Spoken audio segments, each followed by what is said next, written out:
realm of profound transformation and self-discovery. And as Dante reaches the summit of Mount Purgatory, he'll experience this transition that's both breathtaking and awe-inspiring. I can't wait to see what awaits him at the top. And I have a feeling it'll be this culmination of everything he's learned and experienced on his journey so far. So Dante, he's journeyed through hell, climbed Mount Purgatory, he's seen unimaginable suffering, profound acts of repentance. And now he reaches the summit and steps into this realm of, well, breathtaking beauty, spiritual ecstasy. I can only imagine after everything he's been through what that transition must feel like, what awaits him there at the top of Mount Purgatory. He enters the earthly paradise. Think like Garden of Eden splendor, where earthly beauty meets divine grace. It's here he encounters a figure named Matilda. Matilda, Is she another soul working her way towards heaven? She's more than that. Matilda represents this active life of blessedness, like an earthly counterpart to Beatrice. Remember, Beatrice, she embodies divine love and grace. Right, right. Well, think of Matilda as a guide, preparing Dante for his ultimate reunion with Beatrice. Okay, so what's Dante's experience like in this earthly paradise? Well, Matilda leads him through this idyllic garden. He witnesses these symbolic processions, these pageants. They represent the triumph of the church, the virtues of faith, hope, and charity. It's a visual feast, really, of allegory and symbolism. It sounds like the tone of the poem is shifting again pretty dramatically. We've moved away from the darkness and torment of hell and even the trials of purgatory into this realm of light and beauty. Exactly. And as Dante draws closer to heaven, his language, it becomes even richer, more layered,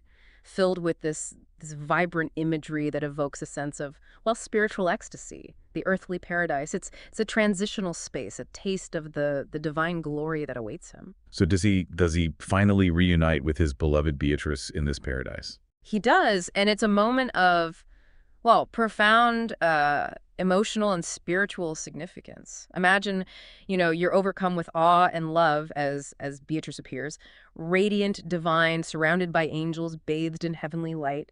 Dante uses all his poetic skill to convey the sheer power and the beauty of this encounter. Wow, after all this time, their reunion must be incredible. It is. It's the culmination of everything Dante has been striving for throughout his entire journey. Beatrice, who represents his path to salvation, now becomes his guide through heaven, just like Virgil guided him through hell and purgatory. So Beatrice takes over for Virgil, leading Dante toward this deeper understanding of God and the mysteries of the universe. Exactly. She embodies divine wisdom and love, guiding him through the celestial realms as they ascend through these various spheres of heaven. Dante encounters, all these saints and angels, each representing different aspects of divine love and wisdom. It's like he's getting this VIP tour of the cosmos, learning about the workings of the universe from the ultimate insiders.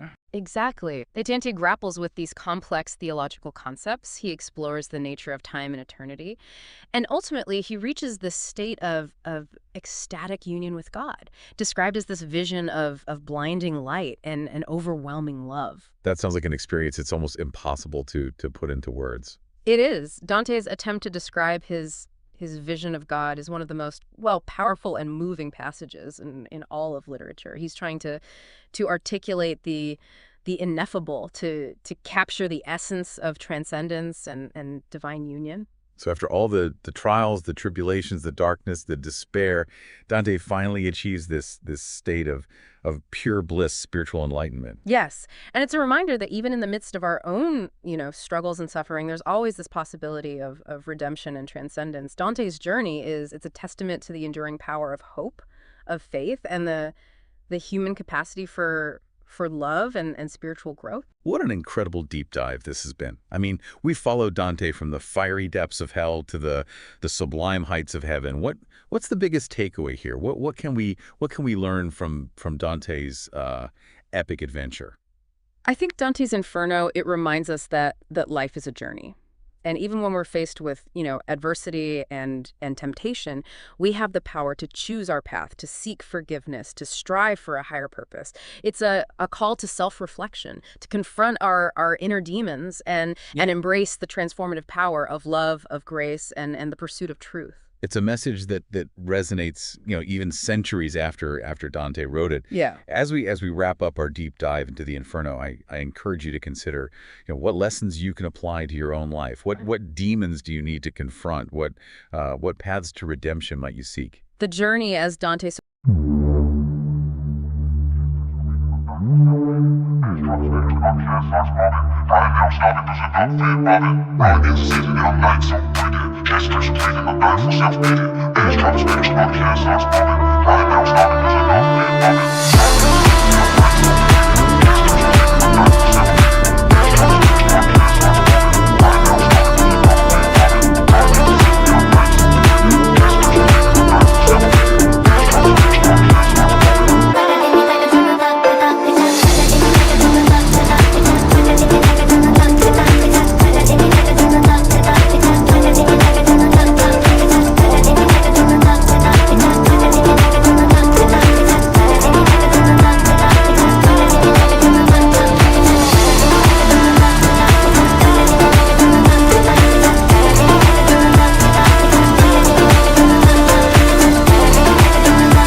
Welcome back, everybody. Ready for another deep dive? Absolutely. Today, we're heading straight to Neverland Oh, excellent. to explore J.M. Barrie's original Peter Pan and Wendy. Straight from the source. No Disney, no Broadway, just pure Barrie. Love it. So get ready to relive some of that magic Yeah. and maybe uncover some hidden depths to this classic tale. You know what's so fascinating about going back to the source material like this? Mm-hmm. You often find these details you might have totally missed as a child. Like what? Like the very beginning, Barry sets the scene in the Darling nursery. Right. And it's this incredibly ordered, almost sterile world Huh. ruled by their nanny, Nana, Okay. who just happens to be a Newfoundland dog. A dog nanny. Right. So whimsical. It is? But it makes you wonder, Yeah. is Barrie kind of subtly hinting at what childhood the Darling children are missing out on? Possibly. I mean, Nana's great at schedules and baths, Sure. but where's the spontaneous fun? Well, it's like Barry is setting up this contrast right from the very first page. How so? On the one hand, you have the security and comfort of the nursery, Right. but it's almost suffocating Yeah. in its orderliness. Interesting. And then there's this undercurrent of something much wilder, hinted at through Mrs. Darling Yeah. and her worries about Peter Pan Oh, right. and those mysterious skeleton leaves that she keeps finding. Oh, yeah. Speaking of Peter, Yes, he makes quite an entrance. he does. Loses his shadow in the nursery. Literally loses it. Such a strange detail. It's brilliant, though. Really? If you think about it, How so? that shadow, Yeah. it's like a piece of Peter's connection to the real world, like his grounding. Oh, okay. So by losing it, Yeah. he becomes even more untethered, Uh-huh. existing solely in the realm of Neverland. I see. And then it's Wendy who sews it back on. Of course. Talk about a metaphor Oh, yeah. for her trying to, like, jerk him back down to earth. Totally. And not just him. What do you mean? She sews on the shadows of John and Michael later on, too. Oh, right. So there's this sense that Wendy, even as a child, Yeah. she represents this bridge Yeah. between the world of imagination Uh-huh. and the responsibilities of reality. And then, of course, there's that whole concept of fairies dying out Oh, yeah. because children are losing their belief. Right. That always gave me chills as a kid. Barry's playing with some pretty profound ideas here. Like, What happens when we stop believing in the impossible? yeah, Does a part of us die along with those fairies? definitely food for thought. Right. And then Yeah. the moment we've all been waiting for, Yes. Peter teaches them to fly. It's all about happy thoughts and fairy dust, right? Well, yeah. More than that, What else? it's about a complete surrender to belief. The children have to let go of logic and doubt, Okay. embrace the impossible, Uh-huh. and it's that leap of faith Yeah. that allows them to soar. Such a powerful image. It is. Of freedom escaping those confines of the nursery. Right. Even if it's just temporary. Even, where did they escape to? Where? Neverland. Oh, Neverland. Barry paints this incredibly vivid picture Yeah. of this compact island teeming with lagoons, mermaids, pirates, Indians, wild beasts. It sounds like paradise. It does, doesn't it? Yeah. But it's not all sunshine and fairy dust. Oh, no. There's this brutal, almost Darwinian aspect to Neverland. Really? Like each group, Okay. the pirates, the Indians, the Lost Boys, Yeah. they're locked in this constant struggle for survival. Oh, wow. Like this cycle of predator and prey. So there's danger lurking beneath the surface. There you All go. that fun and adventure. Yeah, and that danger is kind of embodied in Captain Hook. Peter's nemesis. Yes. What's fascinating about Hook, Mm. he's consumed by time. Time. He's constantly checking his pocket watch. Oh, wow. He's terrified of aging and death. Which is the complete opposite of Peter, Right. who represents eternal youth. Exactly Hook's obsession. Yeah. With controlling time Uh-huh. and Neverland's unpredictable nature, Yeah. it clashes directly with Peter's embrace of chaos and spontaneity. So their rivalry goes beyond It does. just a simple battle of good versus evil. It almost becomes a philosophical clash Yow. between these two ways of being. Interesting. It raises the question then. Yeah. Is Hook's relentless pursuit of Peter a way of trying to reclaim that lost youthfulness? Possibly. That part of himself that fears growing old? Could be. And speaking of Neverland's inhabitants, Yes. let's talk about the Lost Boys. Okay. They live underground Yeah, with their ever-growing table right. and secret entrances. It's like this constantly evolving, adaptable space It is. that reflects the whims of the children who live there. The Neverland literally changes Wow. based on their desires and It's imagination. the ultimate expression of a Okay. world without rules or limitations. Pretty much. What then? Wendy arrives. Oh, and things start to shift a little bit. How so? She brings this dose of domesticity Okay. to the Lost Boys' wild existence. Interesting. She establishes routines, tells stories, mends their clothes. She becomes a surrogate mother, In a way, bringing that sense of order and stability she does. to their chaotic lives. Yes. Which, in a way, makes her the antithesis of Peter. Oh, really? She represents that natural progression Uh-huh. towards adulthood and responsibility, Okay. while Peter clings desperately to eternal boyhood. And that tension Yeah, is at the heart of their relationship, it a is. dynamic that plays out It does. in so many fascinating ways Oh, yeah. throughout this story. It really does. I can't wait to unpack it further. Me too. Yeah. And you know that tension we were talking about? Yeah, that tension between Wendy growing up and Peter refusing to. It really comes to a head Yeah. when she starts longing for home. Oh, it's so heartbreaking. It is. But I mean, you can kind of see it coming. Yeah. You know, Wendy's naturally nurturing. She is. She thrives on creating a sense of home and family. Right. Even in a place like Neverland. It's like she's instinctively preparing herself Yeah, for the adult world, Right. even if she doesn't quite realize it. exactly. And meanwhile, Peter Yeah. is horrified by the very idea of growing up. He sees it as a kind of death. Yeah, like a death of who he is. And that brings us to one of the most iconic scenes, Which one? the confrontation on Marooner's Rock Oh, yeah. with Captain Hook. Such a pivotal moment. Why do you say that? Well, for a few reasons. Okay. First, you have this incredible display of Peter's bravery and cunning. Uh-huh. I mean, he tricks Hook. Yeah. He uses the ticking crocodile Right. to instill fear Yeah. and ultimately defeats him. It's so satisfying It is. to see him outsmart that villain. But you know there's a deeper layer here, too? Oh, really? Hook represents everything that Peter rejects. Like what? Responsibility, the Yeah. passage of time, Uh-huh. the fear of the unknown.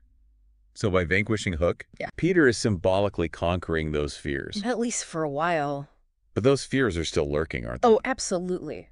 Especially as Wendy's desire to go home gets stronger. That's what makes the ending so bittersweet. It is. You know, Wendy chooses to return to the real world, to Right. grow up, Yeah. embrace those responsibilities. Oh. And Peter, Yeah. he's left behind forever a boy. In Neverland. It makes you wonder, Yeah. is Peter truly happy? Hmm. Or is this refusal to grow up Yeah. like a tragic denial? It's a question that's haunted readers for generations, Right. and there's no easy answer. It's interesting, though, how Barry Yeah. leaves it open to interpretation. I think that's part of the story's brilliance. You know, there's also that whole subplot with Tinkerbell, Oh, Tinkerbell, yeah. who's often portrayed as this jealous, spiteful fairy. Right. But Barry gives her He does. this moment of incredible selflessness. It's kind of shocking, actually. What is? Her decision to drink the poison medicine meant for Peter. Oh, yeah. It's a total reversal of her character. Right. Suddenly, she's capable of this immense love Yeah. and sacrifice. Makes you rethink everything you thought you knew about her. It does. And then, of course, there's that iconic moment Which one? where Peter pleads with the audience to clap. If they believe in fairies. Yes. He's literally breaking the fourth wall, Well, asking for our help to save Tinkerbell's life. and it works. It The does. power of belief Brings her back. from the brink of death. Powerful testament to the magic of imagination. It is. It also speaks to the idea Yeah. that we have a responsibility We do. to nurture that belief. In ourselves. Yeah. But in others too. Because if we stop believing, Right? the fairies might truly disappear. Oh, they might. Okay, so Wendy and her brothers. Right. They decide to go home. Yeah. But what about the lost boys? That's a good question. They can't stay in Neverland forever, can they? Well, that's where Mrs. Darling comes in. Oh, Mrs. Darling. Remember, she's been waiting Yeah. for her children to come back. Right. Filled with guilt and regret. And when they finally arrive, Yeah. she agrees to adopt all the lost boys. It's a beautiful act of compassion. It is. It also suggests Hmm. a kind of awakening within Mrs. Darling. Oh, really? She's letting go Yeah. of some of her societal constraints, Uh-huh. embracing a more whimsical, Okay. open-hearted way of being. Hmm. It's almost as if she's reclaiming a part of herself Yeah. that she had lost? So even though Peter refuses to grow up, Right. the people around him are forced to confront They are. the complexities of adulthood. That mix of joy and sorrow, Yeah. responsibility and freedom. And that's the lasting legacy of Peter Pan, isn't it? It is. It's not just a children's story. What is it? It's a meditation on what we lose and what we gain, Uh-huh. and what we choose to hold on to as we journey through life. It reminds us that even though growing up is inevitable, There's still room for magic and wonder. if we're willing to make space for it. I like that a lot. It's interesting, too, how when they come back, Back to the nursery, Yeah. it's different. yeah, like the house itself seems to reflect Yeah. that transition. Barry describes it subtly. Yeah. Like the nursery feels more somber. Hmm. Mrs. Darling seems to have aged. Yeah. Like there's a sense that time has passed, Right. which makes the return even more poignant. They can't fully go back No. to the innocence of before. Right. Even though they're back in the same space. It's like a physical reminder that they've grown. Yes. And that sense of change, Yeah. it extends to the parents too. In what way? Well, Mr. Darling especially undergoes this interesting transformation. Oh, so. At the start, Yeah. he's so concerned with Yeah. appearances, Right. with fitting in with his neighbors. Remember how worried he was about having a dog as a nanny? Exactly. But when the children are gone, Yeah. he completely unravels. He blames himself. Oh, wow. Sleeps in Nana's kennel. Hmm. It's like the experience cracks open his rigid exterior, Yeah. reveals a depth of emotion that he wasn't even aware of. Wow. So it's like he's forced to confront Yeah. his own inner child Yes, the part of himself Right. that's been suppressed. by societal expectations. Right, exactly. And that vulnerability Yeah. allows him to ultimately connect When with it- the Lost Boys Uh. on a much deeper level. He's not just adopting them out of duty then. No, there's a genuine sense of kinship there. I see. So even though Peter refuses to grow up, Yeah. the people around him Yeah. are forced to confront Right. those complexities of adulthood. That mix of joy and sorrow, Yeah. responsibility and freedom. And that's the lasting legacy of Peter Pan then. I think so. It's not just a children's story. It's more like a meditation It is. on what we lose and what we gain and what we choose to hold on to. as we go through life. Yeah. It reminds us that even though growing up is inevitable, there's still room for magic and wonder. If we're willing to make space for it. Exactly. So keep your eyes peeled for Oh, open yeah. windows Okay. and listen closely. For what? You never know when a sprinkle of fairy dust might come your way. Reminding you that Neverland might be closer than you think. Maybe. Well, that wraps up our deep dive It does. into Peter Pan and Wendy. Oh, that's fun. We hope you enjoyed.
All right, get ready to tumble down the rabbit hole with us I today got the rabbit hole. as we take a deep dive into Lewis Carroll's Alice's Adventures in Wonderland. Yes. We've got the complete text from Project Gutenberg. Great resource. Oh, it's fantastic. And, Yeah. well, as you know, things are going to get curiouser and curiouser, so buckle up. Alice's Adventures is fascinating because it works on multiple levels, you know. It's a children's story, but it's also a really complex exploration of language and logic Absolutely. and the nature of reality. Let's jump right in. Yeah. So the story begins with Alice, and she's sitting by the riverbank with her sister, feeling incredibly bored.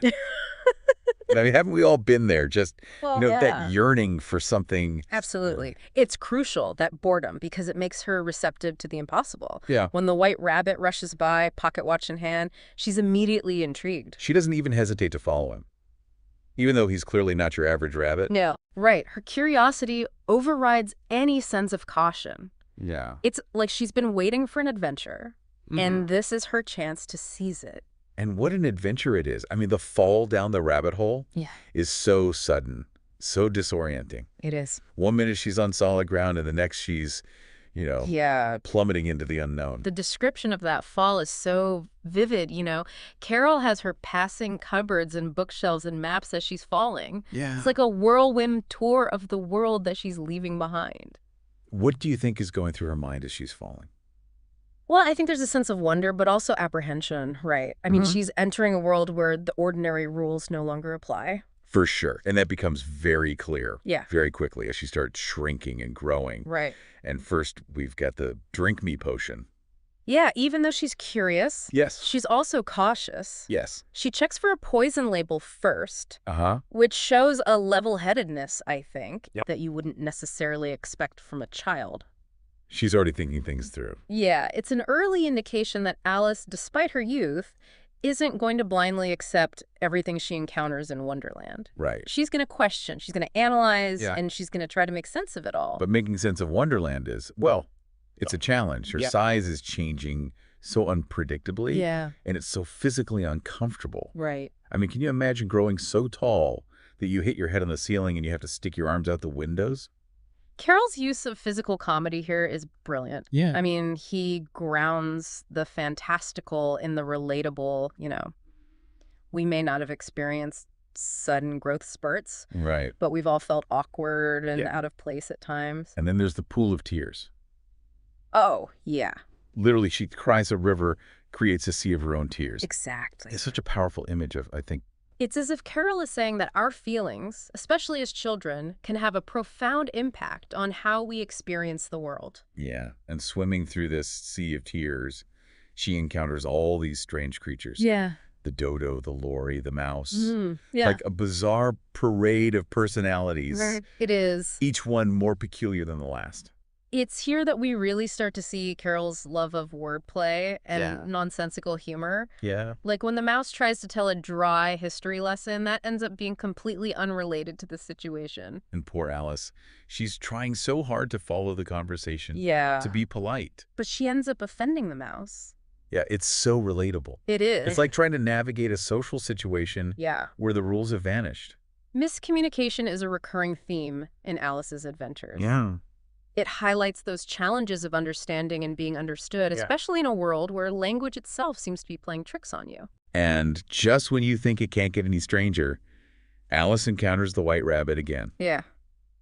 This time, he mistakes her for his housemate, Marianne. Marianne. Right. Yeah. And it's just a funny reminder that appearances can be deceiving, Especially in Wonderland. especially in Wonderland. The mix-up also highlights this theme of identity. Yeah. You know, Alice is Yeah. constantly being mistaken for someone else, and it makes her question who she is Yeah. and where she belongs in this topsy-turvy world. Right. She's still trying to figure that out Yeah. as she enters the white rabbit's house. Goes into the house. Uh-huh. And of course, More size-changing chaos. Of course. first, she's too big. Right. Then she has to shrink herself down to get through the door. It's a metaphor Yeah. for her journey through Wonderland itself. Right. She's constantly being forced to adapt and adjust to new and unexpected situations. We also start to get glimpses of her life back home, Yeah. through her thoughts about her cat, Dinah, who seems to be quite the skilled huntress. Yeah, it adds a slightly darker undertone to the story, don't you think? It does, yeah. It's a subtle reminder that even in this world of fantasy, Mm-hmm. there are elements of danger Yeah. and unpredictability. Even back home. Right. Dinah represents that world outside of Wonderland where things aren't always so whimsical. It makes you wonder if this whole journey is partly an escape from Yeah, the more mundane, absolutely. maybe even harsher realities of our everyday life. It could be. Yeah, It could be. we'll see. Yeah. Let's find out. Let's keep going. Oh, and then there's the Cheshire Cat. Oh, yeah. One of the most enigmatic characters, really. I mean, who doesn't love a grinning cat that can just disappear into thin air? Right. But it's his words, you know? His, Yeah, really stick with you. oh, for sure. Like when he tells Alice, we're all mad here. What does that even mean? It makes you wonder what sanity even is Exactly. in a world as topsy-turvy as Wonderland. Right. He challenges our assumptions about, Yeah. logic and reason. Totally. And then there's that line that's almost become a motto for life. Oh, yeah. It doesn't matter which way you go. Yeah, what do you make of that? Well, on the surface, it sounds like nihilism, but I think there's a deeper meaning there. Okay. Maybe it's about embracing the unknown Mm-hmm. and accepting that there's no one right path in life. Sometimes the journey is more important Yeah, than the destination. absolutely. Speaking of journeys, Alice's next stop is the Mad Tea Party. Oh, yes.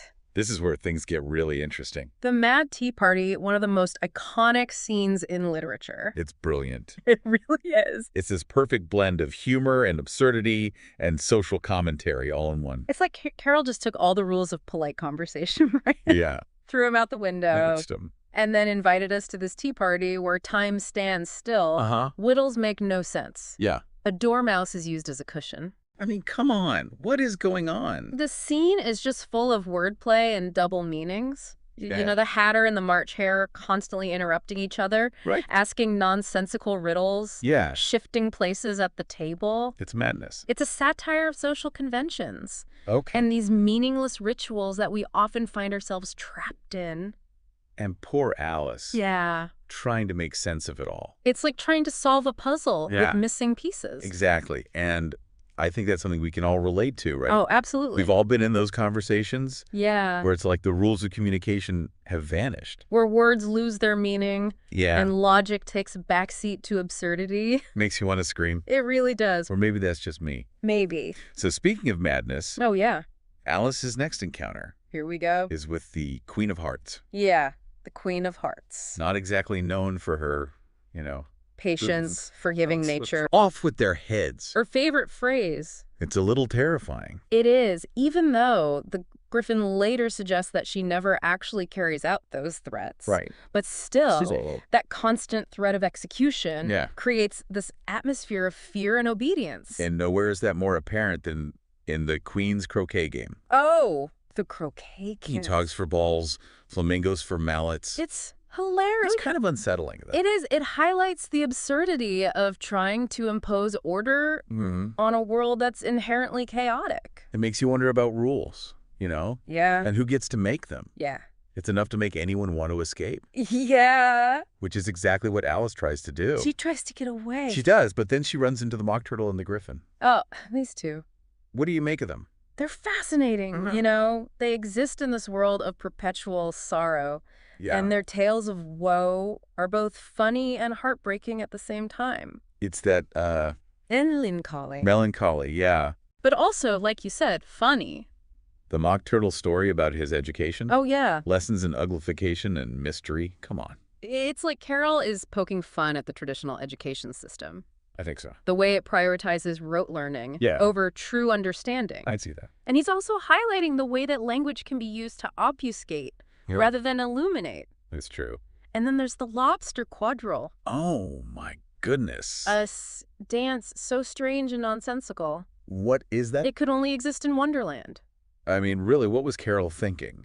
It's a perfect example of his linguistic playfulness. Okay. The lyrics are just full of puns and double meanings. It's bizarre. It's bizarre, but it's delightful. Like a fever dream. a fever dream. But all dreams must come to an end. That's true. Alice's journey is nearing its conclusion. It is. She finds herself at the trial of the Knave of Hearts. The trial. Brings together all the themes of the story. Yeah, it's a complete mockery of justice, isn't it?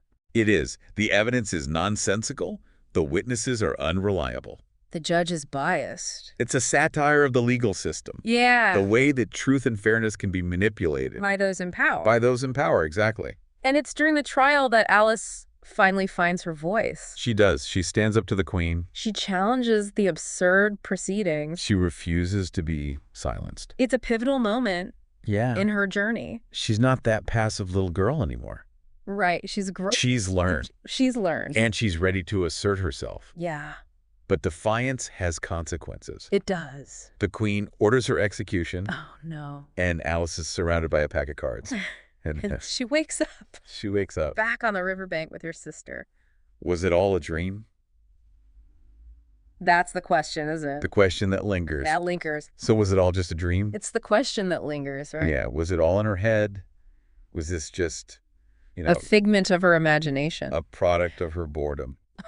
It's the beauty of the story, I think. Okay. It makes us question those boundaries between reality and imagination. I mean, was there something more profound happening? Well, it captures the vividness and the strangeness of childhood imagination, right? Right. The way that everyday things Yeah. can become fantastical adventures. Yeah, like she's playing croquet with a flamingo. Exactly. And she's having tea with, Mad Hatter, March Hare. yeah. It's wild. But I feel like there's more to it than that, right? Well, yeah, beyond the whimsical, there are those deeper themes Yeah. of identity, of logic, of language, Right. the challenges of growing up In a world that doesn't make sense, in a world that doesn't make sense. which is kind of like our world. Yeah, I mean, Carol is inviting us to see the world through the eyes of a child, Okay. question our assumptions, And embrace the absurd. I like that. And even in the midst of all the chaos and confusion, yeah. Alice never loses her sense of curiosity. She's always eager to explore and to learn and to make sense of things. And she discovers a strength Yeah. and a resilience that she didn't know she had. She learns to adapt, Yeah. to stand up for herself, Yeah. to find her voice. In a world that tries to silence her. Exactly. That's a powerful message, I think. It is a powerful message. So what do you think? What stood out to you the most in Alice's journey? Was it her courage? Yeah, her curiosity. Her ability to find beauty and meaning in the most unexpected places? I mean, maybe you connected with her struggles, to navigate a world that doesn't make sense. Yeah. Or maybe you were inspired by her determination to find her own way. I hope this deep dive into Wonderland has sparked your imagination. Left you with a renewed sense of wonder. And remember, just like Alice, we all have the power to create our own adventures, explore the unknown, Discover the extraordinary. and maybe, just maybe, You'll find yourself tumbling down a rabbit hole. your own rabbit hole. Of your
Welcome to a deep dive into a question that I think we've all asked ourselves, at one point or another.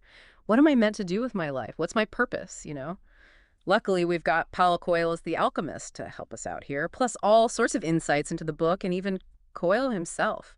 And it's more than just a guide, really. It's practically a global phenomenon, wouldn't you say? Definitely. This book has resonated with millions and millions of people worldwide, and for good reason. It blends philosophical storytelling with this almost um, spiritual guidance. It really Yeah, gets under your for skin. sure. I mean, 150 million copies sold. That's kind of wild when you think about it. Okay, so for anyone who hasn't cracked open The Alchemist yet, no judgment at all.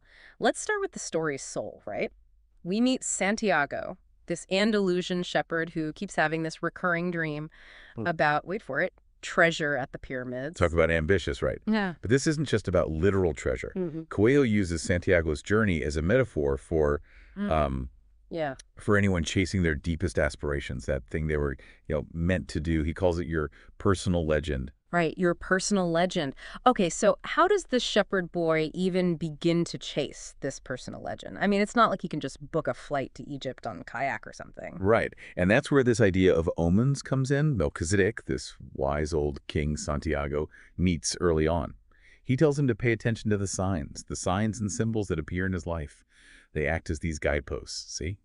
Pointing him towards his purpose. So it's not about like becoming superstitious or anything like that, but rather just like being open to recognizing the significance of certain events, even if they seem, small or coincidental, right? Exactly. Have you ever had like a gut feeling about something or felt drawn to a certain path? Yeah. Coelho argues that these aren't just, random occurrences. They're the universe trying to like nudge us in the right direction. Huh. Okay. This is already making me rethink some of my own choices, I'll be honest. But back to Santiago. He eventually meets the alchemist, this mysterious figure who teaches him to listen to, well, everything, really. The desert, the wind, even the sun. This is where Coelho introduces this idea of a universal language, this concept that there's this underlying connection between everything in the universe, Yeah. And it's not about words, really, but rather feelings, experiences, energy. Okay, I'll admit that part sounded a little out there to me at first. Can you give us a real world example Yeah. of how this universal language actually works? Help me out here. Well, think about a time you felt a deep connection with someone, even if you didn't speak the same language Yeah. or share the same cultural background, even Yeah. or how about when you just knew something was right or wrong, even if you couldn't really explain why logically. Okay, yeah. I've definitely had moments like that, yeah. That's the universal language at work. It's Yeah. about tapping into that, Mhm. deeper level of awareness and understanding. That transcends words and logic. Okay, so how does this tie back to the idea of pursuing your personal legend? By learning to interpret this universal language, by listening to our intuition, see, and the signs around us, Yeah. we become more attuned to the path that's meant for us. It's like we're all part of this grand orchestra, and if we pay attention, we can find our own unique melody within the music. Beautifully put. And that brings us to another key theme, facing our fears, right? This journey isn't all sunshine and roses. Absolutely not. Santiago gets robbed. He gets caught in the middle of a tribal war. Yeah, talk about a reality check. And there's even a point where he questions if it's all even worth it. I think that's something a lot of us can relate to, that feeling of doubt creeping in when things get tough. Absolutely. But Coelho is showing us that those challenges are not failures, but rather opportunities for, you know, Hmm. growth and transformation. So it's less about avoiding obstacles and more about learning to, navigate them. Exactly. These challenges test our commitment to our personal legend, and they force us to really dig deep and find the strength to keep going. Okay, this is all starting to make sense now, but what about love? I mean, we haven't even talked about Fatima yet. Fatima. She's not just a romantic interest, but she represents this balance we all have to find, right? Between pursuing our dreams and nurturing our relationships. Right, Fatima. It's like, can't you chase your dreams and have love in your life? They don't have to be, mutually exclusive, do they? Exactly. And Fatima, she actually encourages Santiago to continue his journey, even though it means being apart from her. Wow. She embodies that mature love that says, go, be your best self. And our connection, it'll only grow stronger because of it. That's such a powerful message, really. It's not about like one person holding the other back, Right. but rather inspiring each other to, grow and evolve. Precisely. Mm. And this idea of, trusting in something like bigger than ourselves, Mm. whether it's, love or destiny or Mm. even when it's scary, it really underpins this whole story, wouldn't you say? Absolutely. And here's where things get really meta, because Coelho himself like almost gave up on this very book. It was initially a total flop, right? His publisher dropped him the whole 9 yards. It makes you wonder how many other like potential alchemists are sitting in desks right now deemed, not good enough. It's true. And isn't that fascinating, given, the book's message? Mm. But Coelho kept believing in his story because for him, writing, that was his personal legend. He even refers to those early struggles as like his own tests in the desert. Wow, that just adds a whole other layer to the story. It's like Coelho is living proof that the path to our dreams isn't always linear. And sometimes we need those setbacks to make us, even more determined. Mm-hmm. And that brings us to one of the most common questions readers have, I think. Well, this is a personal legend thing anyway. It's a bit of a vague concept, isn't it? Yeah. I have to admit, it's one of those things that's like easier to grasp through story than through straight up definition. So how can our listeners like figure out what their own personal legend might be? Is it like, a career goal, a passion project, something bigger even? That's the million-dollar question. Eh. And the beauty of it is there's no one-size-fits-all answer. Yeah. It's, deeply personal. But Coelho gives us like clues. He suggests asking yourself, what would you do if you just knew you couldn't fail? Oh, wow. What brings you joy? Even if you like pursue it just for yourself. Those are great questions to ponder, really. I mean, Yeah. I know for me, even like picking up a book like The Alchemist for the first time, it felt like following some kind of unseen thread, And now here we are dissecting its wisdom for others. It's kind of mind-blowing when you think about it that way. It is. And that's the power of Bro. aligning yourself with your personal legend. Things just seem to like fall into place. Yeah. Even in ways you couldn't have predicted. But, remember, Santiago didn't have some like roadmap handed to him or anything. He had to learn to like trust his gut, to listen to the whispers of the universe. Right, those omens we talked about. So are you saying like we should all just quit our jobs Yeah. and chase butterflies? How literal are we supposed to take this? Not necessarily. No, it's not about, making these rash decisions, but rather about paying attention to the opportunities and experiences that like resonate with us, that light us up inside. Yeah. It could be a new hobby or like a conversation that sparks an idea, even a change in perspective even. Yeah. So it's like these little breadcrumbs, leading us towards something bigger, but it's up to us to, actually follow them. Yeah, I love that. And that makes me think about the ending of the book without, giving too much weight. Santiago actually ends up like back where he started.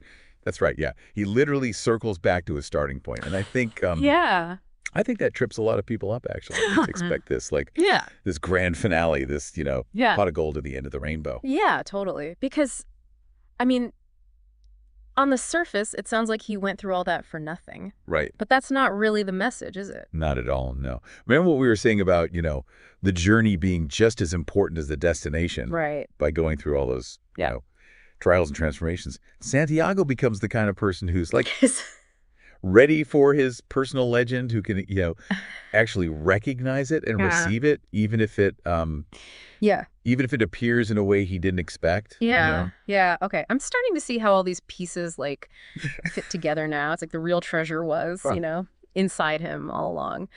But he needed that journey to like uncover it. Precisely. And that's such a powerful message for us today, I think. We get so caught up in, achieving these like external goals, chasing that next promotion or like material possession, that we forget to cultivate the inner qualities that will truly make us fulfilled. The courage to, follow your heart, the wisdom to interpret the signs, the resilience to like keep going when things get tough. Exactly. Those are the real treasures, the ones that like no one can take away from you. And they're available to all of us, no matter, where we are in our journey. Yeah, this has been such a insightful deep dive. We've unpacked so much, like, omens and the universal language to facing our fears and, the true meaning of the personal legend. But I think what really sticks with me is that this isn't just some, abstract philosophy or anything. It's It's a call to action, really. Absolutely, The Alchemist is like Yeah. this reminder that, we all have this unique purpose, Yeah. a reason for being here, really. The question is, are we, you know, brave enough to listen to our hearts Yeah. and take that first step? And that's something for you, our listeners, to, Yeah. to ponder as well. What whispers have you been ignoring in your own life? What would you pursue if you knew you just. Couldn't fail. Take a page from Santiago's book, right? And start paying attention to the omens in your own life. You never know where they might, lead I you. remember. Yeah. Hey, drop.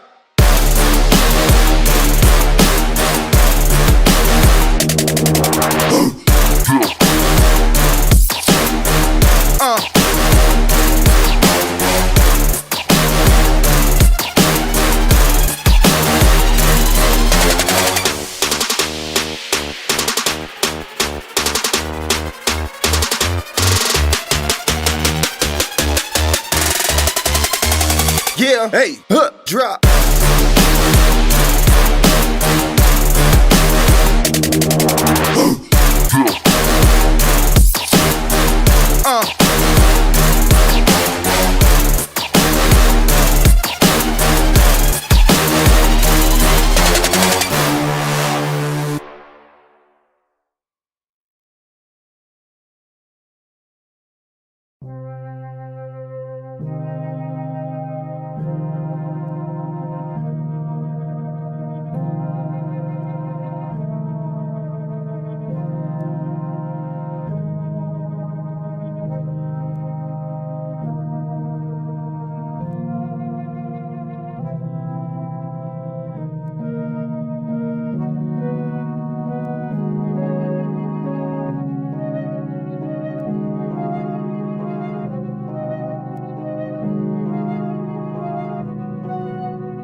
All right, so you wanted us to do a deep dive on Gulliver's Travels. Buckle up. Yeah, it's going to be a wild ride, I think. It is. It's a classic for a reason. So much to unpack, Yeah. so much adventure.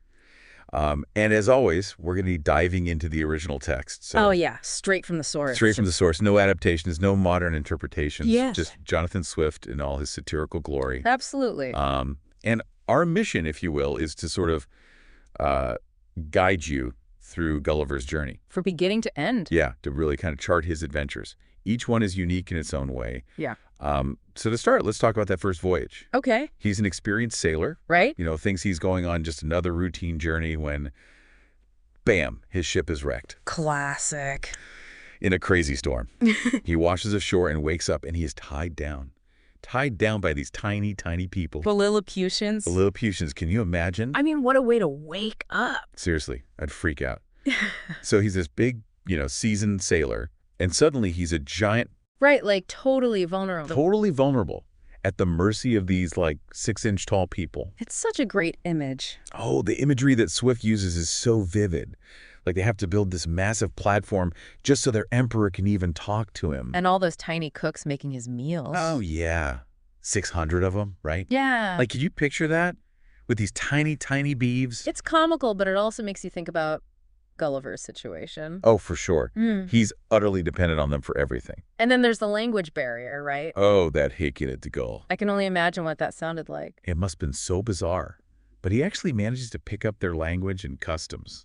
Pretty impressive. Yeah, it is. He even ends up, entertaining the emperor with these military exercises. On a tiny stage. It's all so clever. Yeah, using, little horses on a handkerchief. Swift really knew how to create these memorable scenes. He did. And it's all about, poking fun at our own world. Oh, yeah. The satire's sharp. It's all there. Like their war with Blefuscu. They're literally fighting over which end of an egg to crack. That's got to be one of the most famous examples of satire ever. It is. But it makes you think, right? How often do we get caught up in these pointless disagreements? All the time, probably. Probably. Right. And then their justice system, they're all about rewards as much as punishments. Huh. Makes you wonder if our own systems are too focused on punishment. It does, doesn't it? And then the public nurseries, Oh, yeah. raising kids with this emphasis on, practicality and honor. Totally different from how things were done back in Gulliver's England. Makes you think about different ways of doing things. Right. It's Yeah. like Swift is holding up a mirror to society, making us question our own norms. It is definitely challenging us to think. He is. But then things get a little dicey for Gulliver. He refuses to help them conquer Blefuscu completely. He's got a conscience. Yeah, he sees the moral issue with that, which of course doesn't go over well. And boom, accused of treason. Yep, sentenced to be blind. Talk about a turn of events. Right. Shows how quickly things can change, even after everything he did for them. It's a reminder that no good deed goes unpunished. So true. But, resourceful guy that he is, he manages to escape Lilliput. Leaving him ready for the next adventure. Yeah. And what an adventure it's going to be. He has no idea what's coming next. Well, we do. Stay tuned to find out. That's right. We'll be right back with more of Gulliver's incredible journey in just a bit. Can't wait to dive into the next part. I'm excited to see where he ends up next. Last time, we left Gulliver escaping from Lilliput, a little less than impressed with humanity. Yeah, safe to say he was disillusioned. So he set sail again, hoping for smoother seas, but that's not exactly what happened. Of course not. It wouldn't be much of an adventure, would it? Well, his ship gets blown way off course, and he ends up in a land called Brobdingnag. Land of the Giants. Giants. Talk about a change of perspective. Right, from tiny Lilliputians to people who make him look like an ant. Now, he's the Oh. tiny one. Can you imagine? Like, blades of grass are like trees to him now. Total role reversal. And once again, he's discovered pretty quickly. This time by a farmer who finds him in his field. A farmer, like just out tending his crops and, oh, hey, what's this? A tiny human. Pretty much. And he's not exactly scared or anything. I think I'd probably faint if I found a tiny person in my garden. Well, this farmer, he sees a business opportunity, ends up selling Gulliver to the queen. As a pet, basically. Yeah, like a royal curiosity. At least he's not in danger of getting stepped on, right? Exactly. He's actually treated quite well. Gets his own tiny little chamber. And he's got that little girl who takes care of him, right? Glumdalclitch. She's 9 years old, but she's like a giant to him. I bet she thought he was adorable. Oh, she totally doted on him. Made him little clothes, a little bed. Oh, that's kind of sweet. It is. But it also shows how vulnerable he is, right? He's completely dependent on this little girl for everything. Right. It's like back in Lilliput, even though they were smaller, he was still at their mercy. Exactly. Swift keeps reminding us that no matter where Gulliver goes, he's always at someone else's mercy. So what about the Brobdingnagians themselves? Does he interact with them much beyond being a pet? He does have some pretty significant conversations with the king. Oh, yeah. How's that go? Well, the king is fascinated by Gulliver's descriptions of Europe, Okay. but not in a good way. What do you mean? Gulliver's trying to, talk up his homeland, how advanced and civilized it is. Right. But the king sees right through it. He's appalled by what Gulliver tells him about war and politics and the legal system. So it's like he's seeing the flaws of European society through the eyes of this, like, wise giant king. Exactly. It's a pretty scathing critique of what Gulliver considers civilized. That's got to be a humbling experience. It really makes you think, doesn't it?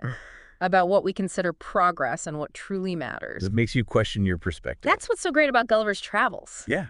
So I'm guessing he doesn't stay in Brobdingnag forever. Nope. He's traveling with the queen and, well, a giant eagle snatches his little chamber. A giant eagle. Yep, drops him right into the ocean. Talk about a close call. Luckily, he's rescued by a passing ship. So the adventures continue. Where to next? Well, next up is Laputa, a floating island. What? A flying island, full of these absent-minded intellectuals. Okay, now we're getting into some serious fantasy. Think people obsessed with abstract theories and wacky inventions. Sounds kind of interesting, actually. It is, but it's also Swift's way of poking fun at academics who are completely out of touch with reality. I could see that. So what kind of crazy stuff are they up to? They're trying to extract sunbeams from cucumbers, abolish language. Sounds pretty impractical. Oh, yeah, totally.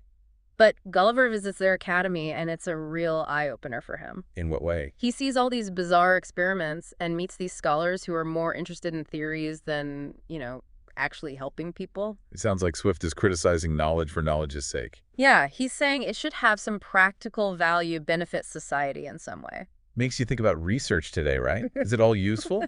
That's a good question. So from Laputa, where does he go? He travels to Balnabarbi, the land below the floating island. What's there? More impractical projects, more out-of-touch scholars. Gulliver must be getting pretty cynical by this point. He's definitely starting to lose faith in humanity, but his final voyage, that's the one that really breaks him. The land of the Houyhnhnms? The talking horses, that's where things get really interesting and disturbing. Yeah.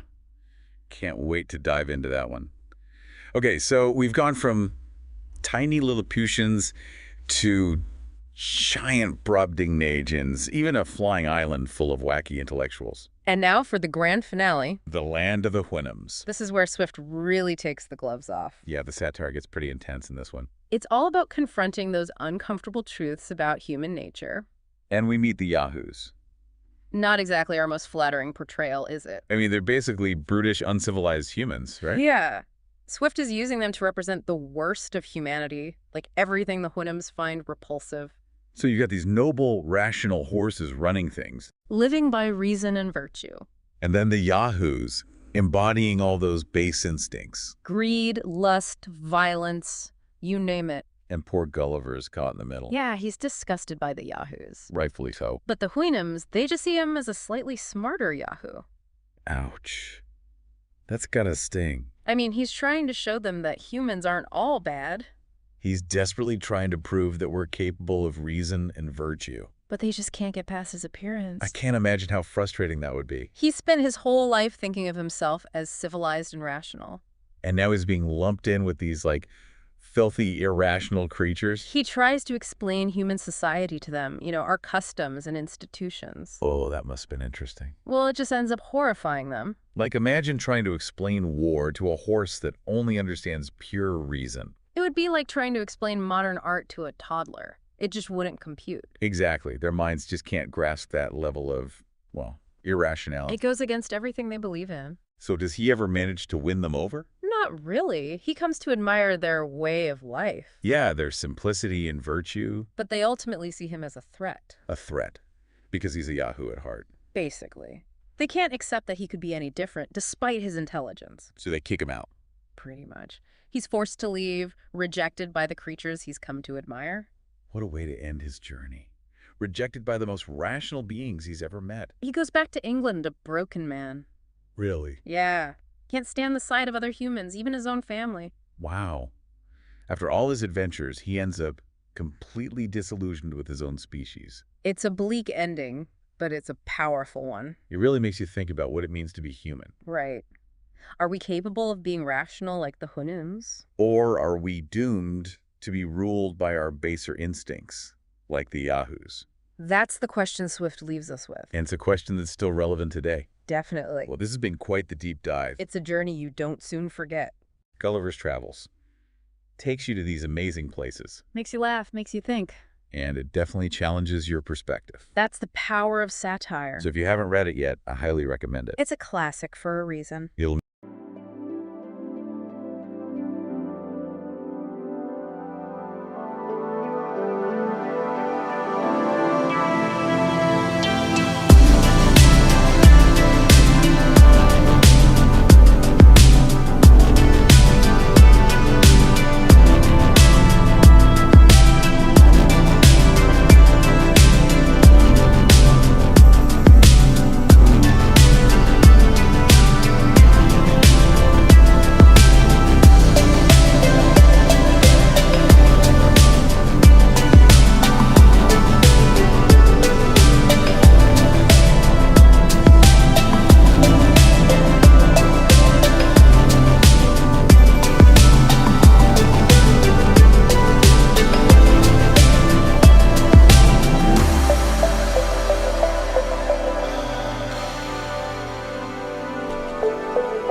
All right, let's dive into the world of Don Quixote.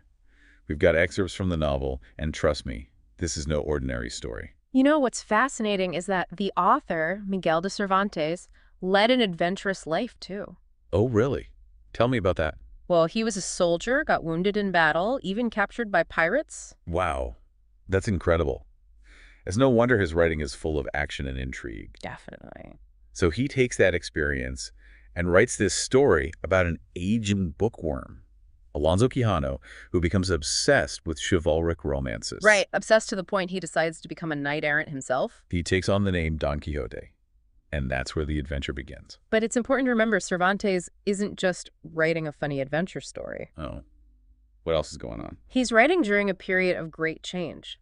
You see, the old ideals of chivalry were fading, giving way to a new era, and Don Quixote reflects that tension, the tension between the old and the new, the real and the imagined. So to really get Don Quixote, we need to understand what chivalry meant in his world. Exactly. Chivalry wasn't just about fighting dragons and rescuing damsels. Though I'm sure Don Quixote believes in all that. He does. He certainly does. But chivalry was also a code of honor, courage, loyalty, and courtly love. Knights were these noble warriors, upholding justice, defending the weak. Okay, I see. So how does Don Quixote's version of chivalry differ from the actual code? Oh, it's more than a little off. His understanding is completely warped by those romantic tales he's read. He sees the world through, well, you could say a lens of fantasy. So he's mistaking inns for castles, and I'm guessing windmills for giants. Precisely. He mistakes ordinary people for enchanted beings. Okay, so that explains the whole tilting at windmills thing. It's more than just a funny image. It's a symbol of Don Quixote's skewed perception. Exactly right. It's where his perception clashes with reality. And you know what? What? That scene has resonated with readers for centuries. Because think about it. Don't we all sometimes fight our own windmills? Well, I like that. You mean our own impossible dreams? Exactly. Those imaginary enemies, those impossible dreams that we charge at head first. That's a great point. But, okay, back to Don Quixote. How does he actually become a knight? I'm pretty sure there weren't official knighting ceremonies happening in 17th century Spain. Well, that's where the humor really shines. Don Quixote is so convinced he's living in a chivalric romance that he forces an innkeeper to knight him. No way, seriously. Oh, yeah.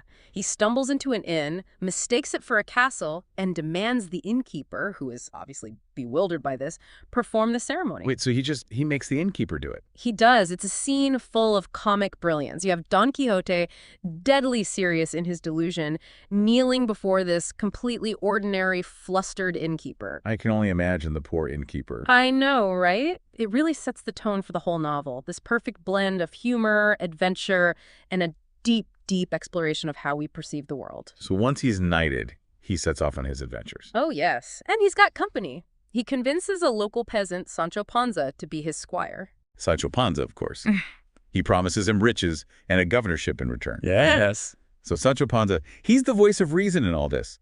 The one who tries to keep Don Quixote grounded. Well, Sancho's definitely more grounded in reality than his master. He's practical, concerned with food and comfort, and he has a pretty healthy dose of skepticism. Makes sense. But he goes along with it. He does. He's also drawn to that grand vision, to that promise of a governorship. It's hard to resist. So what's their relationship like? I mean, they seem like complete opposites. They are, and that's what makes their dynamic so compelling. Don Quixote, he's the dreamer, the idealist, and Sancho is the realist, the pragmatist. But they form a strong bond. It's this odd couple friendship that endures all their wild adventures. I'm starting to see why this story has lasted. It's not just about a crazy night. It's about friendship, loyalty, the clash between reality and fantasy, and maybe how we all see the world a little differently. Absolutely, and then this is just the beginning. Don Quixote's journey is filled with these encounters that'll make you laugh, make you think, and maybe even question your own perceptions. Okay, I am hooked. Let's hear about some of these adventures.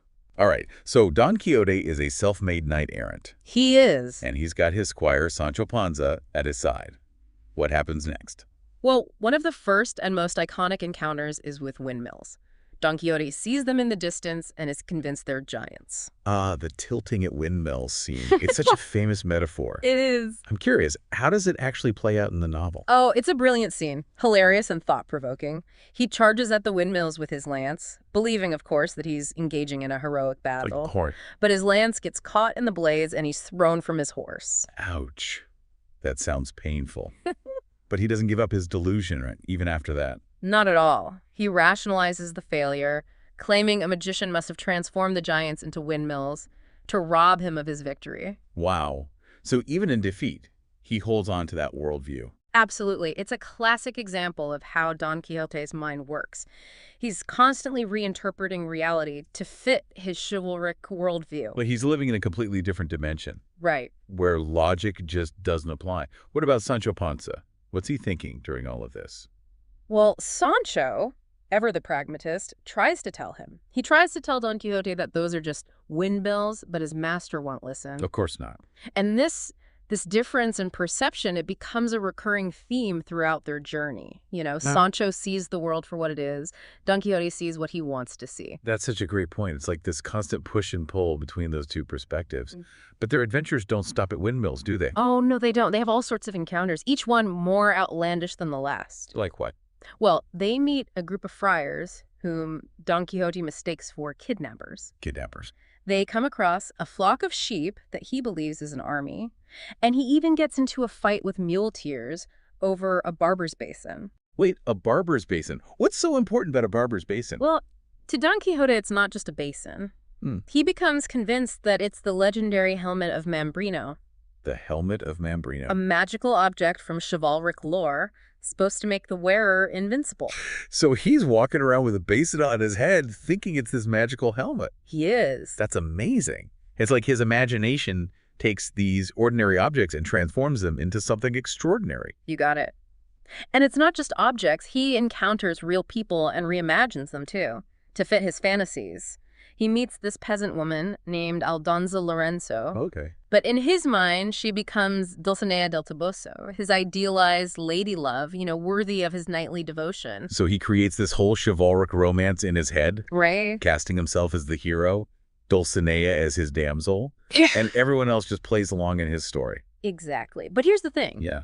Dulcinea, she's based on a real person. Oh, interesting. Does she ever appear in this story? She does. But not in the way Don Quixote expects. At one point, Sancho Panza, always wanting to please his master, goes looking for Dulcinea. He does. But of course he can't find her. Right, because the real Dulcinea... Doesn't match the fantasy. What does he do? Does Don Quixote give up on this idealized version? No. Sancho, resourceful as ever, concocts a story. He says that Dulcinea has been enchanted and transformed into a peasant woman. Of course. To explain why she doesn't look the way Don Quixote imagines. It's fascinating how Don Quixote's delusions, they're constantly being reinforced by those around him. Sometimes on purpose, sometimes not. It seems like his adventures are becoming more and more elaborate. They are. You see, his reputation as this eccentric knight-errant starts to spread. Uh-oh. And it attracts the attention of some rather mischievous characters. You mean like the Duke and Duchess? Yeah? The ones who play those elaborate pranks on Don Quixote and Sancho Panza? That's right.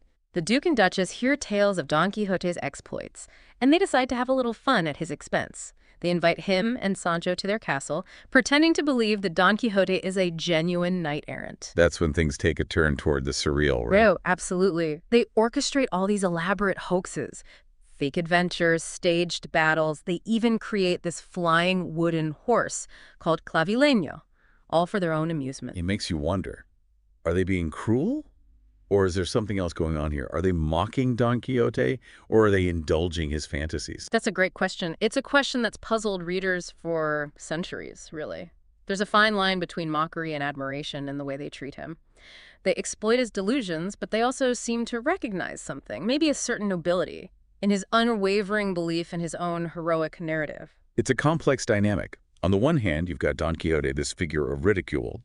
But on the other, there's something admirable about his refusal to let go of his ideals, even when they're so clearly at odds with reality. Right, and you have to remember the context. Cervantes was writing at a time when the old world was giving way to the new. The world was changing rapidly. And perhaps, in Don Quixote's idealism, He saw a reflection of a way of life that was disappearing. Oh, wow. That's an interesting way to look at it. It's like he's not just a comical figure, but a symbol of a lost era when chivalry and honor were everything. Exactly. And as Don Quixote's adventures continue, you see this clash between the old and the new play out in increasingly complex ways. He encounters people who represent different aspects of society, from the cynical to the idealistic, and his interactions with them really force you to question your own values and beliefs.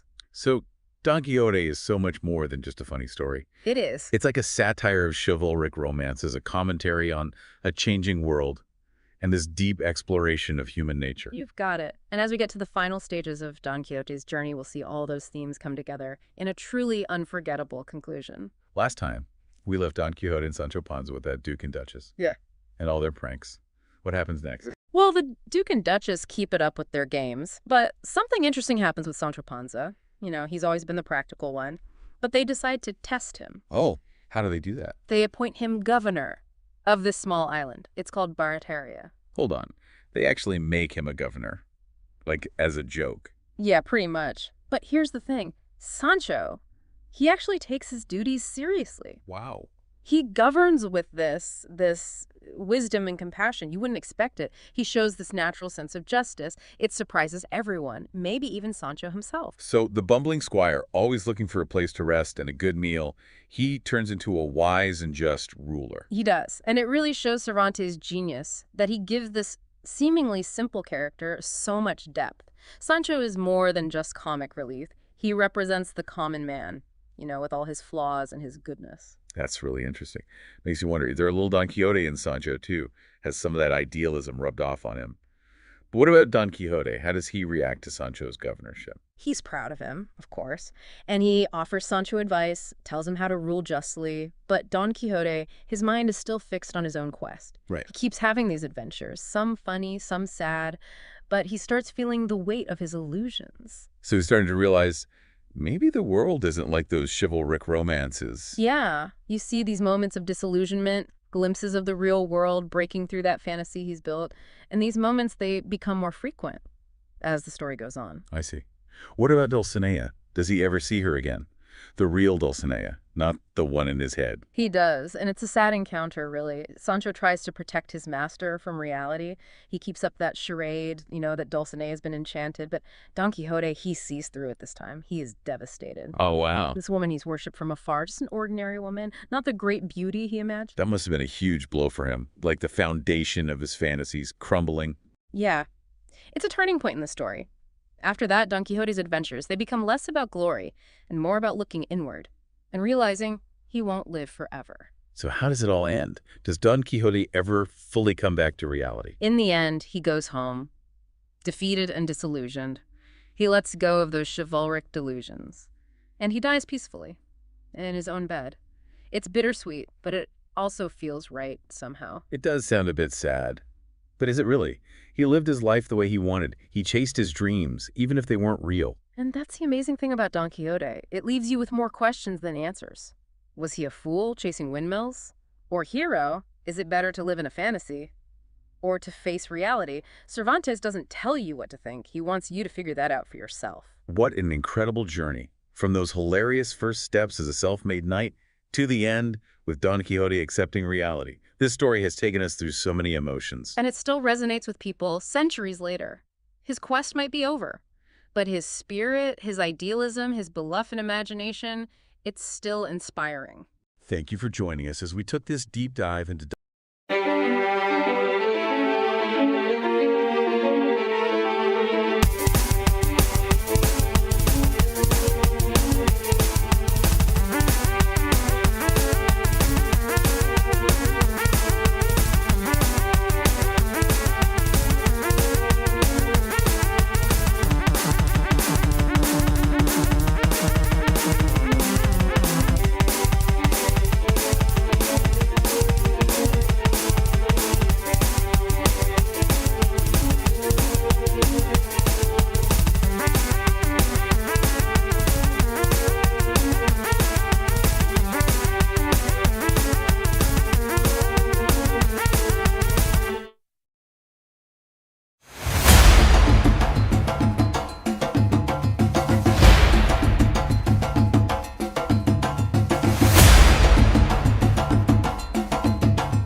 Get ready to dive into some deep waters today, because we are taking on Nietzsche. Oh, yeah. Niche. Specifically, Yeah. Thus Spake Zarathustra. And just a heads up, this is not your typical philosophical read. It's true. Nietzsche was very deliberate in choosing to write this as a story, Yeah. a narrative. So yeah, it's not just straight philosophy. It's more like a philosophical novel. It feels a lot more dynamic than just reading an essay, that's for sure. So for those of us who haven't had a chance to crack open Zarathustra yet, can you set the scene? What's the basic setup here? Okay, so picture this. Our main character, Zarathustra, he's been living up on a mountain all alone for 10 years. Just thinking about, the big questions. Classic philosopher move, right? Exactly. 10 years in solitude. And then he decides, all right, I'm ready. He comes down the mountain. He's got something to say. He's got wisdom to share. Yeah. So what is it? What's the big takeaway that he's bringing down from that mountaintop retreat? Well, one of the most central, and I'd say controversial ideas in Zarathustra is this concept of the Superman. Superman, like tights and a cape?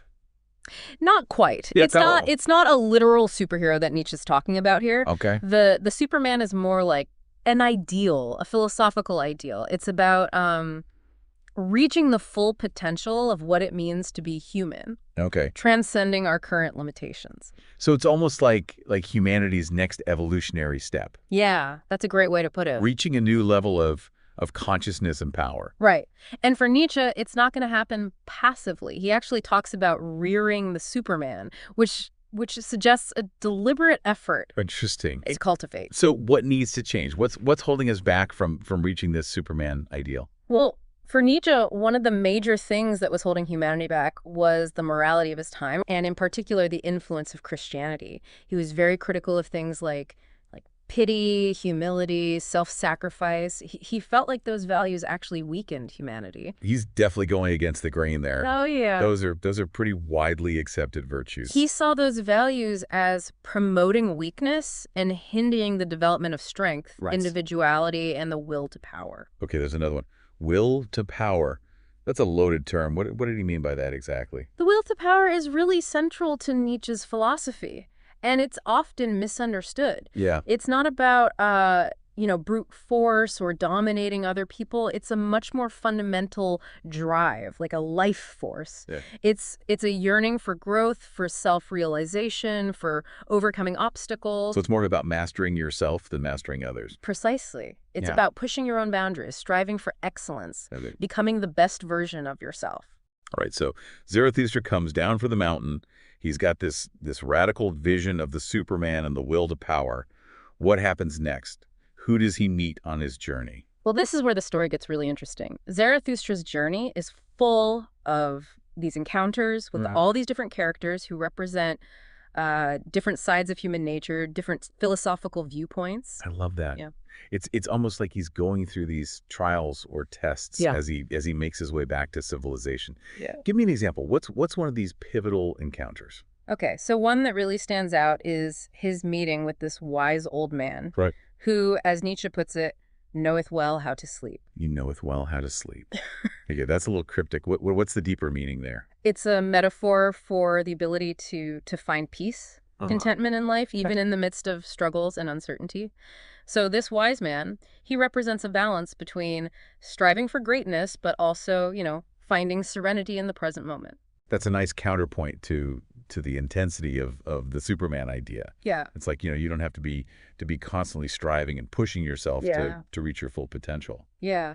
There's a wisdom in knowing when to rest, when to let go, Absolutely. to just be. But I imagine not everyone Zarathustra encounters is quite as enlightened as this wise old man. Right. What about the people who are struggling, who are in despair? How does he address their suffering? Well, this is where it gets even more interesting. Nietzsche, through Zarathustra, explores this idea of backworlds, which he sees as these imaginary realms or belief systems that people create to kind of escape from the harsh realities of existence. So like coping mechanisms. Exactly. A way to escape from the pain of life. Precisely. Yep. And Nietzsche is arguing that this tendency to create these back worlds, whether it's through religion or ideology or other forms of escapism, is a sign of weakness, a denial of the true nature of life. He's really hammering on this idea of facing reality head on, isn't he? Oh, he is. He's rejecting any form of escapism, particularly those that deny the importance of the physical world, the body, Okay. the immediacy of our experience. So it's about embracing life in its totality. Yes. Both the joy and the suffering, the beauty and the ugliness. Absolutely. And he believes that this embracing the totality of life is really essential for the development of the Superman. All right. I'm starting to get a sense of the framework here. Zarathustra's on this quest to awaken humanity to its potential. But, I'm still curious about those metaphors he uses, the lion, the child, the will to power. Right. How do those fit into the narrative? Well, those metaphors are crucial for understanding the journey of becoming the Superman. Nietzsche describes them as stages in the development of this new type of human being. Okay, walk me through it. What's the significance of the lion? The lion represents the first step, that need to break free from the constraints of conventional morality, Okay. to roar defiance against the values that hold us back. So like a lion breaking free from its cage, Yeah, rejecting the limitations imposed on it. exactly. It's about finding the courage to question everything, to challenge the status quo, to forge your own path. And what about the child? Where does that figure in? The child comes after the lion. Okay. So once you've broken free from those old constraints, you enter this state of innocence and playfulness, Yeah. a sense of wonder and creativity. The child symbolizes the ability to see the world with fresh eyes, to approach life with joy and experimentation. I love that imagery. It's like shedding the weight of the past Yeah. and embracing this newfound freedom to create, to explore, to play. Exactly. And it's important to remember that the will to power is the driving force behind both of these stages. It's the energy that fuels the lion's roar and the child's laughter. So it's not just about raw power. It's about channeling that energy towards growth, transformation, self-discovery. Exactly. It's about becoming a force of nature, not in a destructive sense, but in a creative, life-affirming way. This is fascinating stuff. But I know Nietzsche doesn't shy away from controversy. So what about his views on things like love, marriage, Right. even the existence of God? I mean, those are some pretty big topics to tackle head on. They are. And we'll definitely get into those more detail as we continue following Zarathustra's journey. Just wait till you hear what he has to say about the death of God. All right, you've got me hooked. I can't wait to hear what's next. But for now, let's give everyone a minute to digest all this. Yeah, some breathing room. Nietzsche's a lot to take in. A lot to process. So for all of you listening out there, what are your initial reactions? What's standing out to you so far? We'll pick this conversation back up next time and see where this philosophical adventure leads us. Welcome back to our deep dive into Thus Spake Zarathustra. When we left off, we were talking about the stages of becoming the Superman. The lion breaking free, the child embracing a new way of seeing the world. Right, and I'm ready to hear where Zarathustra's journey takes us next. What happens in his adventures? Okay, so after encountering all these different people and sharing his wisdom and parables and pronouncements, he finds himself drawn to this group of higher men. Higher men. Are these the Supermen in the making? You could say that. They're the ones who are most receptive to his message, the ones who are willing to question conventional morality, embrace the will to power. Oh, okay. And these higher men, they gather in a cave, Right. and that's where things get really interesting. Okay, I'm intrigued. What happens in this cave? What goes down? This is where Nietzsche stages one of the most striking and I'd say controversial scenes in the book, the Ass Festival. The Ass Festival. Okay, I gotta admit, that name doesn't exactly scream philosophical enlightenment. It's definitely provocative, and I think that was Nietzsche's intention. He was a master of using, symbolism and allegory to challenge our assumptions, to make us think differently. So what's the symbolism behind this Ass Festival? What's going on here?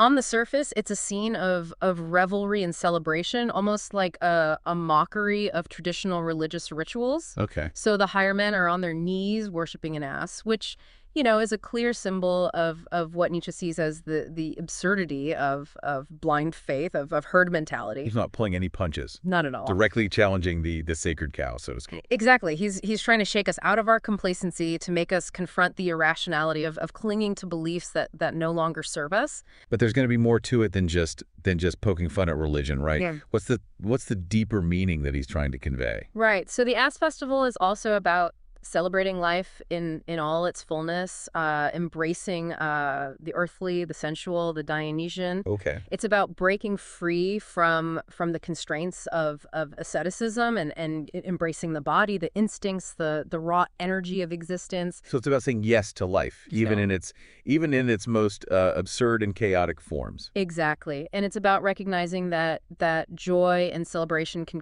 coexist with suffering and hardship.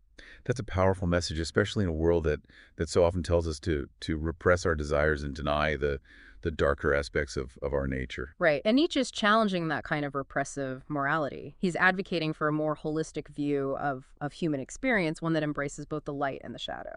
Okay, so I'm starting to see how this Ass Festival fits into his overall philosophy. It's about challenging convention, about embracing life's totality and pushing the boundaries of what's considered acceptable. You got it. And just when things are reaching a fever pitch in this cave, a new character emerges, a figure known as the ugliest man. The ugliest man. Okay. Okay, this is getting even more intriguing. Who is this character and what role does he play? He represents the burden of human suffering, the weight of despair, of nihilism. He's like the embodiment of what happens when we lose faith in everything, when we're left with nothing to believe in. That sounds pretty heavy. What does this ugliest man do that makes him so significant? He reveals that he has killed God. Well, hold on.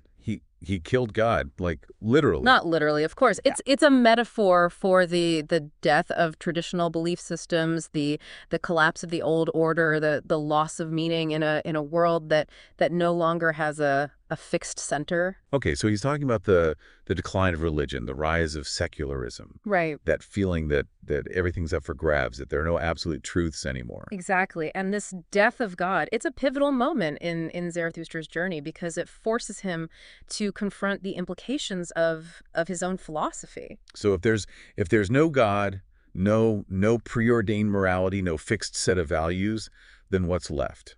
How do we navigate this new world without losing our way? That's the central question that Nietzsche is wrestling with here. He Yeah. sees the death of God as both liberating and terrifying. Liberating because it frees us from shackles of dogma, but terrifying because it leaves us adrift without a compass to guide us. You nailed it. It's like stepping into this vast uncharted territory. You have the freedom to go anywhere to create anything, but you also face the danger of getting lost, of losing your sense of purpose. So how does Zarathustra respond to this challenge? What guidance does he offer to those who are struggling to find meaning in a world without God? Well, he doesn't offer easy answers. He doesn't, provide a new set of commandments to replace the old ones. Instead, he encourages the higher men to embrace their freedom, to create their own values, to become masters of the world. Masters of the world. So he's not advocating for a passive acceptance of this new reality. He's saying we need to actively shape it, to take control of our own destinies. That's the essence of his message. He's calling for a radical individualism, a rejection of herd mentality, a willingness to forge your own path, even if it means going against the grain. But I imagine this path isn't easy. There must be obstacles along the way. Absolutely. Zarathustra acknowledges the challenges that come with embracing this new way of being. He warns against the dangers of the populace, those who cling to outdated values and try to hold back the higher men from reaching their full potential. So it's a battle against conformity, against mediocrity, against those who would try to drag you down to their level. You could say that. Nietzsche sees this struggle as an inevitable part of the journey towards becoming the Superman. It's a reminder that true growth and transformation often requires to confront resistance, both within ourselves and from the world around us. And speaking of confronting resistance, we can't forget about the will to power. This concept keeps coming up throughout Zarathustra's teachings. Yeah, it seems to be the driving force behind everything he's talking about, but I'm still trying to wrap my head around exactly what he means by it. It's a complex and nuanced idea, but at its core, the will to power is the fundamental energy that drives all living things towards growth, expansion, self-overcoming. It's not just about power over others, it's about power over oneself, right? The power to shape your own destiny, to create your own meaning, to become the author of your own life story. That's a great way to put it. And for Nietzsche, this will to power is at play in all aspects of life, from our personal relationships to the evolution of societies and cultures. So it's a universal force, a kind of cosmic energy that's constantly pushing us towards greater complexity and creativity. Exactly. And one of the most thought-provoking ways Nietzsche explores this idea is through the concept of the eternal return. Ah, yes, the eternal return. We touched on this briefly earlier. It's the idea that everything that has happened is happening and will happen, will repeat itself endlessly in an infinite cycle. That's the gist of it. And it's not meant to be taken literally. It's more of a thought experiment, a way to challenge our assumptions about time, about choice, about the meaning of life. Okay, so how does this concept of the eternal return connect to the will to power? Well, if you knew that you were going to live the same life over and over again, wouldn't you want to make it a life worth repeating? Wouldn't you want to make choices that you wouldn't regret, to embrace experiences that would bring you joy and fulfillment? It definitely puts things in perspective. Suddenly, every decision feels like it has like infinite weight. Exactly, and that's what Nietzsche's getting at. The eternal return challenges us to live each moment as if it were eternal, to make choices that align with our deepest values, to strive for a life that we would be willing to live over and over again. It's a call to live authentically, to embrace the fullness of our being, to make each moment count. Yes, and to do it all with a sense of joy and affirmation, even in the face of suffering and hardship. This is pretty heavy stuff, but I can see how it ties into Nietzsche's overall message of embracing life in its totality and striving for self-overcoming. Right. He's really pushing us to rethink our fundamental assumptions about who we are, what we're capable of, and what it means to live a meaningful life. I'm ready to hear more. Where does Zarathustra go from here? What's the next chapter in this philosophical odyssey? Well, after his intense encounter with the higher men and the ugliest man in the cave, Zarathustra feels the need to withdraw once again, to seek solitude and further reflection. So he's had this intense burst of insight, and now needs time to kind of to process it all, to integrate it into his own being. That's a great way to put it. He's been challenging others to awaken to their potential, but he also recognizes the importance of his own continued growth and self-discovery. It's like he's saying that the journey of becoming the Superman is an ongoing process, a lifelong pursuit of self-overcoming. Exactly. And even though he seeks solitude, he's not completely isolated from the world. He continues to encounter a fascinating array of characters, each of whom represents a different facet of human nature and the challenges of finding meaning in a world without God. Okay, I'm ready to meet some of these new characters and hear what wisdom Zarathustra has to share with them, but I think we need to take a pause here and let all this information sink in before we move on to the final part of our deep dive. Yes, a break is definitely in order. Nietzsche's ideas are like a rich and complex tapestry full of intricate patterns and hidden depths. Yeah. We need time to appreciate the beauty and complexity of what he's offering. Okay, so we're back and ready to wrap up our deep dive into Thus Spake Zarathustra. Last time we left off with him heading back to his cave to reflect on everything he's experienced. Right. Retreating to recharge, but even in solitude, Zarathustra can't seem to escape these encounters. It's like the world just keeps finding him. So who does he meet this time? Well, he has this rather interesting encounter with a character called the Leech. A leech. Okay. Yeah. The leech is described as this, spiritually conscientious person, but also as kind of a parasite, like latching on to Zarathustra, feeding off his ideas. That's a pretty harsh image. Yeah. What do you think Nietzsche's trying to say about this kind of person? I think he's using the leech as a symbol of those who approach, knowledge, spirituality in this passive, dependent way. They attach themselves to others, absorb their ideas, but don't really, digest them or develop their own understanding. So it's a critique of intellectual laziness. Like, don't just blindly follow someone else's path. Exactly. Nietzsche's emphasizing the importance of independent thinking, of questioning everything, actively engaging with ideas instead of just passively consuming them. He's all about becoming your own philosopher, your own creator of values. Absolutely. And even in this interaction, he's not trying to force his ideas on the leech. He's challenging him to find his own way, his own perspective. It's like he's saying, don't just take my word for it. Go out and figure things out for yourself. Exactly. Experience the world, wrestle with the tough questions. And speaking of wrestling with tough questions, we've got to talk about the Ass Festival again. It seems pretty central to Zarathustra's message. It is, and as wild as it seems, it's a powerful symbol of his philosophy. How so? Well, it's this rejection of traditional morality, this embrace of, the earthly, the sensual, and this celebration of life in all its fullness. Saying yes to life even when it's chaotic and doesn't make sense. Exactly. Finding joy, finding liberation in the midst of the absurd. And Zarathustra himself is part of this festival. He is. He's not this rigid, dogmatic figure. Okay. He's complex, he's human, he's capable of profound insight, but also playful abandon. I like that. It reminds us that life isn't just about, striving for some goal or following strict rules. It's about experiencing joy, being present, finding the beauty in the unexpected. Absolutely. And as Zarathustra's journey comes to an end, he returns to his cave. But he's not the same man who left all those years ago. He's transformed by everything he's seen, everyone he's met. Right, he's grown, changed. And what happens when he finally emerges from the cave? He delivers his final message, a call to action for those ready to become higher men. And what's this message? What's he urging us to do? He's telling us to question everything, to create our own values, to strive for greatness, and to really embrace that will to power as a force for growth and self-realization. He's definitely giving us a lot to think about. He is. So as we wrap up this deep dive into Thus Spake Zarathustra, what's your takeaway? What wisdom do you think Nietzsche is trying to share with us through this story? I think he's challenging us to rethink who we are and what we're capable of, to embrace a life of constant becoming, of pushing beyond limitations. Not giving us the answers, but the questions to ask. Exactly. That's what makes Zarathustra so powerful. It's a journey, not a destination.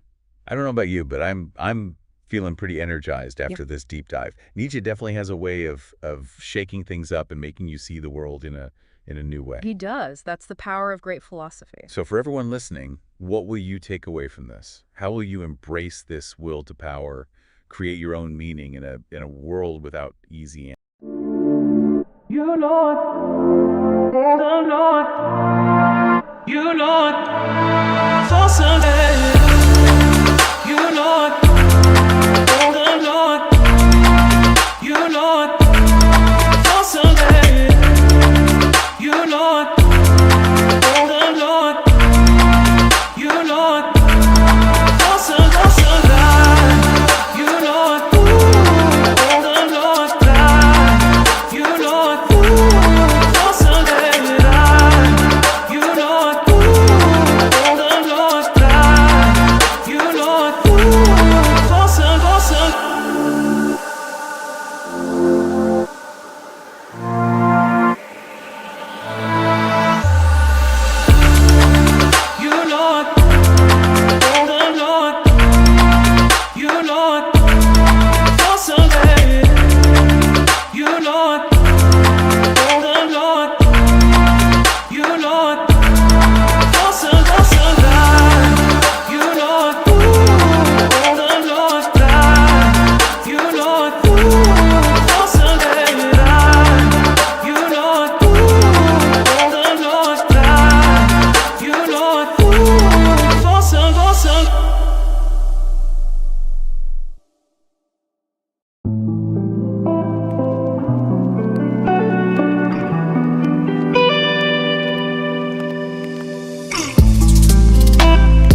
Welcome back, everyone. We're diving into a classic today, one that's both incredibly famous and, well, kind of notorious.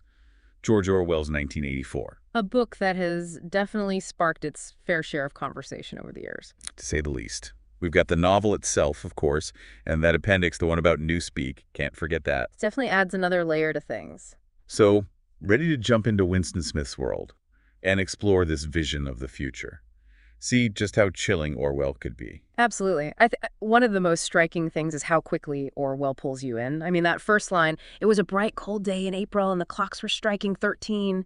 You just know something's off. Right from the start, talk about setting the mood. And then there's Winston, just trying to live his life in Oceania, one of these huge superstates always at war. And it's not just war, it's that the party controls everything. Everything. Yep, the level of control is just, it's almost hard to grasp. Telescreens everywhere, always watching. The thought police, just waiting to snatch you up if you even think the wrong thing. History being rewritten, and then this Newspeak language, designed to stop thought crime. Control the words, control the thoughts. It's a pretty scary idea, right? Absolutely. Even something as simple as Winston writing in a diary. That's an act of rebellion in Oceania. Makes you wonder what would even count as a thought crime. Right. And it's not just Winston, the party's influence. It starts so young. Like when Winston meets those Parsons kids. The spies. They're basically taught to report on their own families. It's a pretty chilling example of how totalitarian systems, they really try to get into every part of life. And then there's Winston's job at the Ministry of Truth. He literally rewrites history to fit what the party wants. It really makes you think about how fragile history can be. If the past is always changing, what can you really trust? It's like they say, he who controls the past controls the future. And then there's Syme, this colleague of Winston's, who's working on the Newspeak Pictionary. He's actually enthusiastic about shrinking the language, about limiting thought. Which is kind of ironic, considering what happens to him. Vanishes for being too intelligent. Exactly. It shows that even if you're dedicated to the party, thinking too much can be dangerous. Then we've got the 2 minutes hate. Everyone forced to participate in this frenzied denunciation of Goldstein. This supposed enemy of the people. It feels almost like a mob mentality, doesn't it? Like a carefully orchestrated hysteria. And this is where Orwell introduces doublethink, believing two contradictory things at the same time. War is peace, freedom is slavery, that sort of thing. Exactly. The 2 minutes hate is this perfect way to see how the party manipulates emotion, creates an external enemy to unify the people. It's fascinating to watch how Winston reacts during these hates. He's both repulsed by it, but also drawn to Goldstein's message. It's a great example of his internal struggle. He's starting to question things, but he's also terrified of the consequences. Which makes his encounter with that old prole even more interesting. The one who remembers life before the revolution. It's like a brief glimpse into a past the party has tried to erase. But even his memories are hazy. It's a pretty clear message about how difficult it is to hold on to the truth when history is constantly being rewritten. And then in the middle of all this oppression, there's Julia. Ah, Julia. This rebellious, sensual young woman. She really catches Winston's eye, and the party tries to suppress any kind of sexuality, right? Absolutely. So their attraction is a pretty defiant act in itself. And their first meeting out in that wood clearing, it feels like this breath of fresh air. A moment of freedom and privacy in this world of constant surveillance. Orwell really uses that natural setting to contrast with the grim reality of Oceania. It's like a reminder of all the things the party tries to stamp out. Yeah. Love, beauty, a need for connection. And then their affair, taking place in that rented room above Mr. Charrington's shop. Surrounded by relics of the past, things the party has tried to erase. The room becomes their sanctuary, a place where they can be themselves, even if it's just for a little while. And the glass paperweight, that symbol of a lost world, a tiny, perfect world encased inside. It's a powerful image. And that rhyme, oranges and lemons, that Mr. Charrington recites, it's like this echo of a forgotten London. A hint that the past can never be completely erased. But of course, their happiness is fragile. The party's always there, looming over them. And then Hate Week arrives, and the war frenzy escalates. And that's when we find out that Oceania isn't fighting Eurasia after all. It's Eastasia. A complete reversal, and Winston's job is now to rewrite history to reflect this change. And that's classic doublethink in action. Right. holding two contradictory beliefs at the same time and accepting both as truth. Absolutely. And then there's Goldstein's book, the one Winston finally gets his hands on, The Theory and Practice of Oligarchical Collectivism. It lays out the party's methods for controlling everything. It's like a light bulb goes off for Winston. He finally starts to understand the how and the why of the party's power. It's crucial because it gives him the intellectual framework to understand what's happening. Doublethink, newspeak, the goal of total control over the human mind. But that knowledge makes him and Julia more vulnerable. The party doesn't tolerate dissent. And you can really feel the tension build as their secret haven is discovered. That hidden telescreen behind the picture of St. Clement's Church. The party's all-seeing eye. It's a terrifying moment. And that's where things take a very dark turn for Winston and Julia. It's brutal, that arrest. All their hope just crushed. And what comes next? It's even worse.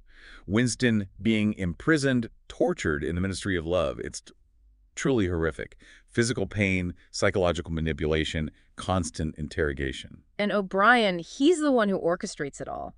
Winston's torturer, but also, it's strange to say, his teacher in a way. Because he's pushing Winston towards the party's idea of truth. Exactly. O'Brien embodies that twisted logic. It's like the ultimate betrayal. Winston thought O'Brien was on his side. But O'Brien represents the party's power. He has to break Winston completely. It's not enough to punish him. They want to erase any thought of rebellion. Force him to love Big Brother. Imagine that, loving the very system that's crushing you. It's the darkest part of the story, I think. When Winston betrays Julia, and then that moment when he actually believes 2 + 2 = 5. It's symbolic, right? Complete submission to the party. They've broken his spirit. He doesn't even trust his own perception of reality anymore. The power of psychological manipulation, it's really frightening. Makes you wonder how strong any of our convictions would be under that kind of pressure. And it makes you think about truth itself. What happens when truth becomes something someone else can control and change? Especially today, with all the talk about misinformation and propaganda. It's almost like Orwell predicted this kind of world. Absolutely. And when Winston is released from the Ministry of Love, he's not the same. Just a shell of who he was. That encounter with Julia, it's so sad. They've both been broken by the party. Their love has been turned into fear, hatred. They can't even connect anymore. It's like the party has destroyed their ability to love. And then the final scene, Winston embracing the party's propaganda. He loves Big Brother. It's chilling. The party is one, individuality completely erased. A bleak ending, but it's meant to be a warning about unchecked power, the importance of fighting for individual freedom. 1984. It's a cautionary tale. Totalitarianism, surveillance, propaganda, manipulating information, it's all relevant today. And that's where that appendix about newspeak comes in. It's fascinating and scary how Orwell shows language being used as a tool of control. Newspeak, it's designed to eliminate thought crime by shrinking the vocabulary, limiting what people can even express. It's like the idea that if you control the words, you control the thoughts. We see that happening today, don't we? Words being banned, redefined, all to control what people can say and think. It's a reminder that words have power. Controlling language can lead to controlling thoughts. So why does this matter to us today?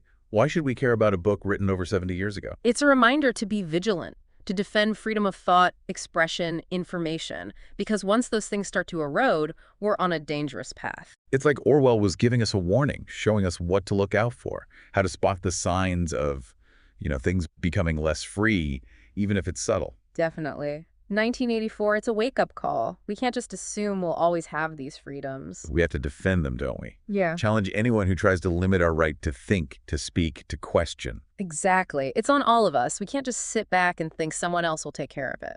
Like that quote, "The only thing necessary for the triumph of evil is for good men to do nothing." Exactly. We have to be willing to speak up, to call out injustice, to challenge misinformation, hold those in power accountable. And part of that is recognizing how language can be used, sometimes in sneaky ways, to shape how we think. It's like that line in the book, "Who controls the past controls the future. Who controls the present controls the past." It's a reminder that those in power, they often try to control the story, how we see things. That's why it's so important to be critical thinkers, to question everything, to look for different perspectives, not just accept what we're told, especially now with so much information out there and so much of it manipulated. And 1984 can help us understand those threats, help us resist them. Orwell wasn't just writing a story, he was giving us a warning, showing us a path we don't want to go down. He was saying fight for a better future. One where truth matters, where people are valued for who they are, where you can think freely without being afraid. A world where 2 plus 2 always equals 4, no matter what anyone tries to tell you. A future worth fighting for. I think Orwell would be happy with anyone who takes on that challenge. So to everyone listening, keep questioning, keep thinking, and keep fighting for what's true. That's the best way to honor 19.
Welcome to another deep dive. Today we are taking a closer look at one of the most iconic American novels of the 20th century, The Great Gatsby. It's a story that has captivated readers for generations, and for good reason. It's a story about love and loss and wealth and class and the American dream and so much more. And to help us unpack all of that, we're gonna follow this story chronologically, starting with the arrival of our narrator Nick Carraway in West Egg, Long Island. Nick is a young man from the Midwest who moves east to learn the bond business. It's the summer of 1922, and America is in the midst of this kind of a post-war economic boom. It's a time of great prosperity and social change. People are, drinking, partying, spending money, and trying to forget the horrors of World War I. And West Egg is where the newly rich are congregating. It's all colossal mansions and lavish parties. Yeah, and Fitzgerald contrasts this kind of ostentatious display of wealth with the more understated elegance of East Egg, where the established old money families live. And Nick finds himself right in the middle of it all. He's renting this modest little cottage, which is sandwiched between Jay Gatsby's enormous mansion and another sprawling estate.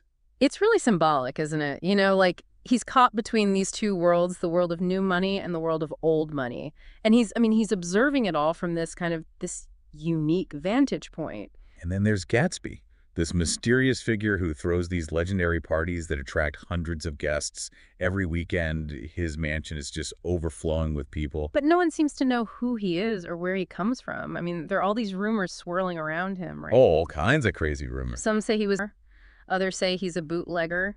Some even whisper about a connection to the underworld. It's like he's this blank slate onto which people project their own fantasies and desires. Right. He's this enigmatic figure who represents both the allure and the danger of the American dream, and I think that's what makes him so fascinating. It's interesting. For all the people who attend his parties, Gatsby himself remains a bit of a recluse. He seems to observe the revelry from a distance, like he's not really a part of it. It's as if he's searching for something, or waiting for someone. Almost like he's putting on a show for a specific audience. Exactly. And as we'll see, that audience is one person in particular, Daisy Buchanan, the woman who holds the key to Gatsby's heart and the reason behind his grand facade. Uh-huh.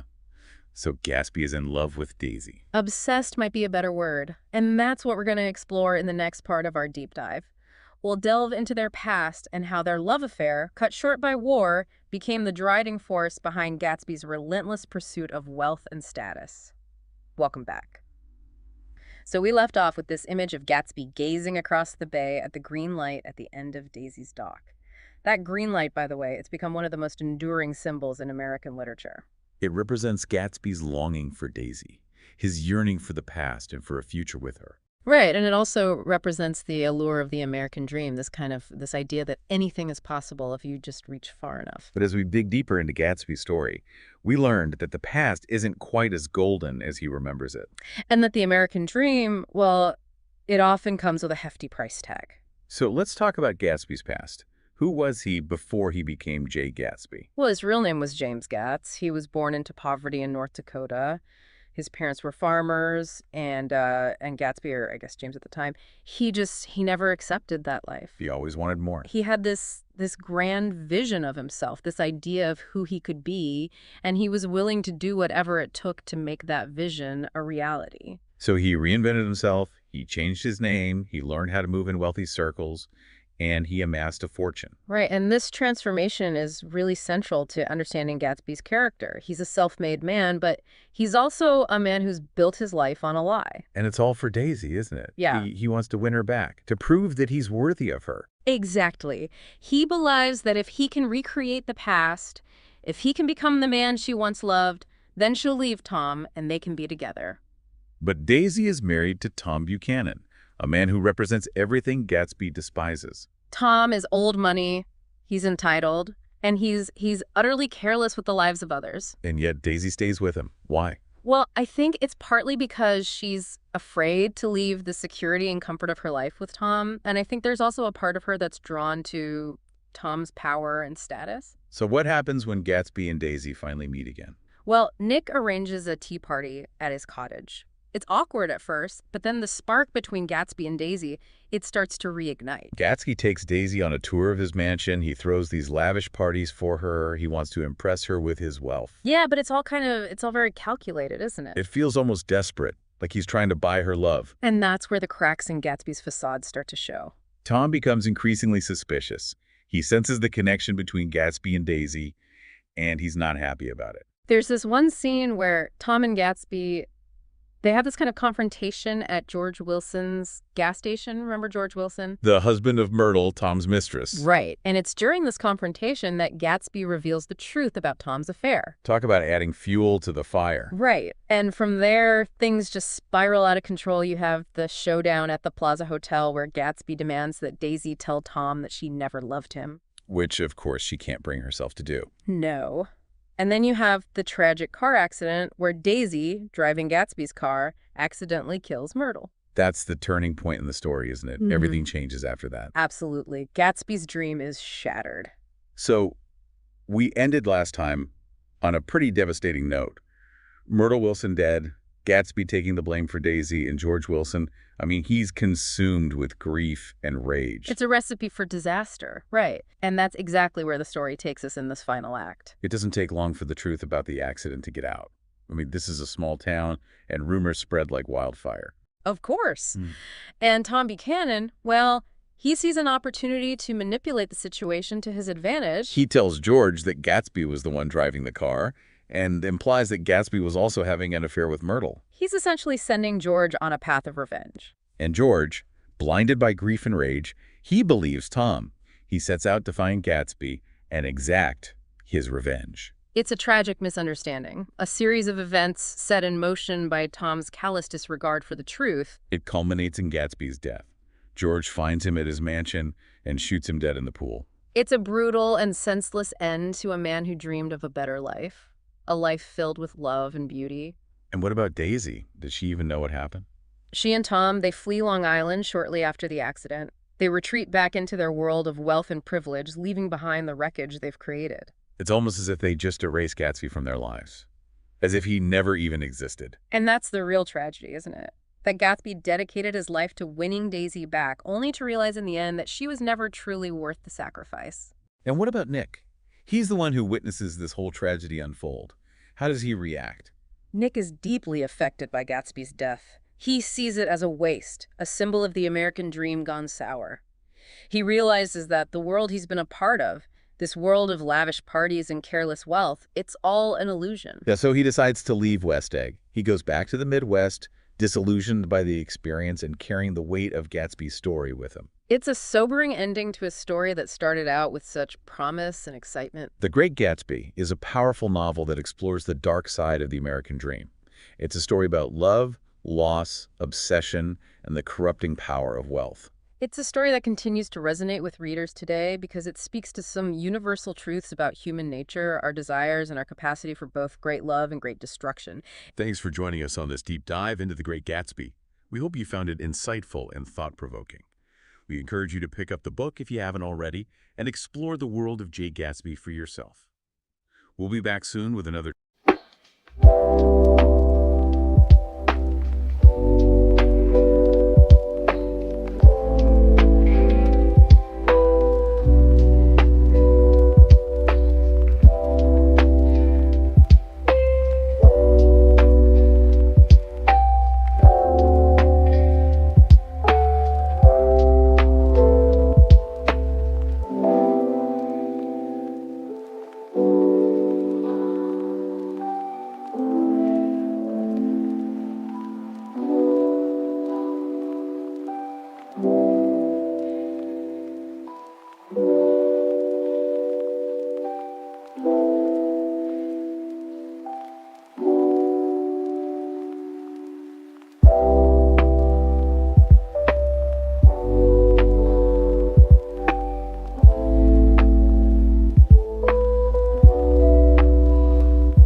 on, and I thought you might be home. I wasn't sure.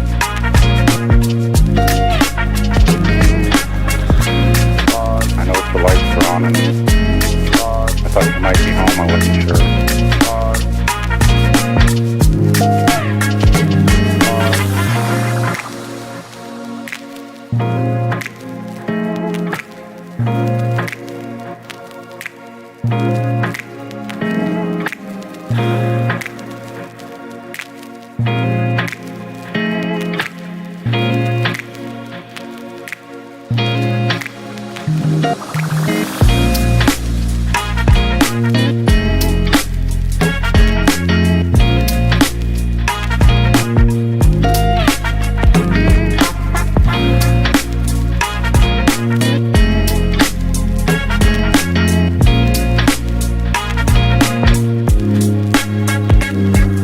I know the lights are on, and I thought you might be home. I wasn't sure.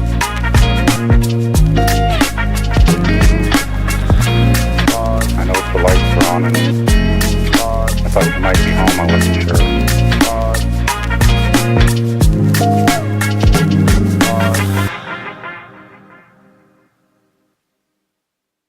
All right, so buckle up, everyone, because today we are taking a deep dive into Dostoevsky's Crime and Punishment. Oh, a classic. Yeah, we're going to be experiencing the story as it unfolds, all the twists and turns from beginning to end. Ooh. So to kick things off, I guess we got to meet our main man, Rodion Raskolnikov, Okay. right? He's a young ex-student living in St. Petersburg. Yeah. And, well, let's just say he's not having the best time. No, he is absolutely not. And what's so interesting about this guy, about Raskolnikov, is that he's brilliant. He's even handsome. Yeah. But he's totally drowning in poverty and alienation. It's like the city itself is kind of like closing in on him. Right. You get that feeling reading it. It's almost like St. Petersburg is this physical manifestation of his like inner turmoil, this oppressive, stifling atmosphere, Absolutely. and that's super important to understanding his mindset. Okay. He's not just some poor student down on his luck. Right. This is a man on the verge of a breakdown, fueled by this like potent resentment for the whole world around him. Yeah, and then he meets this pawnbroker, Alyona Ivanovna. Oh yeah, she's a piece of work. Definitely. He pawns his watch, Mm-hmm. but you can like feel this underlying tension. Yeah. Like he's sizing her up or something. Exactly. It's not just about pawning a watch, is it? No, it feels like something else is brewing. Right. And then right after that, he runs into Marmeladov, this drunkard, who pours his heart out about his family, about their poverty. Oh man, that's right. His daughter Sonia, Right. who has to like resort to prostitution Yeah. to support her family. Yeah. Jeez. That really gets to Raskolnikov. Of course, yeah. I mean, it just reinforces all his like disgust with the injustice of it all. Yeah. But it also kind of plants the seed. This really dangerous idea starts taking root. Okay, so you're saying this encounter kind of pushes him over the edge. In a way, yeah. I mean, it's a turning point. And then there's Lizaveta. Right, Alyona Ivanovna's sister. Yeah. Who's like completely different. Right, yeah. She's described as this kind, innocent soul, the total opposite of the pawnbroker. And yet this meeting with her ends up being like a catalyst.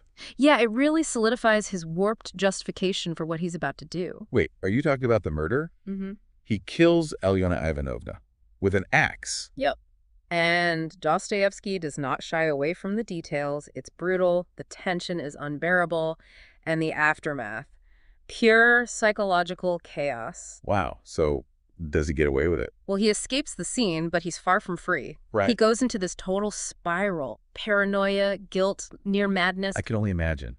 To be trapped in your own mind like that. He's haunted by what he's done. Literally haunted. And then on top of all that, his mother and sister show up in St. Petersburg, depending on him completely. Oh, yeah, that's right. Talk about pressure. Oh, man. That's like adding fuel to the fire. Yeah, totally. It's like everything is piling on, and then we have all these other characters coming into the picture. Razumihin, his loyal friend, Luzhin, Dunya's weird and manipulative suitor, and of course, Porfiry Petrovich, the detective who's on to Raskolnikov from the start. Wait, Porfiry knows. Oh, he suspects. definitely suspects. But he's playing this psychological game with Raskolnikov, Mm-hmm. using these subtle tactics, mind games, veiled accusations. Try to break him down. Exactly. It's a battle of wits. He sees something in Raskolnikov, more than just a criminal. It's almost like he's fascinated by him. And meanwhile, Raskolnikov is falling apart at the seams, correct? Totally. Outbursts, erratic behavior. Yeah. He even confesses to another detective, Zamatov, while he's delirious with fever. Really? Yeah, it's wild. He's drawn to the people investigating him, yet trying so hard to hide his guilt. It really makes you question his sanity. And there's that whole scene at Marmeladov's funeral. Oh, yeah, that's a mess. Katerina Ivanovna completely loses it. Luzhin tries to frame Sonia for theft, and then Raskolnikov jumps in to defend her. So even after committing murder, he's still got this sense of, like, chivalry. It's complicated, right? It shows this capacity for compassion even after the horrific act he's committed. Makes his character even more intriguing. He's not just a cold-blooded killer. Not at all. Tormented by his conscience, drawn to Sonia's purity, and driven by this, twisted sense of justice. It's fascinating. And this is where he confesses to Sonia, right? Exactly. I mean, who else could he tell? Yeah, no woman. She's the only one he feels can understand his torment. Wow. What's her reaction? It's a mix of horror and pity, but also this unwavering devotion. It's heartbreaking and confusing at the same time. She sounds like a saint. Right. I can't imagine having that kind of strength. So this confession leads them into, some deep philosophical discussion. Oh, yeah, they go there. Guilt, punishment, the possibility of redemption, all the heavy stuff Dostoevsky himself was wrestling with. Sounds like we're about to head into some even deeper waters. Oh, yeah, we're just getting started. Well. Yeah, so we left off with Raskolnikov at a real crossroads. Yeah. Confessing to Sonia, and now he's got to face the music. But as we go deeper into Crime and Punishment, his journey, it is far from over. So what happens? Does he, go straight to prison? Eventually, yeah. But first, there's this new guy, Svidrigailov. Okay, hold on. Yeah. Another character. This is already so complex. Who is this guy? Is he like a villain? It's hard to say, really. He's a slippery character. Guy. Does some good things, seems like. Helps Marmeladov's family after he dies. Okay. Even offers Sonia money, but his motives are always kind of like suspect. Like he's trying to buy his way into their good graces, maybe to get to Dunya. Exactly. And there's this really tense scene where he basically corners Dunya, pushes her to the point where she has to defend herself. What, she attacks him? Shoots at him. Whoa, things just escalated quickly. Yeah. Did she kill him?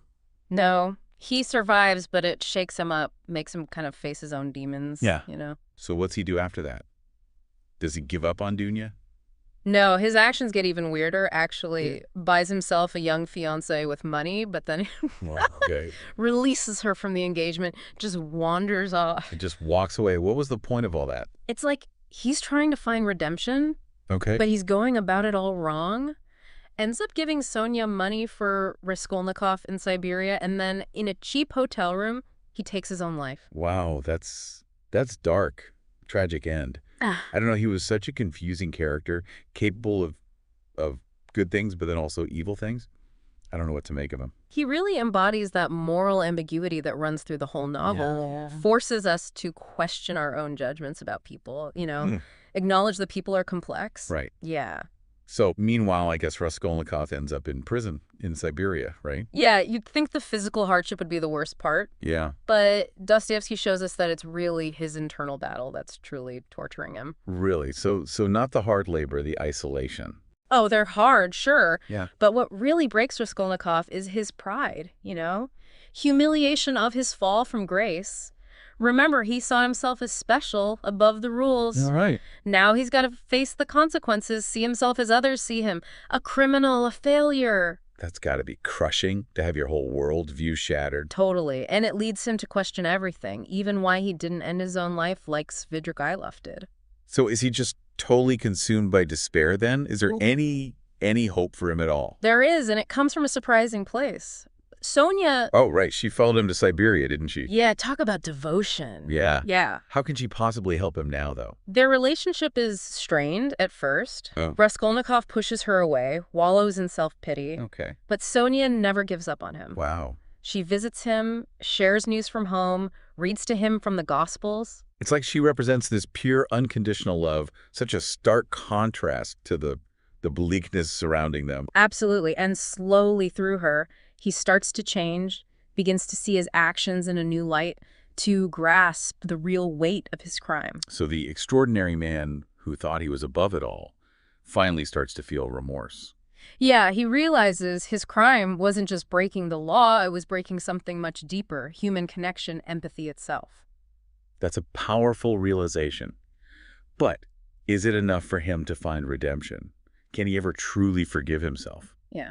Yeah, so he's realizing how heavy his actions really were. But is that enough? Can someone like Raskolnikov, who went and took a life, can he really find redemption? That's the big question hanging over the rest of the book. Redemption, at least in Dostoevsky's world, it's not about escaping punishment Okay. or forgetting what happened. So not about getting off scot-free. No, it's about facing your darkness, taking responsibility, and ultimately changing yourself through suffering and real remorse. Okay, so how does that play out for him in Siberia? Does he actually reach that transformation? It's a long and painful process, Yeah. but we do see him changing. Sonia's love and her faith, they play a huge part. Right. She becomes this source of strength, reminding him of his humanity, even in that despair. So even in a place like Siberia, surrounded by, criminals, there's still room for hope and connection. Exactly, Sonia. She embodies that hope. She reads to him from the Gospels, tells him about his family, and just offers her presence, reminds him he's not alone. It's like she's showing him a new path, a way out of the darkness. Yeah. And slowly he starts to respond to that. He starts to feel genuine remorse, tenderness for Sonia. There's even this dream where he sees the world being ravaged by disease, and he realizes his whole idea of being extraordinary was a total delusion. So he's finally letting go of that dangerous belief that got him into this mess in the first place. Seems like it. He starts to understand that real strength isn't about power, Right. but humility and compassion. But he's still murdered someone. How can he ever make up for that? Dostoevsky doesn't give us easy answers. Raskolnikov is still haunted by nightmares, still wrestling with the weight of what he did. Yeah. But there's this sense that his suffering, his willingness to face his guilt, it's a step toward eventual redemption. So it's not about erasing what he did, but about becoming a better person through this whole ordeal. Exactly. And while Dostoevsky leaves the ending open, Okay. there's this feeling of hope, a suggestion that through everything, through Sonia's love, Raskolnikov has taken the first steps towards a new life. Wow, what a story. We followed Raskolnikov from poverty to murder, paranoia, prison, and finally some hope for redemption. What a ride. Yeah, Crime and Punishment, it's a book that stays with you, makes you think about morality, justice, the human soul, all that deep stuff. So what's the one thing you want our listeners to take away from this deep dive? I think it's that even in the darkest parts of humanity, there's always a chance for change, for growth, even for redemption. It's a powerful message, reminds us of hope and the power of human connection. Well said. This has been a fascinating look at one of literature's most compelling characters. It really has, and I hope it encourages everyone listening to pick up Crime and Punishment.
All right, so we're diving into Wuthering Heights today.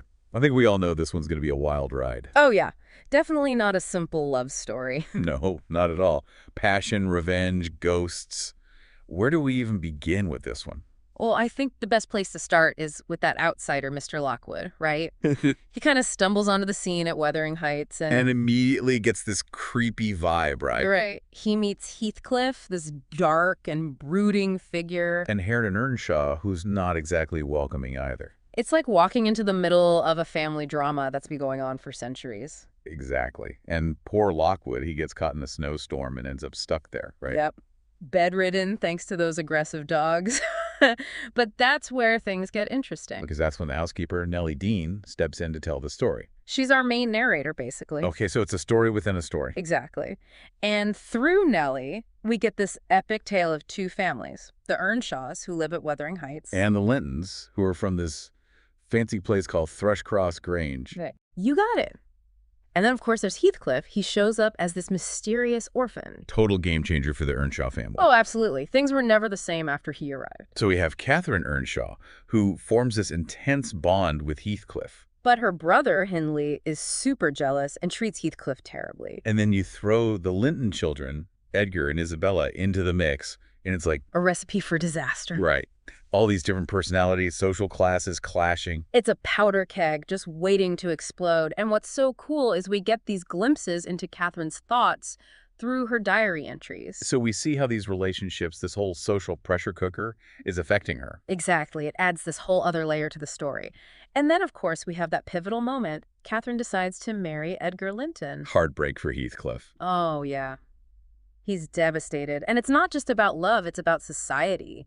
Those expectations placed on women back then. Catherine's diary entries, they really show how torn she was. Right. It's passion versus society, and in this case, society wins. But that's not the end of Heathcliff, is it? No way! He disappears for a while, and when he comes back... He's a changed man. Yeah. Wealthy, vengeful. He's back to make everyone pay. It's like he becomes the thing he hated most. Yeah, he becomes a mirror of that world that rejected him. He takes over Wuthering Heights, controlled Hindley and his son, Hareton.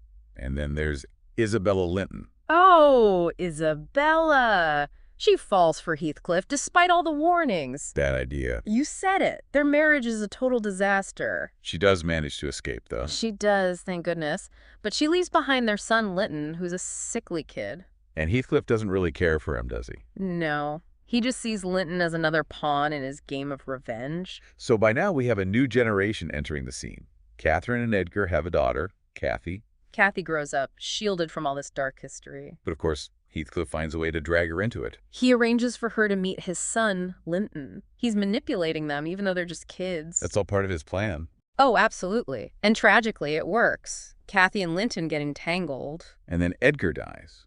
And Kathy's trapped at Wuthering Heights. Under Heathcliff's control. It's history repeating itself. But even worse this time around. Definitely. And after Linton dies, Heathcliff just spirals. He's obsessed with Catherine, even though she's dead. He's haunted by their love. He even does some creepy things in the graveyard trying to connect with her somehow. Like that ghost Lockwood sees at the beginning, right? Exactly. It was Catherine's ghost. Adds a whole other level of spooky to this story. Totally. It's like their love, even death can't stop it. And then Heathcliff dies too. He leaves behind Hareton and Kathy, the last of these two families, all alone at Wuthering Heights. But here's the thing. Amidst all this darkness, there's a sliver of hope. Hope. Where do you see hope in all of this? Kathy starts to see Hareton differently. She sees the good in him, the potential. The potential buried under years of Heathcliff's influence. Exactly. And Hareton, he starts to soften towards Kathy. There's kindness there. A chance for something new, maybe? It's subtle, but it's there. Like maybe, just maybe, the cycle can finally be broken. Okay, so we've covered a lot of ground here, but we're just getting started. This is just Act 1 of this epic drama. There's so much more to unpack. Buckle up. You know, it's easy to get lost in all the drama and the revenge in Wuthering Heights. Yeah, it's intense. But we can't forget that this book is also making some serious points about society. Right, about class and what was expected of people back then. Especially women, like with Catherine. Her decision to marry Edgar, that wasn't just about love, was it? Not at all. She wanted security, social standing. Things Heathcliff couldn't offer, being an orphan and an outsider. Exactly. And her diary entries, they really show how conflicted she felt. That whole struggle between following your heart and doing what society expects. It's a theme that still resonates today, doesn't it? Definitely. We all feel that pressure sometimes to choose between what we want and what we should do. And then there's Edgar. He represents that world of privilege and refinement. He's kind, but he's also a product of his upbringing. Right. He loves Catherine, but I don't think he ever truly understands her connection with Heathcliff. He's almost the opposite of Heathcliff, isn't he? Yeah, you could say that. Edgar is all about order and reason, while Heathcliff is pure passion and chaos. And Isabella, poor Isabella, she gets caught in the middle of all this. She's drawn to Heathcliff's intensity, but she has no idea what she's getting into. It's that classic mistake of romanticizing the bad boy. And she pays the price for it. But she's also a survivor. She finds the strength to escape Wuthering Heights. Which is a pretty amazing feat, considering everything she goes through. Absolutely. And then there's the setting itself, the moors. They play such a big role in the story, don't they? Totally. They're a symbol of freedom, but also isolation. They reflect the character's inner turmoil. It's like the landscape itself is a character. Yeah, I think that's a great way to put it. It shapes the story in so many ways. Now, I gotta ask about Heathcliff. He's such a complex character. He is, isn't he? Cruel, vengeful, but also capable of deep love. How do you make sense of him? Is he a villain or a victim? I think he's a bit of both. His love for Catherine is real, but it's been poisoned by his past, by the way he's been treated. It's like he's trapped in a cycle of pain and can't break free. Exactly. And his actions, as awful as they are, they come from a place of deep hurt. It's a reminder that pain can be incredibly destructive, both to ourselves and to others. It's not an excuse, but it helps to understand where he's coming from. Right. And Bronte doesn't shy away from showing us those dark parts of human nature. Wuthering Heights isn't a fairy tale. It's a story that forces us to confront the ugliness, the complexity of being human. Yeah, it's definitely not a light read. Yeah. But the writing itself, it's so powerful. Bronte's prose is incredible. The way she describes the moors, the characters' emotions, it's just beautiful. And the ending, it leaves you with so many questions. It does, doesn't it? Does Heathcliff find peace? Can Wuthering Heights ever truly heal? We don't get clear answers. I guess that's part of what makes it so thought-provoking. It's a story that stays with you long after you've finished reading it. Absolutely. And I think it speaks to the power of open endings. It allows us, the readers, to draw our own conclusions, to have our own interpretations. It invites us to keep the conversation going, even after we close the book. Which is pretty cool when you think about it. We've really gone deep into the darkness of Wuthering Heights, all that passion, the revenge. Yeah. But there's that little glimmer of hope at the end. Yeah, with Kathy and Hareton, like maybe they can actually escape that cycle of pain. It makes you wonder, did Emily Bronte really mean for there to be hope?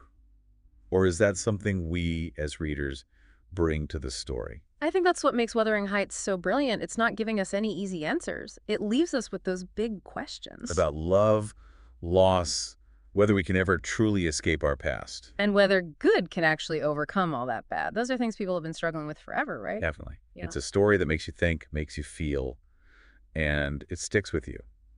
Which is why I think it's considered such a classic. Oh yeah, definitely a classic. And it's had such a huge impact too. Think of all the adaptations, movies, plays. Even music and art inspired by Wuthering Heights. It's everywhere. It's because it just keeps speaking to people, no matter what time period, what culture. Those themes of love and loss and revenge, they're universal. In Bronte's writing, it's just so powerful, so evocative. She really gets under your skin. Yeah. And that gothic atmosphere, those ghosts, it all adds to the feeling that this story is about something bigger than just these characters. Right, like it's tapping into something primal, something deep within us. Exactly. And Yeah. that's why, even though it's dark, I think there's something ultimately hopeful about Wuthering Heights. Hopeful. How so? Because it shows that even in the face of all that darkness, there's still that possibility for change, for growth. For forgiveness, maybe. Maybe it's up to us to decide what we take away from it. Do we focus on the darkness, or do we see that little spark of light? I think that's a good note to end on. It's a story that asks a lot of questions, but it doesn't give us all the answers. Which is okay. Sometimes the best stories are the ones that make us think for ourselves. Absolutely. Wuthering Heights definitely does that. And that's why it's a book that stays with you long after you've finished reading it. Well, I think we've done a pretty good job of unpacking this one. For our listener who's now thinking about picking up Wuthering Heights for the first time, What advice would you give them? don't be afraid of the darkness. Embrace the complexity. Let yourself get swept away by the story. Because even though it's tough in places, it's ultimately a story about the power of the human spirit.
Welcome to another deep dive, everybody. This time we're going to be exploring a classic, Great Expectations by Charles Dickens. It's a great pick. Dickens is such a master storyteller. He really is. And this story, well, takes us on quite a journey, right? With Pip, from his humble beginnings to the heights of London society. I mean, you've got ambition, class, and the meaning of great expectations all wrapped up in this one story. Let's start at the very beginning. You've got young Pip all alone, right? And where is he? This desolate marshland. And then boom, he runs into a terrifying escaped convict. It really sets the stage, doesn't it? For the whole novel. Oh, absolutely. I mean, talk about foreshadowing, right? The darkness, the uncertainty. But it's not just the convict, it's the setting itself. The way Dickens uses the marshes to reflect how Pip is feeling. You're right. The marshes become this symbol. Of what? Pip's isolation, how vulnerable he is, and that his past is always looming. Like the landscape is a mirror. Exactly. Yeah. Mirroring everything going on inside him. And of course, this encounter with the convict. Oh, it's huge. I mean, it sets off this chain of events. Which completely changes Pip's life. No doubt about it. Okay, so then we meet Pip's family. Well, his sister, Mrs. Joe. Don't forget Joe. Oh, right, Joe Gargery, too. Such a kind soul. But his childhood, it's harsh, right? I mean, Mrs. Joe is overbearing, to say the least. Dickens really nails these relationships, though. They're so complex. Well, Mrs. Joe, she's all about tickler. Yeah. And constantly reminding Pip he's indebted to her. It's like she represents those Victorian-era constraints. Oh, you mean like how society was so strict? Absolutely. And Yeah. she's desperate to climb that social ladder. Even if she has to sacrifice, well, everything to do it. Love, compassion, you name it. Then you have Joe. He's the complete opposite. Total opposite. He's good, loyal, He's like a true father to Pip. unconditional love and support. The best kind. But even Joe, he can only do so much. Yeah, the societal expectations, they get to everyone. Even Joe, he can't fully shield Pip from Mrs. Joe And that's where Dickens' commentary comes in, right? on society. He's not just telling a story, he's critiquing. What do you mean? That rigid class system, the Victorian one, Oh, I see. showing the hypocrisy, the injustice, it's all there. And how even good people like Joe, they get trapped. By their social standing, exactly. Then everything changes when Pip meets Miss Havisham. And Estella. Yeah, her too. Miss Havisham, this wealthy recluse, and Estella, beautiful, but so cold. It's a turning point for Pip He becomes ashamed of where he comes from. and starts yearning for something more. A better life. I get it. Miss Havisham, though, she's the symbol of bitterness. Lost love, stuck in the past. And Estella. Raised to break men's hearts. Destructive power of revenge, right? It's all there. I mean, Pip's dazzled by her beauty. And Miss Havisham's wealth? He wants to be a gentleman. To be worthy of their attention. And that's where it starts. That great expectations. But those aspirations, they come with a price. He starts pushing away Joe and Biddy, The people who really care about him. thinking they represent that old life he wants to escape. It's a classic mistake. A mistake. He thinks happiness is about wealth and status. That's what he's chasing. Exactly. And he doesn't see the value of what he already has. Then the mystery begins. Pip finds out he has a secret benefactor, Someone's going to pay for him to become a gentleman, and he automatically assumes it's Miss Havisham. which just makes his obsession worse. He's got to climb that social ladder. He's got it all wrong, though, doesn't he? What do you mean? Because it's not Miss Havisham at all. It's not. Nope. It's the escaped convict from the marshes. No way. The one from the beginning? The one and only Magwitch. Wow, that changes everything. Talk about a twist. It shatters all Pip's illusions. It makes him face his prejudices. All those flawed values he's embraced. That's pretty ironic, right? Totally.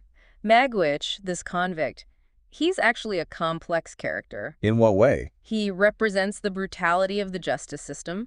But he's also capable of love and generosity. It makes you think, can you judge someone based on their past? Exactly. It's not so simple. I can't even imagine how Pip must be feeling. Gratitude, shame, fear, it's all mixed up in there. It's a huge turning point for Pip. He has to confront his ideas about good and evil. Because true worth, it's not about money or status. Not at all. And it's a good reminder for all of us, right? Don't judge a book by its cover. Sometimes the most unexpected people can teach us the most. About compassion, about humanity, it's powerful stuff. What really is. And that's just the beginning.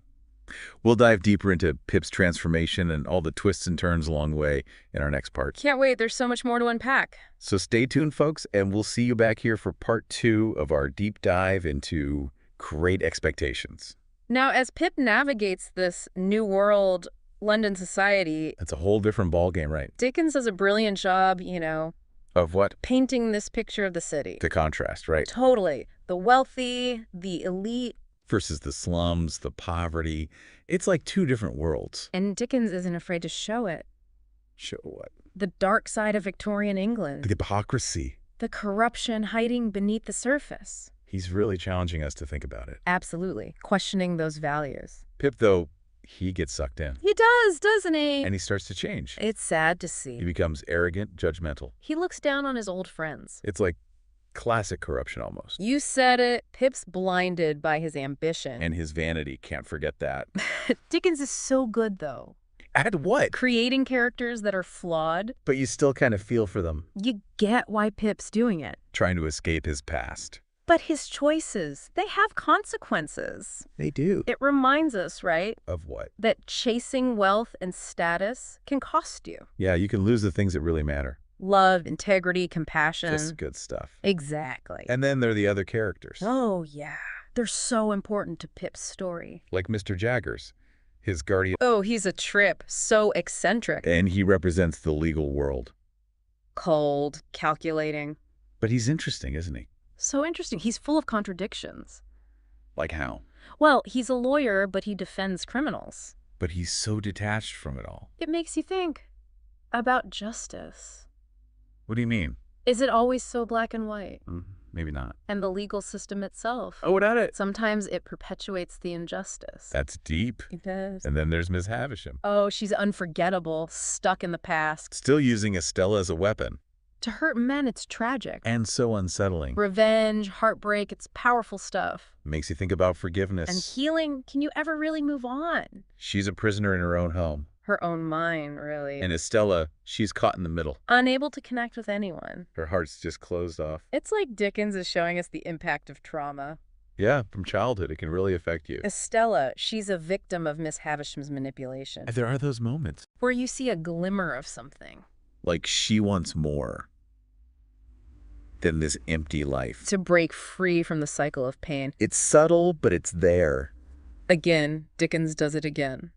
What do you mean? Even his unsympathetic characters. You kind of feel for them. He reminds us that everyone has a story. Their circumstances shape them. It's all connected.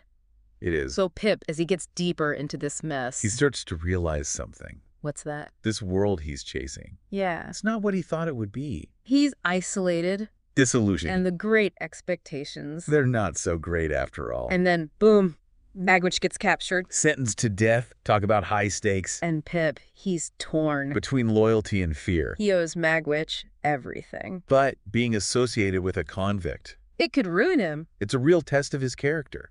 Will he stick to those societal values? Or choose compassion. He has to face the hypocrisy of it all. That world he wants to be a part of. It's also superficial. Money, status, respectability, they mean nothing compared to real connection. And it's a turning point for Pip. He chooses Magwitch. Risks everything. To repay the kindness. It's powerful. Redemption, pure and simple. He realizes true worth isn't about material gain.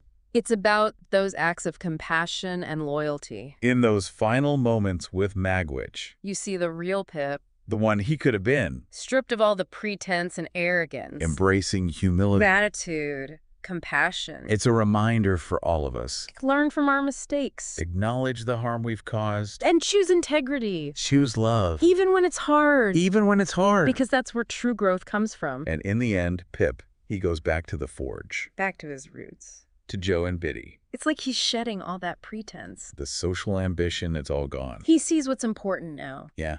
He realizes the forge, it's not what he thought. It's not a symbol of limitation anymore. It's a place of warmth. Authenticity, acceptance. And Joe, he's there. True fatherly love. Not about expectations or status. Just a connection of the heart. It's like sometimes the greatest things. They're not about grand ambitions.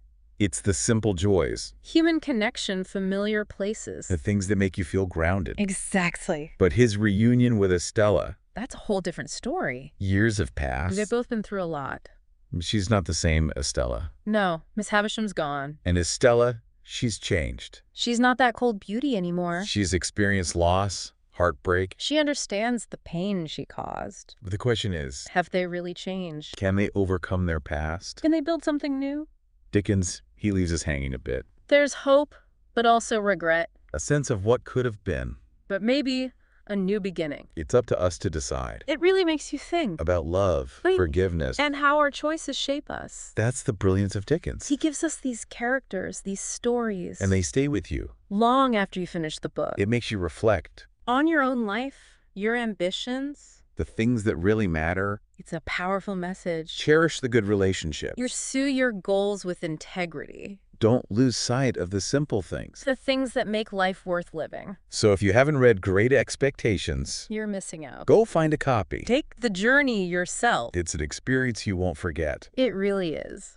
Thanks for joining us on this deep dive. It's been a pleasure exploring this incredible story with you. Until next time, keep those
All right, so get ready.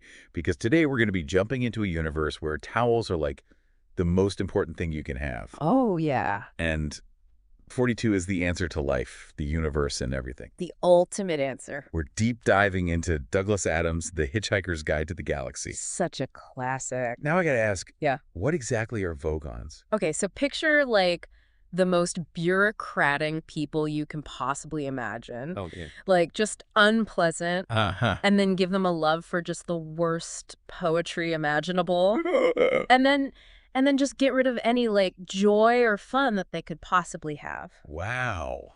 Yeah, those are Vogons. So they're not the kind of folks that you'd want to invite over for like tea and biscuits. Definitely not. No. And Arthur Dent, Yeah. our main guy, he kind of finds this out the hard way Oh, because his friend Ford Prefect drops a bit of a bombshell on him.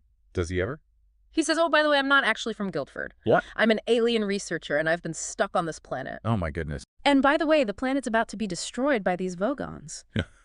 Talk about a way to spice up your Thursday morning. Right. So Yeah. Ford, though, being the resourceful alien that he is, he manages to get them off Earth just in the nick of time. Just in time. They hitch a ride on a Vogon spaceship. That was a close one. That was a very close one. Going from like sipping tea to suddenly watching your planet explode Right. from the viewport of a spaceship. Yeah, I can only imagine that Arthur's going through it a little bit at this point. A little bit of an existential crisis, I Yeah, think. just a tad. Just a smidge. So what is it like aboard a Vogon spaceship? Oh. Is it luxury accommodations?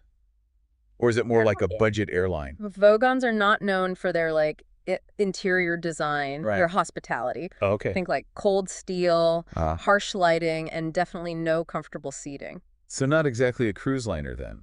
Not unless cruises involve forced poetry readings Oh, no. as punishment. That sounds awful. It's pretty terrible, I bet. especially when it's Vogon poetry. Right. Yeah. Because there's bad poetry and then there's Vogon poetry. Exactly. Yeah. But you might be wondering, how do they even understand these Vogons? Yeah. How are they understanding the Vogon? It's this thing called the babblefish, Okay. and it's this tiny little creature, and you stick it in your ear, Oh. and it translates any language What? by feeding on brainwave energy. That's so cool. Yeah, But also kind of gross. you get used to it. Okay. But anyway, their time on this Vogon ship is going to be very short-lived Okay. because stowaways are not exactly welcome. Oh. And after a particularly brutal poetry reading, they get thrown out in airlock Into space. into space. What happens next?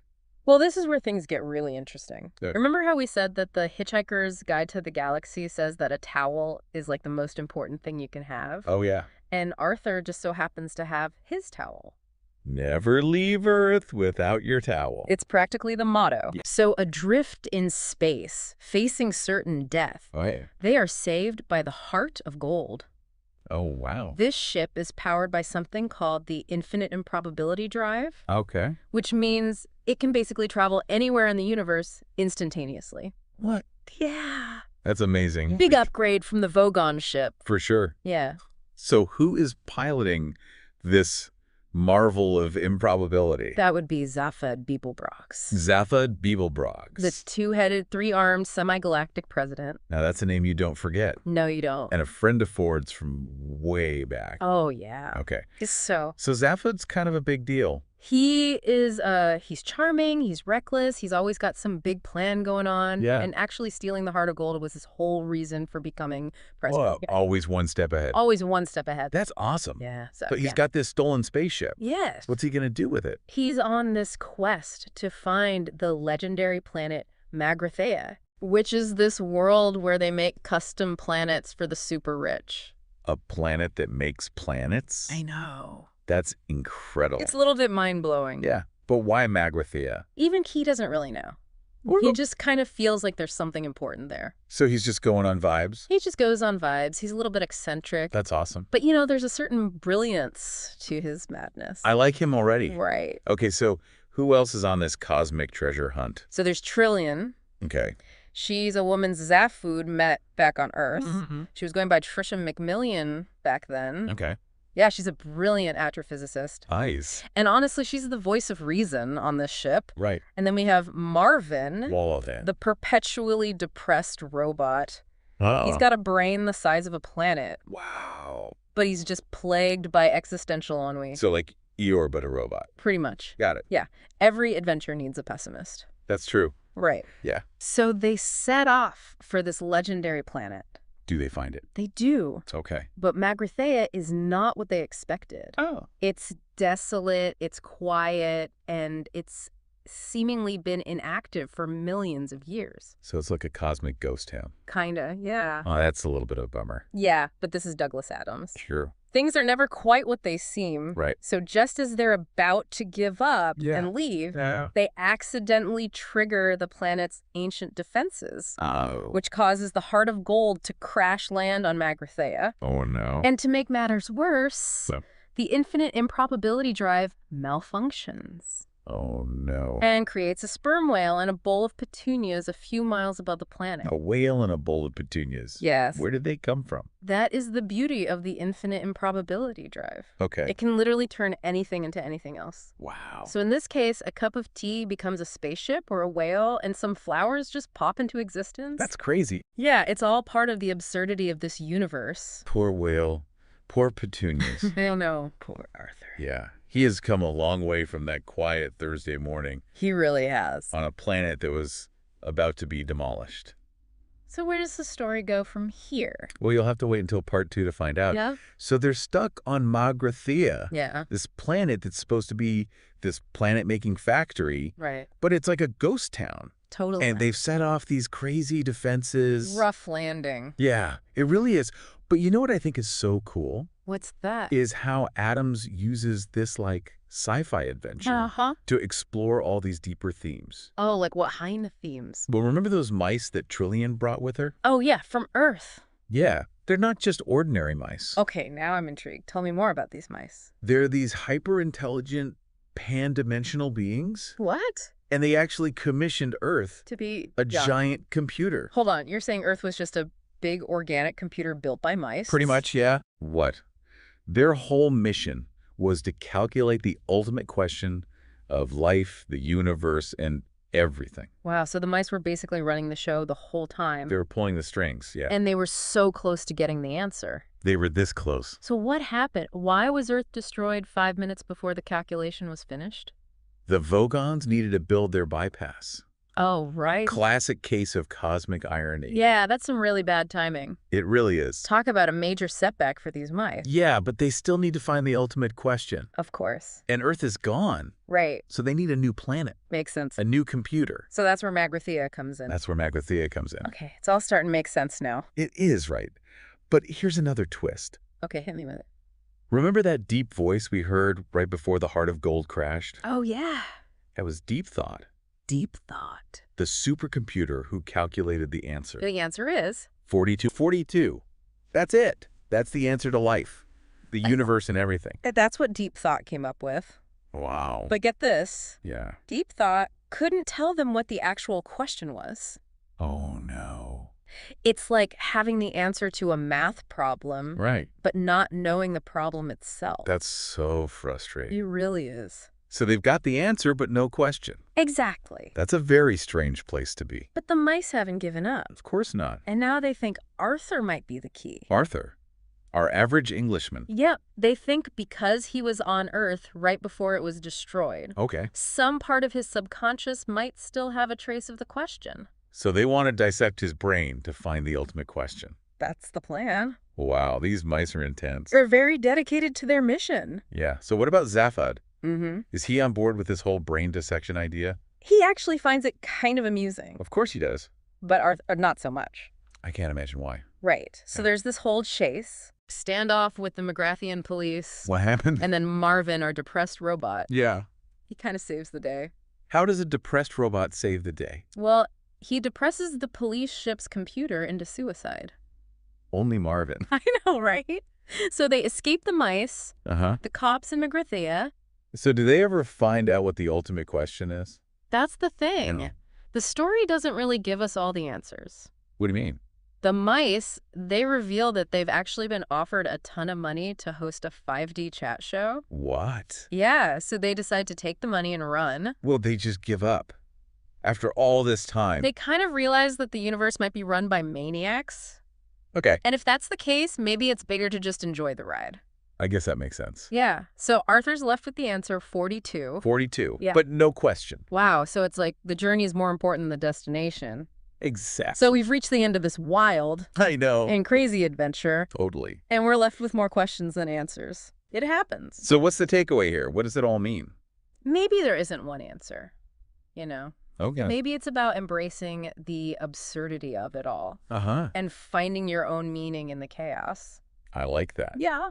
All right, so we've got these mice running around, Yes. a new Earth being built, Mm-hmm. and Arthur right in the thick of it. Yeah, it's time to meet the folks behind all of this. Oh, okay. The ones who paid for the new Earth. Exactly. Slartibartfast mentioned them. Yeah, so who are they? Well, they're not really who, they're more like what? Okay.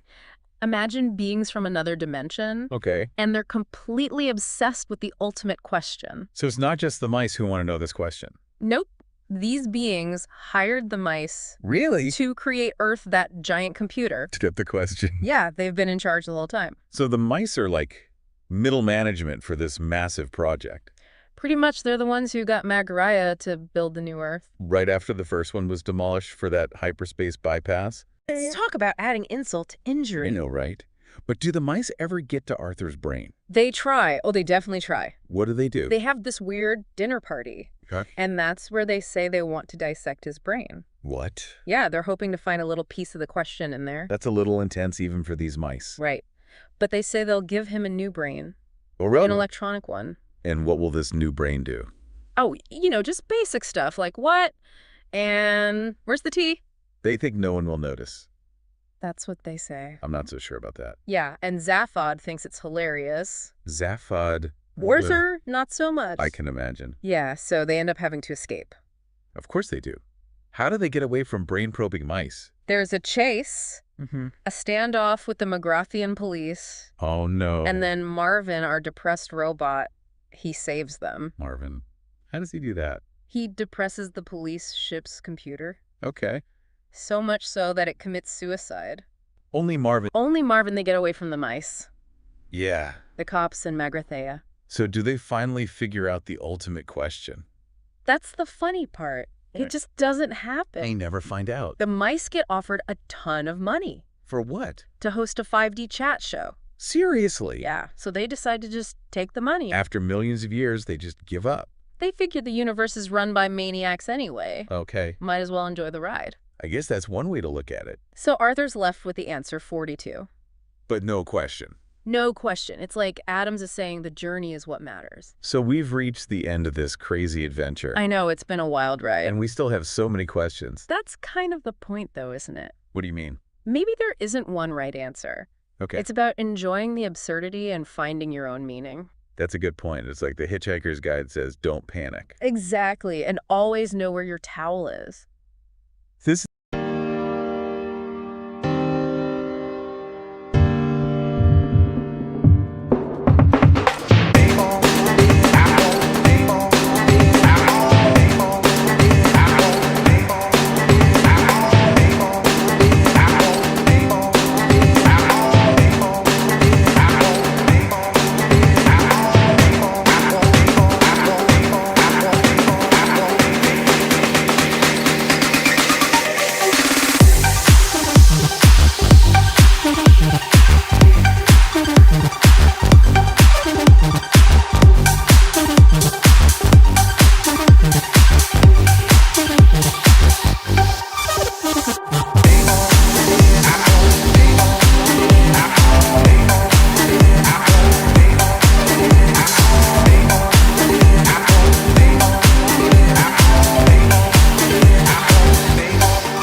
All right, let's set sail today on a deep dive. You ready? Aye, aye, Captain. We're diving into Treasure Island, Robert Louis Stevenson's classic adventure. We're going to follow young Jim Hawkins. That's right. And what's really cool is we'll experience it all through Jim's eyes. Stevenson uses first-person narration. Yeah, it's like we're right there with him. Starting at the Admiral Benbow Inn. Yeah. Seems quiet at first. It does, doesn't it?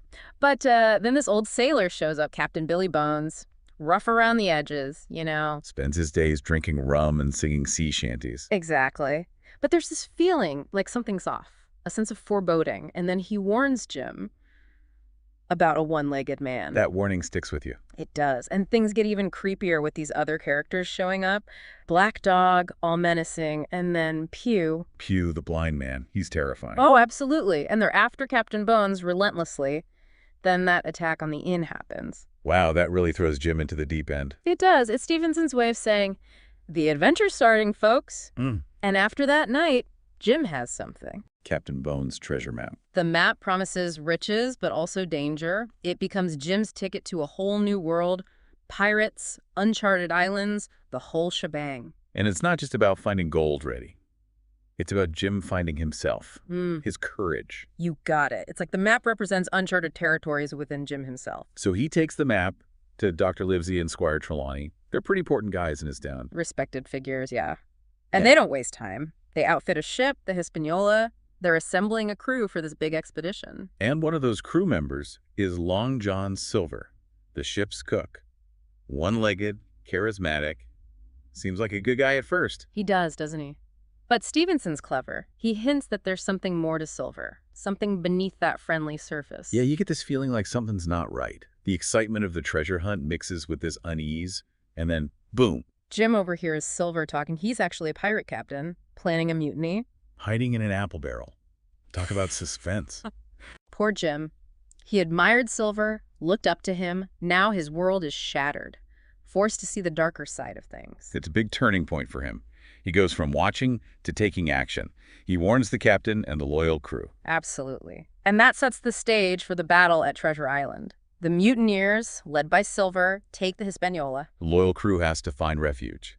A stockade on the island. And we see Jim starting to change. He's not just reacting anymore. He's making choices, taking risks. But that's a story for our next part. So there they are, huddled in the stockade, the loyal crew. Captain Smollett, even though he's hurt. It's more than just a place to hide, isn't it, that stockade? Right. It's like a symbol. Loyalty versus treachery. Good against evil, playing out right there. And Smollett. He really steps up, huh? Even wounded. Oh, yeah. He's a true leader, keeps everyone together, comes up with a plan. Now Silver. He tries to make a deal. Offers them riches, safe passage, if they surrender. Silver's a smooth talker. Appeals to their desire to survive. Makes it seem like the smart choice, you know? But Smollett doesn't buy it. He sees right through Silver. He knows a deal with Silver is a bad deal. And that leads to a major showdown. The pirates attack the stockade. Full-on attack. Can you imagine the intensity? Chaos everywhere. The pirates, they're desperate, greedy. But the loyalists, they hold their ground, led by Smollett. And Jim, he does something pretty crazy. Sneaks out of the stockade. I know, right? Cuts the Hispaniola adrift. Such a bold move. It really shows how much he's changed. He's not just going with the flow anymore. He's taking charge, and it works. Disrupts the pirates' plans. Dr. Livesey even offers Jim a chance to escape. But he doesn't take it, does he? Nope. He gave Silver his word, and he sticks to it. Shows his character, his sense of loyalty. And you know what? The loyalists win. They beat back the pirates. But it comes at a cost. There's a feeling of, weariness, uncertainty. The fight's not over yet. And then Livesey does something unexpected. He goes and meets with Silver. Secretly. Tells him he knows where the treasure is. Whoa, that's a twist. What do you think Livesey was thinking? It's risky, that's for sure. Maybe he was desperate. Or maybe he was playing a deeper game. He's a clever one, that Livesey. So the next day, they go on a treasure hunt. Livesey, the pirates. But someone's watching them. Jim. He follows them. Curiosity, maybe? Or wants to protect his friends? It adds to the tension. We're seeing it all through Jim's eyes again. His hopes, his fears. The treasure hunt itself. It's exciting, full of twists and turns. The pirates are following Captain Flint's clues. They get more and more greedy, more paranoid. You can feel it. And then they finally get there, the spot marked on the map. The treasure's gone. Empty. Can you imagine all that hardship for nothing? Stevenson's so good at these twists. The pirates are crushed, vulnerable, and that's when Livesey reveals his plan. He made a deal with Silver. Help Silver escape, and he'll get them the treasure and their safety. Livesey knew Silver would always choose to save his own skin. He used that. And Silver, he doesn't miss a beat. Turns the other pirates against each other, secures his own escape. Slick. He's a survivor. Ruthless, but you have to admire his ability to adapt. Silver's a real enigma. The Hispaniola sailing away, Treasure Island's behind them. You want to feel the relief, right? But man, what a journey. So much happened. It makes you think, what is treasure, really? Is it just gold and jewels? Or is it something more? That's what I was thinking. Look at Jim. He found treasure, but it wasn't just buried in the ground. It was everything he went through. The experience, facing his fears, coming out stronger. Right. And then there's Silver. Such a fascinating character, almost fatherly at times, but then so ruthless. Yeah, he makes you question good and evil, doesn't he? He's like this leader inspiring the crew, but he's also a pirate, a mutineer, out for himself. And Stevenson doesn't tell us what to think. He leaves us wondering, just like Jim is throughout the story. Like, maybe there's no easy answer. Right and wrong aren't always so clear-cut. Even the best people have to make tough choices sometimes, choices that might go against what they believe in. Think about Dr. Livesey. He's all about reason, helping people. But he makes a deal with Silver, lets him escape with some of the treasure. Wow. That was a hard choice. Makes you wonder, what would you do in that situation? How far would you go to survive? That's why Treasure Island is so great. It's about human nature, the choices we make when things get tough. And it still gets to people all these years later. Stevenson was a master storyteller. Yeah. Adventure, interesting characters, big questions about life. It all comes together. It's true. And as we leave Jim Hawkins and Long John Silver and Treasure Island behind, it reminds us of the power of a good story. Takes you to other worlds, makes you think differently. So as we wrap up our deep dive, what are your thoughts? What treasures did you find along?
All right, let's take a deep dive into one of the most epic tales ever told, Homer's The Odyssey. Ah, the Odyssey. I'm going to journey with Ulysses as he tries to get home after the Trojan War. It's a classic for a reason. Think you know the story already? Maybe, but we might just uncover some surprises along the way. All right, so 10 years have passed since the fall of Troy.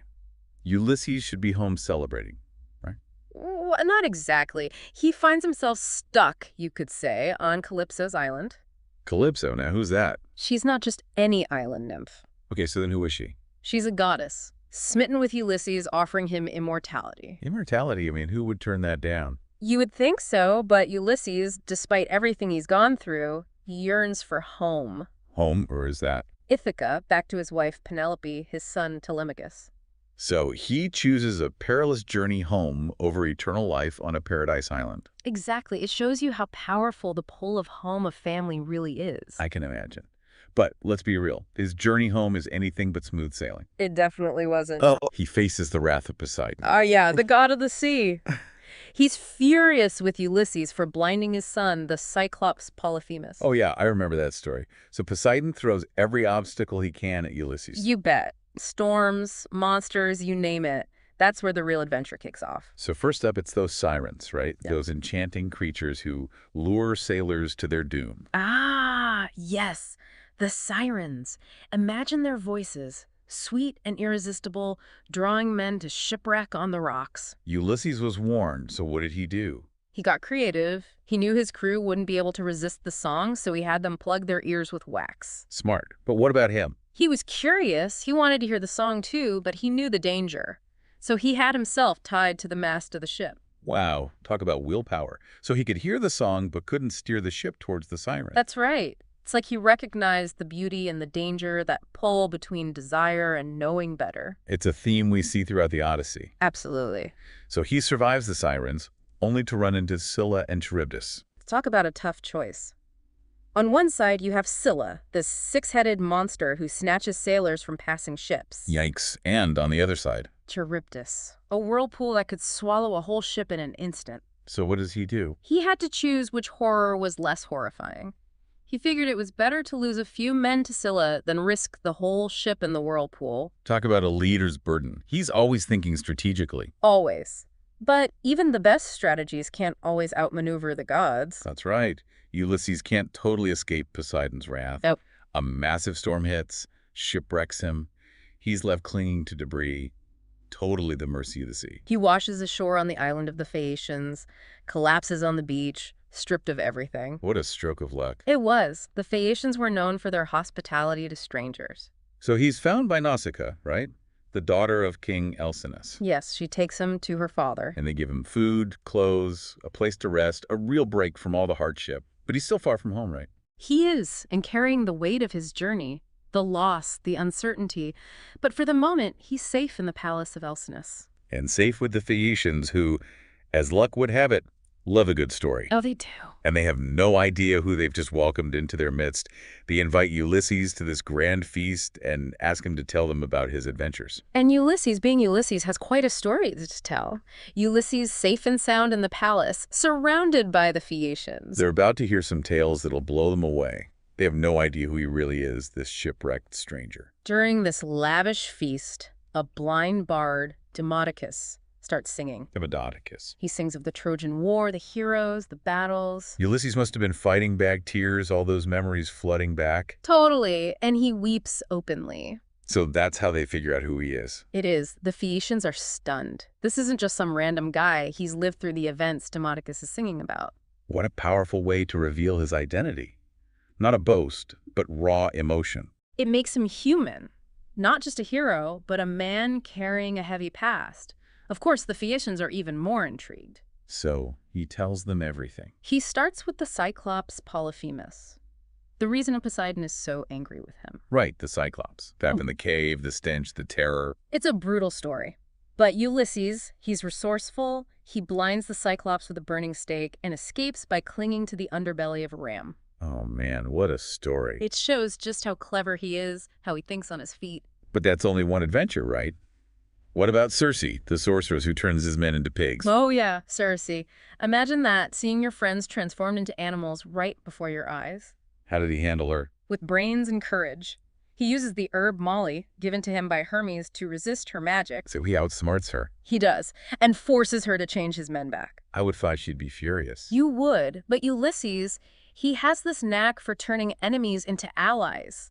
Circe actually helps him on his journey home. He's not just a warrior, he's a diplomat, a strategist. Absolutely. But then comes the underworld. Ulysses journeys to the realm of the dead. It's a dark and chilling part of the Odyssey. He goes there to seek guidance from the prophet Tiresias. Tiresias warns him about the trials he'll face on his way home. He sees the ghosts of his fallen comrades too, right? Yeah, even Achilles. Yeah. And the ghost of his own mother. That must have been rough. It shows the human cost of his adventures. The grief, the loss, not just for him, but for those he left behind. He has to leave the underworld, but he doesn't give up on going home. Not at all. He spends a year with Circe, learning at the dangers ahead. Then he sets sail again, past the Sirens, through Scylla and Charybdis. But then things go wrong. On the island of Helios, the sun god, What happens? his men, they don't listen to him. They slaughter Helios's sacred cattle. It's a huge mistake, and they bring down the wrath of the gods. And Ulysses is punished, even though it wasn't his. Another storm, another shipwreck. He's the only survivor. Back to square one. Yeah, pretty much. That's how he ends up back on Calypso's island. It's like a full circle moment. He tells the Phaeacians all of this, and they're completely captivated. They offer to help him get home. Finally a break. They give him gifts, and while he sleeps, they sail him back to Ithaca. Wow, after all this time, he's actually home. Almost. Remember, everyone thinks he's dead. His palace is full of suitors trying to marry Penelope. Oh, right, I forgot about them. It's not going to be a simple homecoming. Things have changed in Ithaca. After 20 years, he's finally back. You'd think there'd be celebrations, a hero's welcome. Not quite. Everyone thinks he's dead, remember? And his palace. It's overrun with these suitors, all trying to win over Penelope. I can't imagine what that must have been like for him. To come home and find it taken over like that. Yeah, it's like everything he fought for is just gone. These guys, they're feasting, drinking his wine, no respect for him or his household. So what does he do? He can't just storm in, right? He's got Athena, the goddess of wisdom, on his side. Oh, right, Athena. She helps him come up with a plan. Oh, kind of plan. He disguises himself as a beggar, goes into the palace unnoticed. That's pretty clever. It is. He can see what's going on without anyone knowing who he is. He gets to see how loyal his servants are. Exactly. Like Eumaeus, the swineherd. Welcomes him with open arms. Doesn't even realize it's Ulysses. Nope. And then there's the scene with his old dog, Argos. The dog recognizes him instantly. Oh, that's sad. It is. Argos is old, neglected. It's like a reflection of the state of Ithaca. But Ulysses can't stay disguised forever. He reveals himself to Telemachus, his son. Father and son, finally reunited. And together, they plan to get rid of the suitors. What about Penelope? What's she been doing all this time? She's not just sitting around waiting. She's smart, resourceful. She's been holding them off. Ow. She says she'll marry one of them, but only after she finishes weaving this burial shroud. The shroud. But every night, she secretly unpicks her work. So she's stalling for time. Exactly. But eventually, she has to give in. The suitors pressure her into having an archery contest. What kind of contest? Whoever can string Ulysses' bow and shoot an arrow through a row of axe handles gets to marry her. That sounds impossible. It is. None of the suitors can even string the bow. And then, Ulysses, still disguised as a beggar, steps up. No way. The suitors laugh at him, I bet they did. but then he strings the bow, shoots the arrow straight through all the axe handles. It's like something out of a movie. It's the moment of truth. Everyone realizes who he is. So what happens next? It's a battle. Ulysses, with Telemachus and his loyal servants, they fight the suitors. It's pretty violent, right? It is. It makes you think about justice, revenge, the darker side of heroism But there's this tender moment in the middle of all the chaos. with Penelope. Yeah, she doesn't fully believe it's him at first, so she tests him. She asks for their bed to be moved, but Ulysses knows it can't be moved. Why not? It's built around a living olive tree. It's their secret. Oh, wow, that's a beautiful detail. It is. It's how Penelope knows for sure that it's really him. After all that time. And so, Ulysses finally reclaims his kingdom. Peace is restored in Ithaca. But like you said, at a price. The Odyssey doesn't end with a big celebration. It's more like a quiet sense of peace. It's been quite a journey with Ulysses. We've seen his strength, his intelligence, his determination. But the Odyssey is more than just an adventure. It's about home, loyalty, the choices we make. It makes you think about what it really means to be a hero. It leaves us with these questions about good and evil, the cost of revenge, the power of love. It's a timeless story, one that keeps you thinking long after you finish reading it. We encourage you to dive into the Odyssey yourselves. It's a journey worth taking.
All right, let's dive into Nathaniel Hawthorne's The Scarlet Letter. We've got some great excerpts from a Project Gutenberg ebook for this one. Yeah, looks like we even have Hawthorne's preface and that custom house intro, plus some key scenes. Should be fun to uncover this classic story, piece by piece. Absolutely. It's interesting to see how the story is rooted in Hawthorne's own life. Like he talks about the reaction to that custom house sketch in the preface to the second edition. Yeah, people were kind of riled up, weren't they? You wouldn't think describing his time as a surveyor would be controversial, but Hawthorne even defended its humor and accuracy. Why do you think this seemingly mundane setting caused such a stir? Well, maybe it challenged the romantic image people had of writers back then. I mean, here he is, surrounded by aging colleagues, stuck in a world of routine and bureaucracy. Not exactly the solitary genius in an attic, is it? Not at all. He even jokes about wanting some of those older employees to, well, retire, maybe so they could breathe easier. Right. Dark humor, for sure, but you can sense his frustration. Totally. And it's within that system, in that dusty attic of the custom house, that he finds something that sets the whole story in motion. The Scarlet Letter. Ah, yeah. Beautifully embroidered, but faded and worn, tucked away. He describes it almost like a relic, doesn't he? With a strange energy. It does have this power that goes beyond time, and he's clearly drawn to its mystery, and that's how we're transported to 17th century Boston, a world totally steeped in Puritan morality and judgment. And that opening scene, wow. Hester Prynne standing on the scaffold, holding her baby, that scarlet A burning on her chest. It's an image you don't forget. Absolutely. It's such a powerful visual Yeah. of shame, isolation. Hawthorne really captures the harsh reality of her situation. She's condemned for adultery, and that letter makes her an outcast. But you see her strength. Even then, she chooses to stay, to bear the burden openly. I mean, she could have run, disappeared, but she confronts her past head on. And it's not just the initial shaming. She becomes skilled with her needle, supporting herself, her daughter. But she's ostracized, living on the edges. There's also that interesting detail about Hester sensing things. She feels this connection with other people, like she sees hidden sin, even in the seemingly upright folks. What do you think that's about? Some supernatural insight? Maybe. Or maybe, because of what she went through, she's just more sensitive. She's attuned to things others hide, sees the hypocrisy beneath the surface. It adds a psychological layer to her, doesn't it? We're left wondering if she's really seeing something, or if it's her own guilt and paranoia. Exactly. And then we have Pearl, Hester's daughter, this elf child, Hawthorne calls her, beautiful but wild and perceptive. Even as a baby, she's drawn to the Scarlet Letter, reaches for it, almost like she understands. It's kind of unsettling. What do you think Hawthorne's getting at with that connection between Pearl and the symbol of her mother's sin? It's fascinating, isn't it? Like he's saying sin isn't just an act, but something that can be passed down, a burden. Pearl, in a way, embodies the consequences. She's a blessing, sure, but also a constant reminder of the past. Definitely adds complexity to their relationship. Pearl's not just a child. She's a living embodiment of that letter. And then there's the other key player, Arthur Dimmesdale. Oh, yeah, the town's beloved minister, admired by everyone. But he's eaten up by guilt, isn't he? Because he's Pearl's father. And that hidden sin starts to show physically. So different from Hester's shame, which is all out there for everyone to see. He's hiding it, but it's slowly destroying him. Right, and that's where Roger Chillingworth comes in. Hester's husband, in disguise, he becomes Dimmesdale's physician. But he wants revenge, and he plays on the minister's weakness, torments him. The forest becomes their meeting place, outside of society, where their secrets and desires play out. And it's in the forest that Hester and Dimmesdale meet. They confess to each other, and for a brief moment, they're free. It's a fragile freedom, though. It is. Their sin and Chillingworth's presence loom over them. And of course, there's Pearl. Her reaction to Dimmesdale is so important. What do you mean? She's distant, almost suspicious, like she senses his guilt, and she refuses to accept him as her father. Her refusal sets us up for the story's climax. But we'll have to pick that up in our next part. That forest meeting, it was like a pause, wasn't it? A moment away from the weight of it all. Yeah, but the story keeps moving. From the darkness of the forest to this big public spectacle. Election Day in Boston. Quite the contrast. Outward festivity, right? This community coming together. But our main characters, they're dealing with so much turmoil. You really feel the tension building. Hawthorne is a master at that. He's driving us to the climax. Dimmesdale, he's falling apart. Guilt. Chillingworth's torment. We see him wandering the scaffold at night, Almost like he's drawn back there, to where Hester was shamed, Yeah, it's like he's practicing his own confession. looking for a way out, but he's terrified of what'll happen if he's exposed. And then there's that scene, Hester, Pearl, Dimsdale, on the scaffold in the middle of the night. It's like an echo of her punishment, isn't it? But this time, they're connected by their secret. A silent confession under the cover of darkness. Desperate. But Dimsdale still can't fully embrace the truth. And Pearl, she sees right through him. Oh, yeah. When she asks him if he'll stand with them during the day. Right, such a simple question. But it cuts deep. It exposes his hypocrisy, doesn't it? Completely. He says he'll acknowledge them at the great judgment day. Like he wants redemption, but not in this life. He's so close to peace, but that fear is holding him back. But something changes after that night. How so? There's this new energy in Dimsdale, almost a recklessness. His sermons become more powerful, full of passion. But is it genuine? Or is he just a tormented soul? Maybe both. He's wrestling with his sin, but he's also preparing for something, a reckoning. And that reckoning comes as he steps down from the pulpit. He walks to the scaffold, Hester and Pearl beside him, and he reveals it, the scarlet letter on his own chest. Wow, such a powerful confession. The community is in shock, horror, awe. They can't avoid the truth anymore. And Chillingworth, he wanted revenge. But what's left for him now? Nothing. Emptiness. Dimsdale took away his power, exposed him as the real villain, driven by bitterness. He dies shortly after. And Hester and Pearl, they face an unknown future. Even in death, Dimsdale's confession is a mystery. What do you mean? Was that letter self-inflicted penance? Or Chillingworth's dark influence? Or just his guilt taking physical form? It's left open. That's part of what makes this story so powerful. Right. And then, years later, Hester comes back. She could have stayed away, started over somewhere else. But she chooses to stay in the place that shamed her. And she keeps wearing the letter, even though she doesn't have to. It's like a testament to her resilience. She won't let her past define her. She turns the letter into something else, a symbol of empathy. She dedicates her life to helping others who are outcast. Amazing. And what about Pearl? What happens to her? That's one of the big mysteries. We know she inherits her mother's fortune and leaves the town. But that's it. We're left to imagine her fate. Before we get there, though, I think we need to touch on something else. Hawthorne's writing. All the symbolism he uses. The forest, the town, and the scarlet letter itself, its meaning keeps changing. And those romantic themes, too. Yeah. Nature, emotion. Yeah, exactly. Plus the psychological realism, like with Dimsdale, his declining health, his internal struggle becoming physical. Hawthorne isn't just focused on plot. He wants to explore these characters, their motivations, their complexity. Right. He makes you wonder, what if Hester had run? What if Dimsdale confessed sooner? What if Chillingworth had chosen to forgive? Those what-ifs, they stay with you, don't they? The Scarlet Letter makes us think about sin, redemption, human connection. It's a story with so many interpretations. And that's what makes great literature so compelling. It gives us a glimpse into the human condition. We ask questions.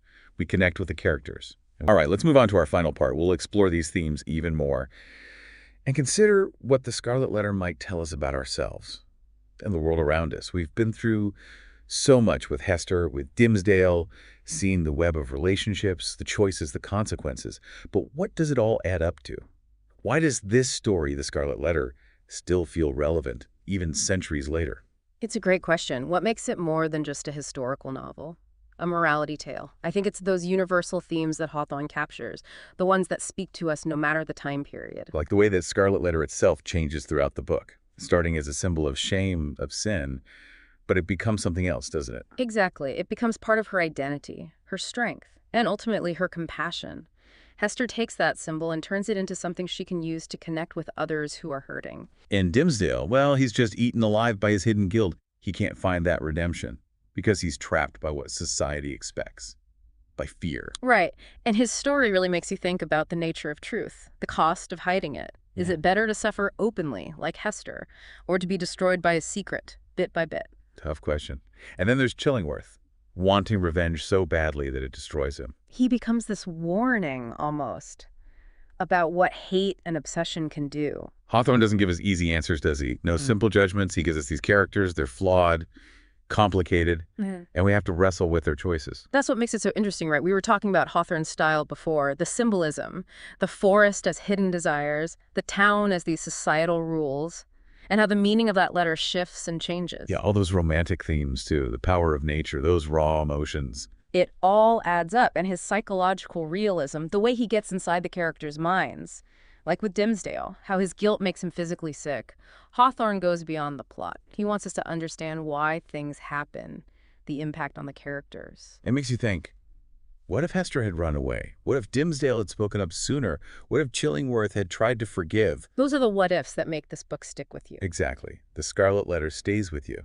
It makes you think about sin, redemption, the connections between people, and it can be read in so many different ways. So as we wrap up this deep dive, what are you left with? What stands out most from the Scarlet Letter? And how does it connect with our lives today? I keep coming back to Hester's strength. Even with everything she faces, she finds a way to have a meaningful life. She doesn't let her past control her, and she uses it to help others. It's a powerful reminder that even when things are hard, we can still grow. We can still choose compassion. That's a great takeaway. And I think that's what great literature does. It gives us a glimpse into what it means to be human. We ask questions, we connect with the characters, and hopefully we find some meaning in their stories. So as you keep thinking about the Scarlet Letter, hold on to those insights. How do these themes, sin, guilt, redemption,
welcome back to the Deep Dive.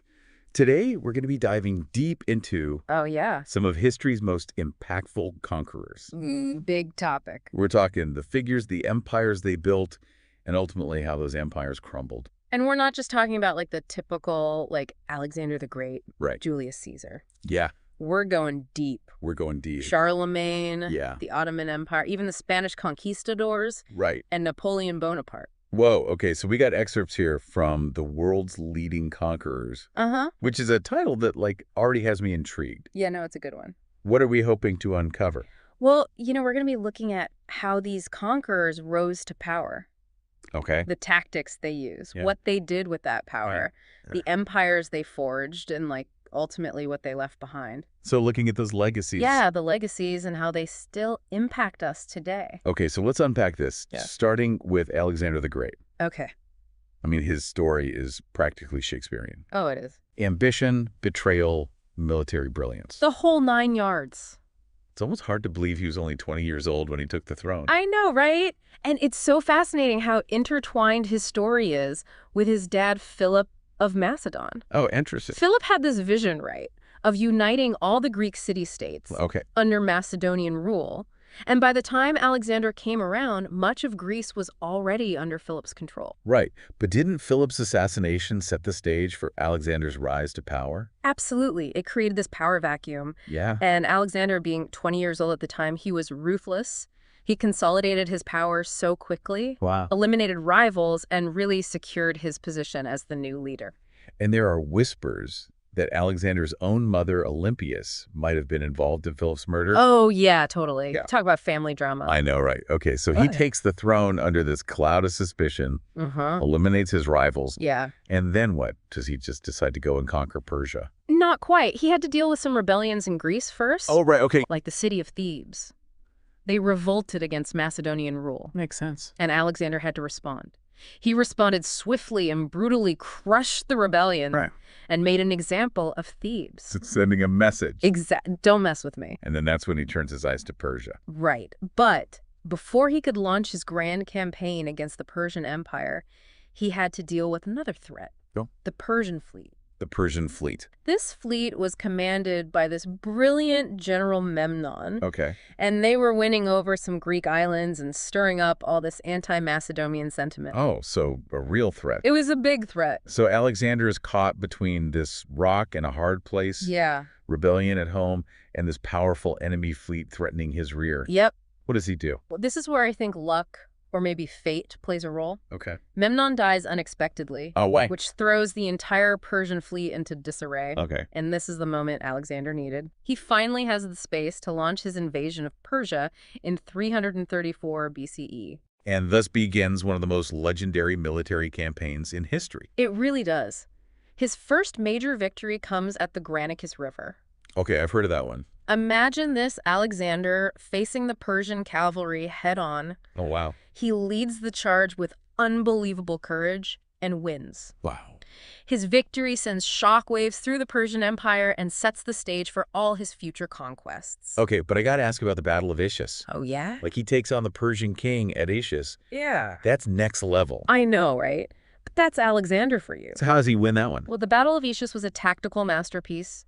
Alexander, again, uses the terrain to his advantage, outmaneuvers the Persians, who had a much larger army, and ultimately sends Darius III, the Persian king, running for his life. Wow. So now the heart of the Persian Empire is open to Alexander. What's going through Alexander's head at this point? Is he just thinking world domination, more?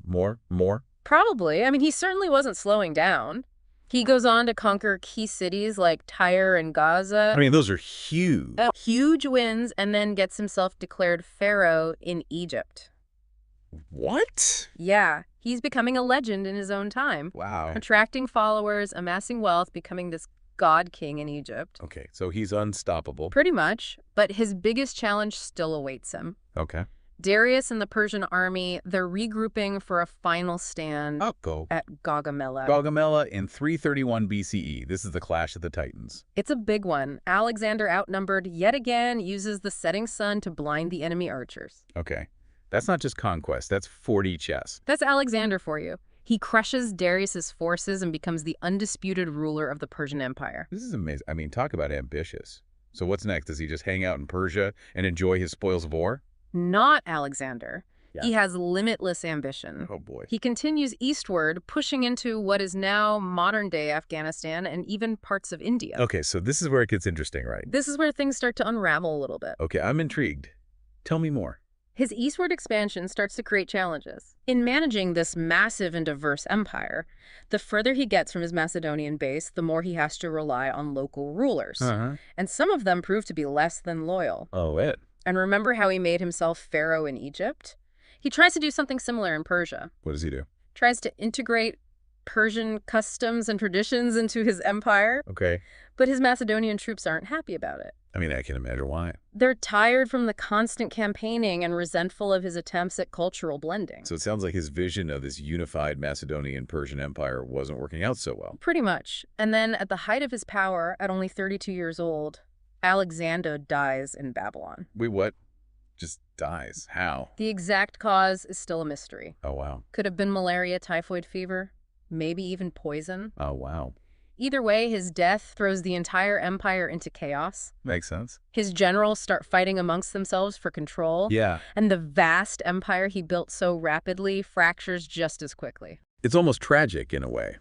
A conqueror who achieved so much so young, only to have it all fall apart. It is. It really makes you wonder what could have happened if he lived longer. I know, right? It's interesting that both Alexander and Julius Caesar had to deal with betrayal from those closest to them.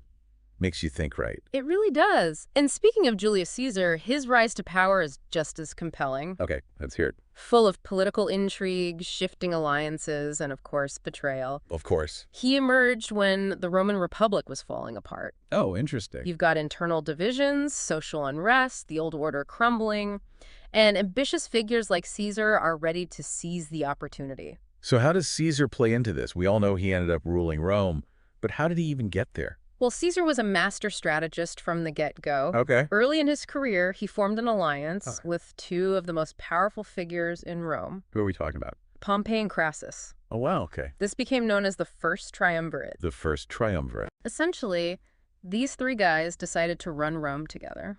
Okay, that sounds like a recipe for disaster. It kind of was. Yeah. It was a marriage of convenience, for sure. Right. Each man recognizing that they could achieve more together than individually. Yeah. And this alliance allowed Caesar to secure the governorship of Gaul, Gaul. Okay. a massive territory just north of Italy. Huge.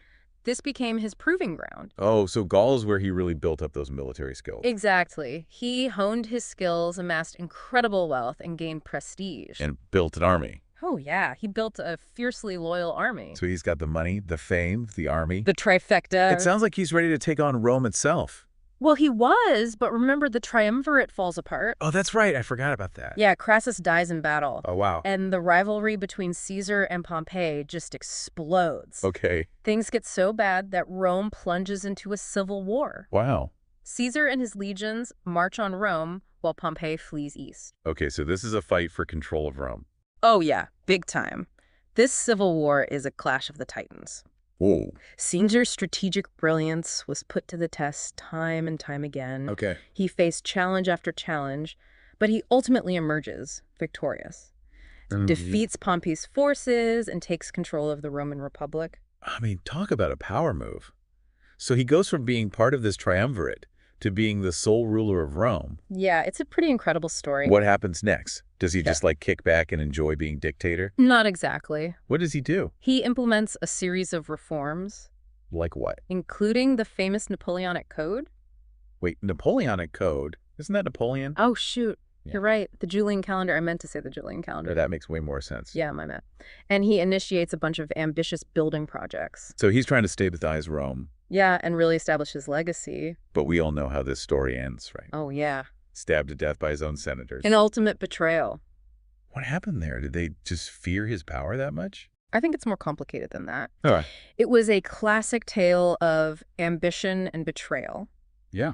Caesar's assassination in 44 BCE. It was a shocking turning point in Roman history. I bet. You know, the senators, they claimed they were defending the Republic, Right. but it's clear they also feared his growing power.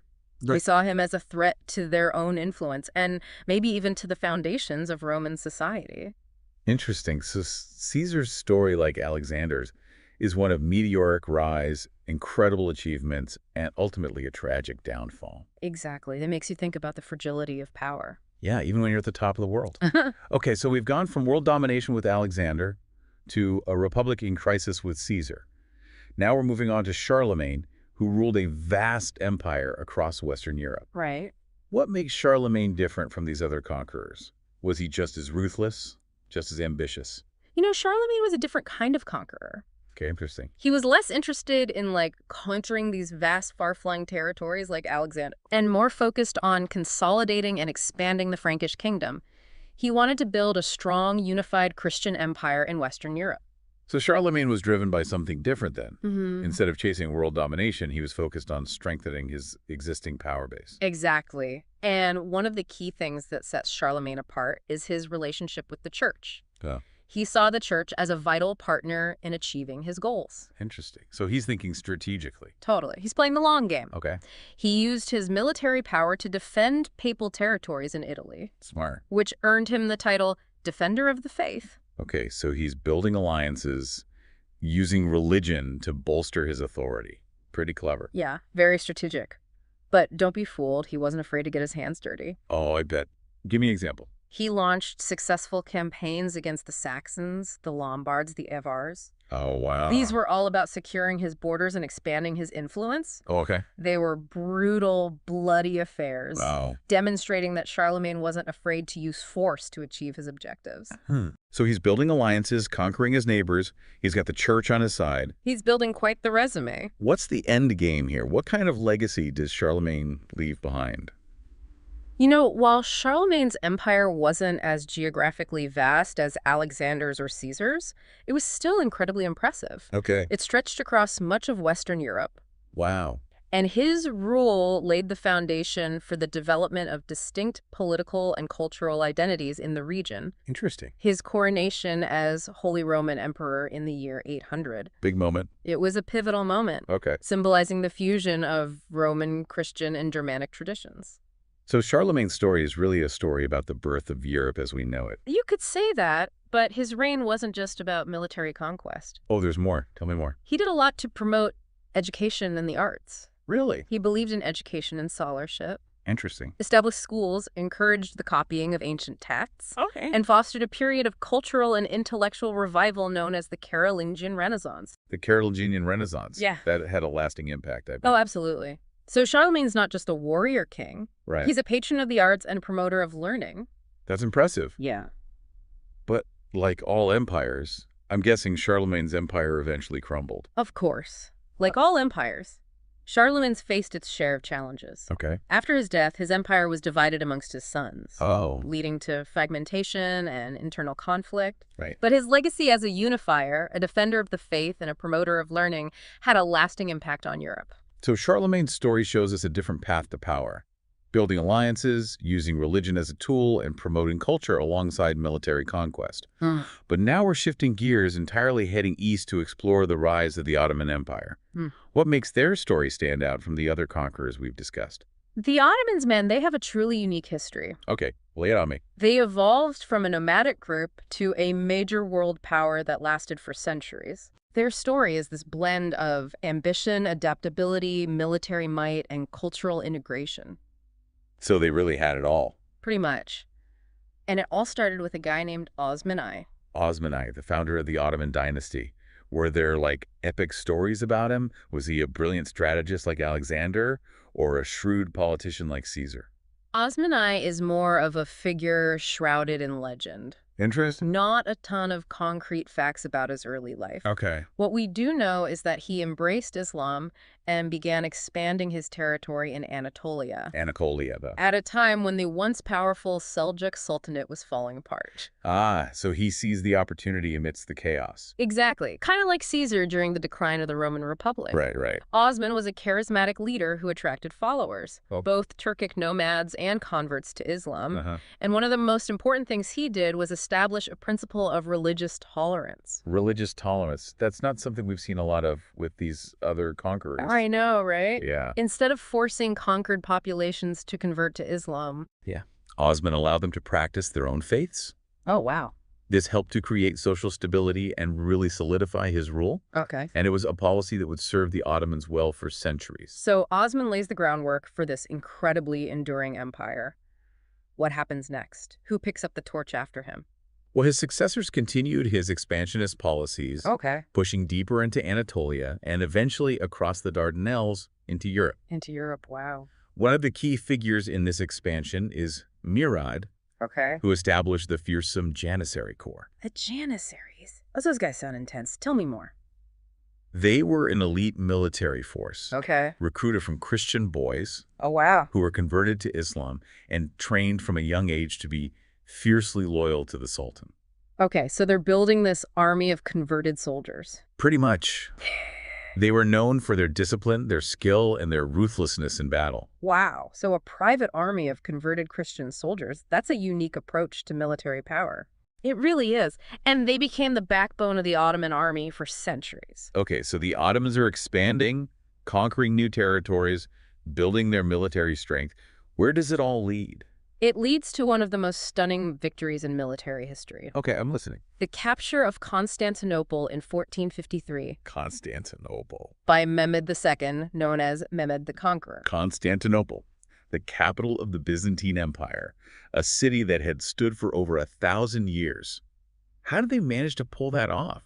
Wasn't Constantinople considered to be nearly impregnable? It was a huge achievement. Yeah. Mehmed II, he was determined to take the city, Okay. and he used every resource at his disposal. Like what? He had massive cannons built, some of the largest ever built at the time. To batter down the walls? Exactly. He also employed all these innovative tactics and strategies Would be to awesome. overcome the Byzantine defenses. I bet that siege was epic. What happened after Constantinople fell? Did that mark the peak of the Ottoman Empire? You know, the fall of Constantinople was a major turning point. It marked the end of the Byzantine Empire and established the Ottomans as a major power in the Eastern Mediterranean. Okay. And under subsequent sultans, the empire reached its peak. Okay. Guys like Selim Mine and Suleiman the Magnificent Oh, yeah, I've heard of Suleiman. expanded the empire's reach Wow. across vast swaths of North Africa, the Middle East, and southeastern Europe.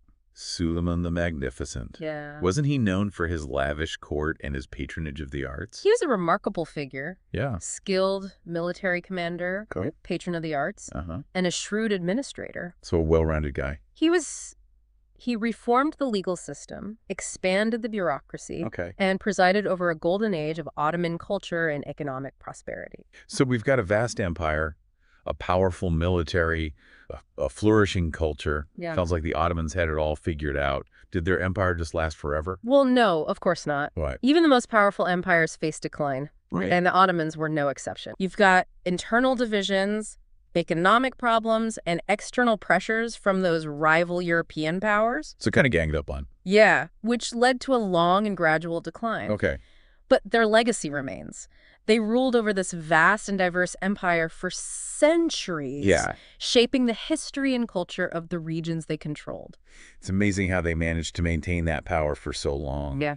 But now we're heading back across the Atlantic to the Americas to explore the conquests of the Spanish conquistadors. Mm-hmm.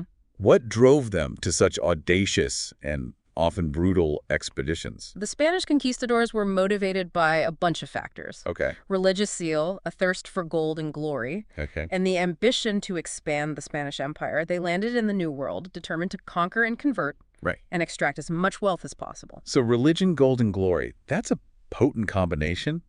But they were a relatively small group of men. How do they manage to conquer such vast and powerful empires like the Aztecs and the Incas? That's the question, isn't it? Yeah. It's a combination of things. They had superior weaponry, Like what? things like muskets and cannons, yeah. which the native populations had never seen before. Right. They were also masters of exploiting existing rivalries Right. and divisions amongst the native populations. So playing groups off against each other. Exactly. And perhaps most importantly, Right. they brought with them diseases like smallpox, Oh, wow. to which the native populations had no immunity. So they weren't equipped to deal with that. Not at all. Rapidly Yeah. devastating entire communities and weakening resistance to the Spanish advance. So it wasn't just military might. It was also disease and cunning that allowed them to achieve these incredible conquests. Who were some of the key figures in this era of Spanish conquest? Two figures really stand out. Who are we talking? Hernan Cortez, Okay, Cortez. the conqueror of the Aztec Empire, Right. and Francisco Pizarro, Pizarro. the conqueror of the Inca Empire. Cortez and Pizarro.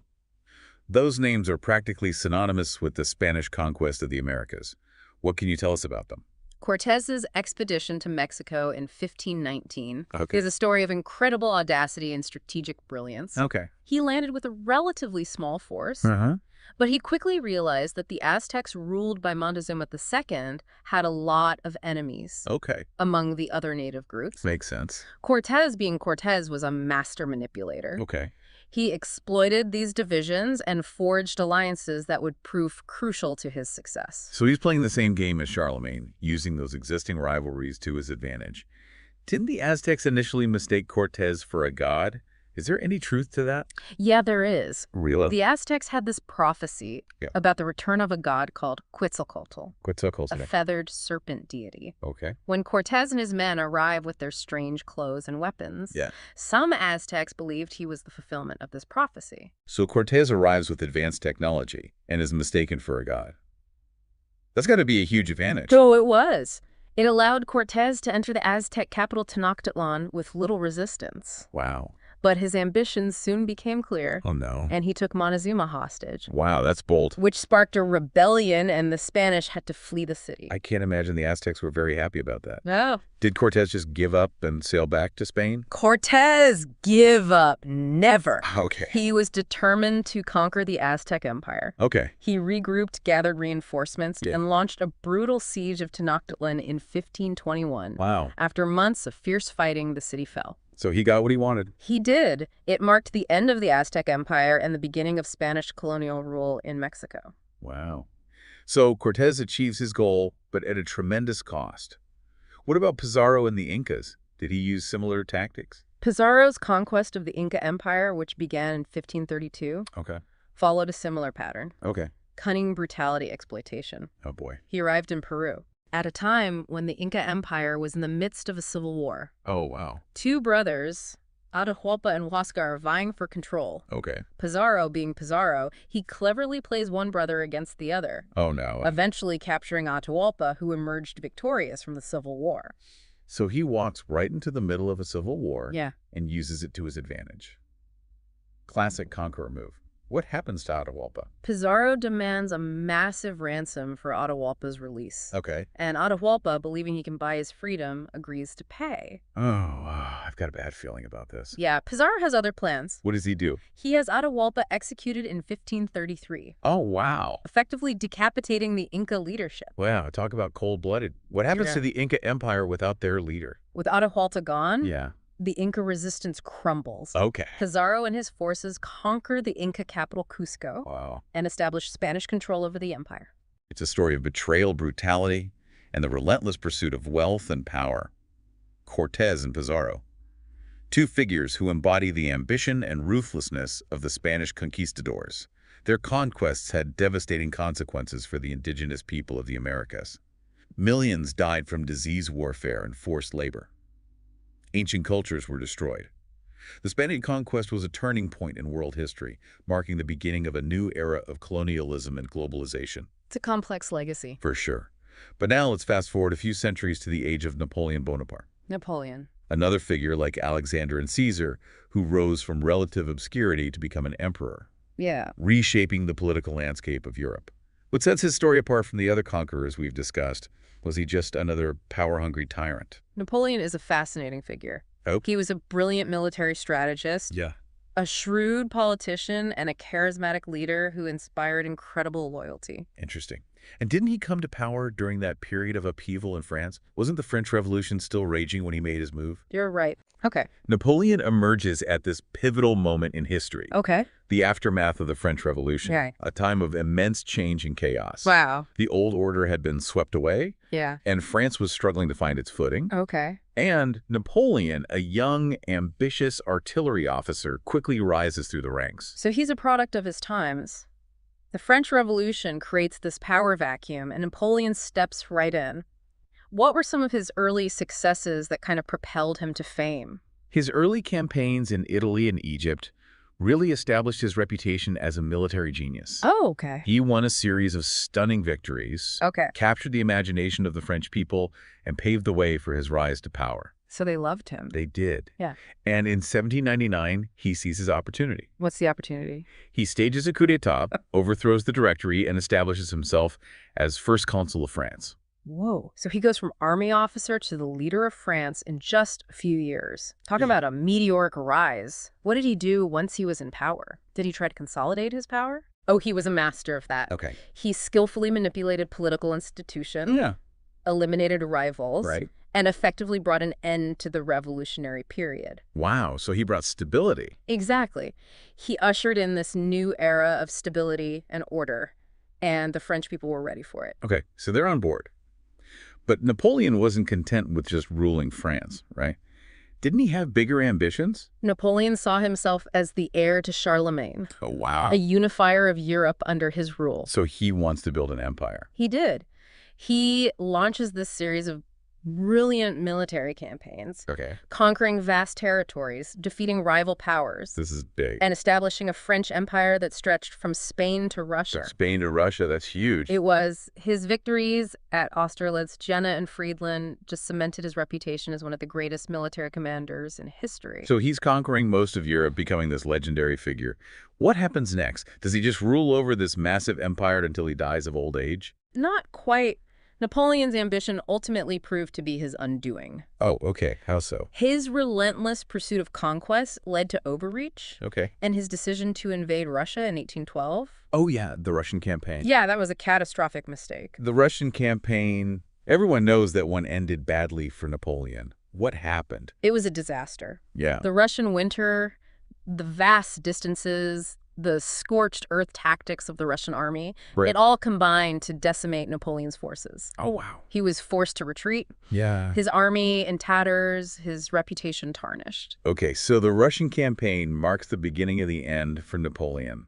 What happens next? Napoleon's enemies, they sensed weakness. Yeah. They saw an opportunity. Makes sense. In 1814, a coalition of European powers invaded France. Uh-oh. They forced Napoleon to abdicate. Abdicates and give her the throne. Exactly, and he was exiled to the island of Elba. Exile on Elba. But didn't he escape? He did. Napoleon wasn't done yet. Okay. In 1815, he escaped from Elba. Returned to France, rallied his supporters, and reclaimed the throne. He reclaims the throne after being exiled. That's incredible. His return, known as the 100 Days, sparked this renewed wave of enthusiasm. Okay. It seemed like he was poised for a comeback, What happens? but it wasn't meant to be. What happened?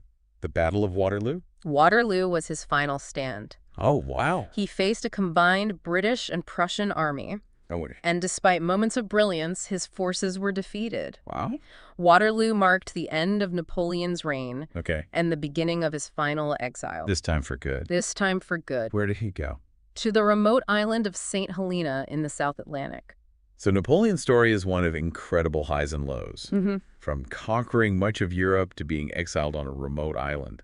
What a roller coaster. But his legacy continues to fascinate and inspire, doesn't it? It does. Yeah. Napoleon was a complex and controversial figure, but he left an undeniable mark on history. For sure. What are some of the things he did? He reshaped the map of Europe, implemented lasting reforms, Okay. and inspired generations with his ambition and military genius. I mean, it's a wild story. That is. His story is a reminder that even the most brilliant and powerful individuals are subject to the unpredictable currents of history. That's the truth. Yeah. We've covered a lot of ground in this deep dive. We have. From Alexander the Great to Napoleon, we've explored the lives and legacies of some of history's most impactful conquerors. It's amazing how their stories, though separated by centuries, are interconnected in so many ways. There's this through line of ambition and conquest that runs through history, connecting these figures across time and geography. It makes you wonder, what if one small event had gone differently? How might that have changed the course of history as we know it? Well, a question I've always found fascinating. What if Alexander hadn't died so young? Could he have consolidated his empire and created a lasting fusion of Greek and Persian cultures? Or what if Caesar had heeded the warnings and avoided that whole assassination plot? Yeah. Would the Roman Republic have survived? Or was the transition to empire inevitable? Good question. And what about Charlemagne? Yeah. If his empire hadn't fragmented after his death, Right. would Western Europe have developed a different political structure? I mean, who knows? It's crazy to think about. It is. So many possibilities. Many. Makes you really think. Yeah. But I want to know what stood out to you, the listener. Yeah. What were some of the key takeaways from this whirlwind tour through history? Was it Alexander's audacious victories Mm-hmm. at such a young age? Right. Maybe Caesar's cunning political maneuvering? That's always a good one. Or perhaps it was Charlemagne's savvy alliance with the papacy that Yeah. impressed you? What about the Ottomans? Oh, yeah. Did their unique system of governance Uh-huh. and military organization grab your attention? That Janissary Corps. Yeah. Pretty wild. Or were you drawn to the conquistadors Yeah. and their audacious, often brutal expeditions to the New World? Definitely a different kind of conquest. Yeah, for sure. Or maybe it was Napoleon's meteoric rise and dramatic fall that resonated with you the most. I mean, they all offer a unique perspective on ambition, Yeah. strategy, Yeah. and the complexities of human nature. How you're masters of their craft. Yeah. Whether it was military strategy, Right. political maneuvering, or Right. cultural diplomacy. And they were all products of their time, Absolutely. capitalizing on moments of historical upheaval Right. and opportunity Yeah. to advance their own agendas. Sure. But despite their ambition and their undeniable impact on the course of history, Yeah. these conquerors were not without their flaws. No one is. They were all flawed individuals, capable of great ruthlessness Yeah. and cruelty in their pursuit of power. True. Their empires were built on bloodshed, conquest, Yeah. and the exploitation of countless individuals. That can't be forgotten. And their legacies are complex and often controversial. Right. They left behind a mix of innovations, Yeah. institutions, and cultural influences, but also the scars of war and oppression.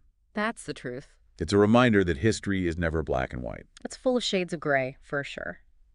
So as we wrap up this deep dive, we encourage you to keep exploring, Yes. keep questioning, and keep thinking critically about the figures and events that have shaped our world. Absolutely. And for a final thought-provoking exercise, Okay. I like it.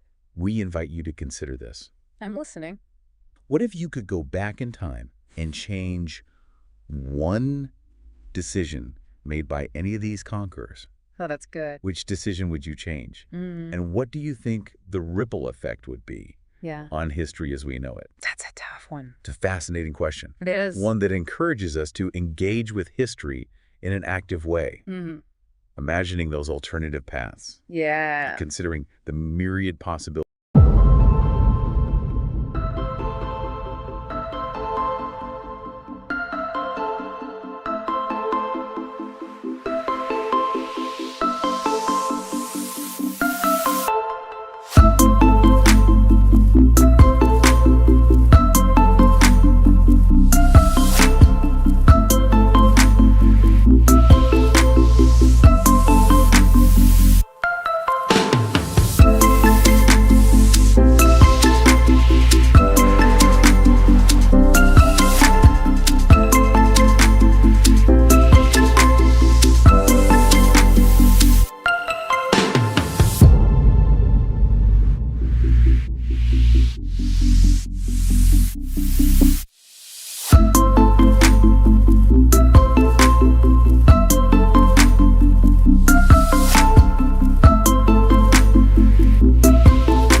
All right, ready to get a little spooky with me today? Always up for a good ghost story.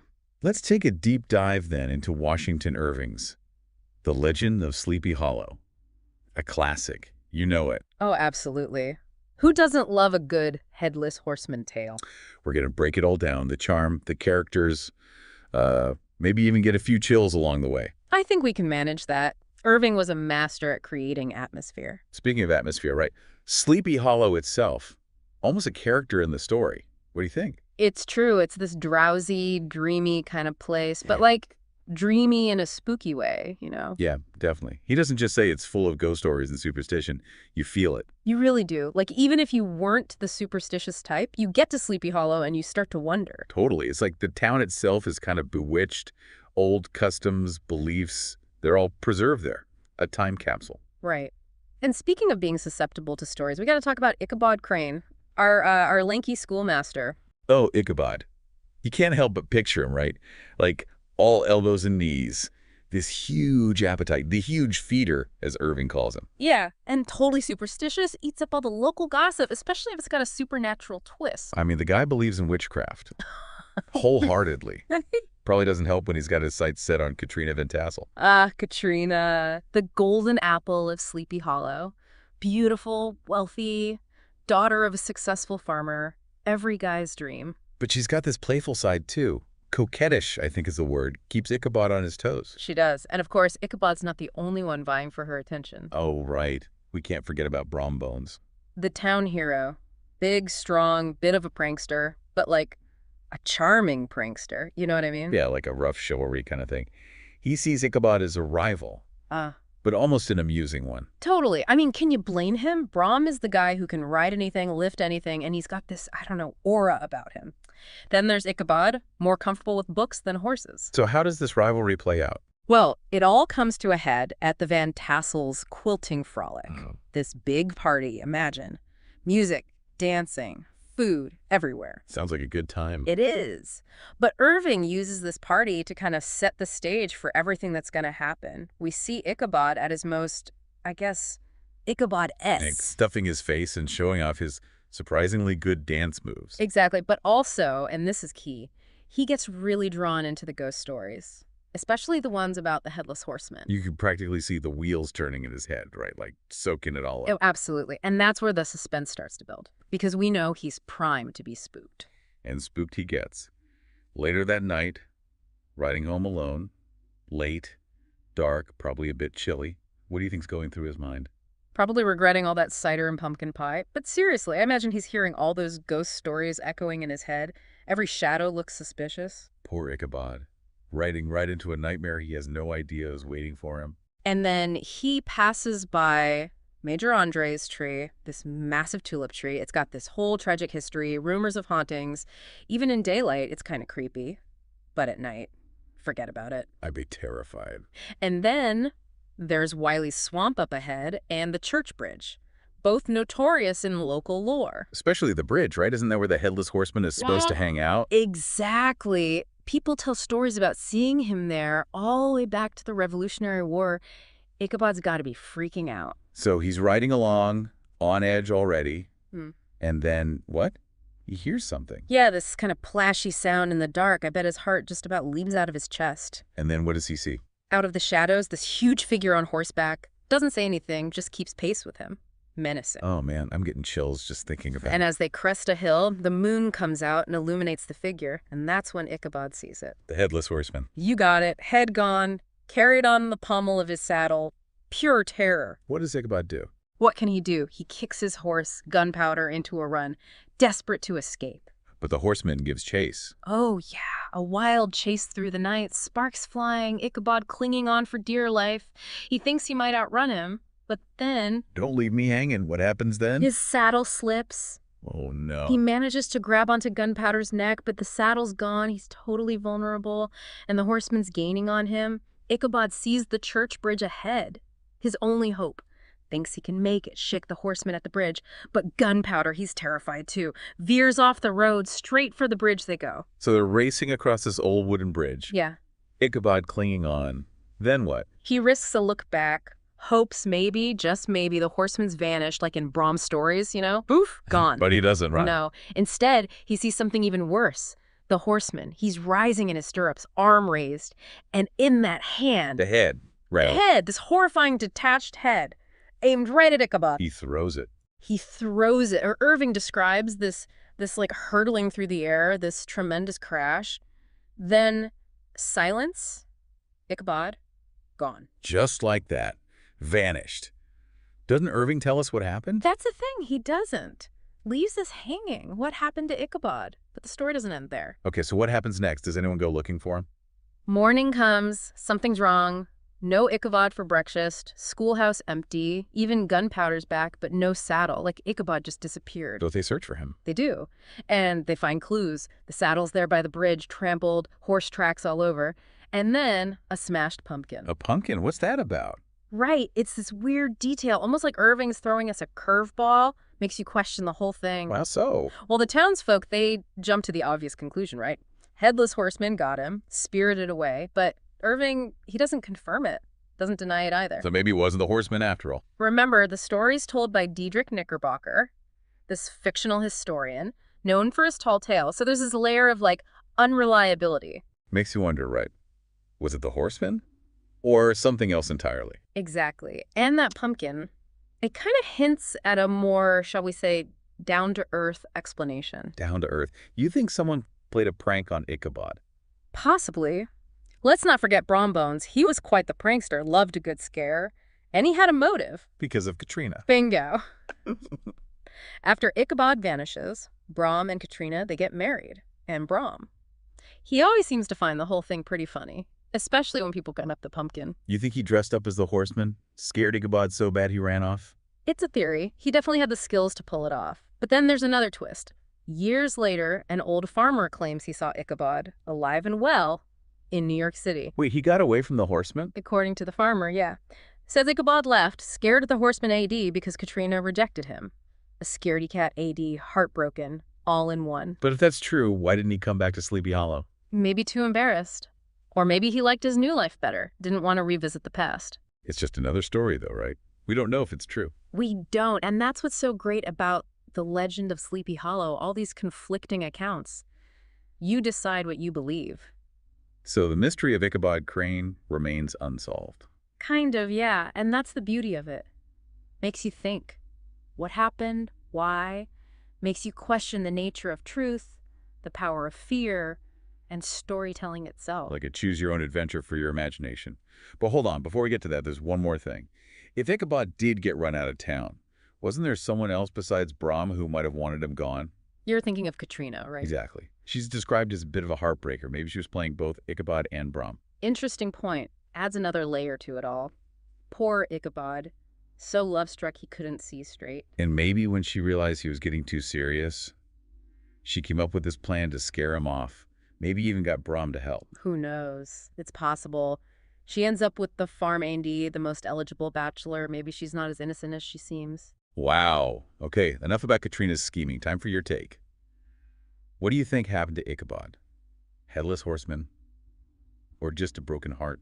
You know, I'm leaning towards Ichabod hightailing it out of there. Spooked, heartbroken, the whole 9 yards. New start, somewhere far from Sleepy Hollow. So like that story about him in New York City. You think that was just him making things up?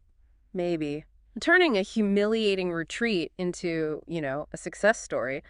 I'm not a scared schoolmaster. I'm a big city lawyer. Creating his own legend, huh? Just like the legend of the Headless Horseman. Exactly. It's all about the stories we tell, right? About ourselves, about our fears. It's true. Irving plays with that a lot in this story. All these different layers of storytelling. Who's telling the truth? What's real? And that's what keeps you hooked. Just like Ichabod, we're trying to figure out what's real and what's imagined. The lines get blurry. Just like with any good legend, I guess. They change over time, get passed down, get more elaborate. They say something about us, though, don't they? Our hopes, our fears. Absolutely. Sleepy Hollow, it gets under your skin, taps into those primal fears, the dark, the unknown. But also, we love a good story, right? Even if it scares us a little. So next time you're out late, walking in the dark, maybe hear a twig snap. Think of Ichabod. Think of the horseman. Is it just a story? Or is there something else out there? What do you think happened to Ichabod Crane? Let us know. We'd love to hear your theory.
Welcome back, everyone. Ready for another deep dive? Always. Awesome.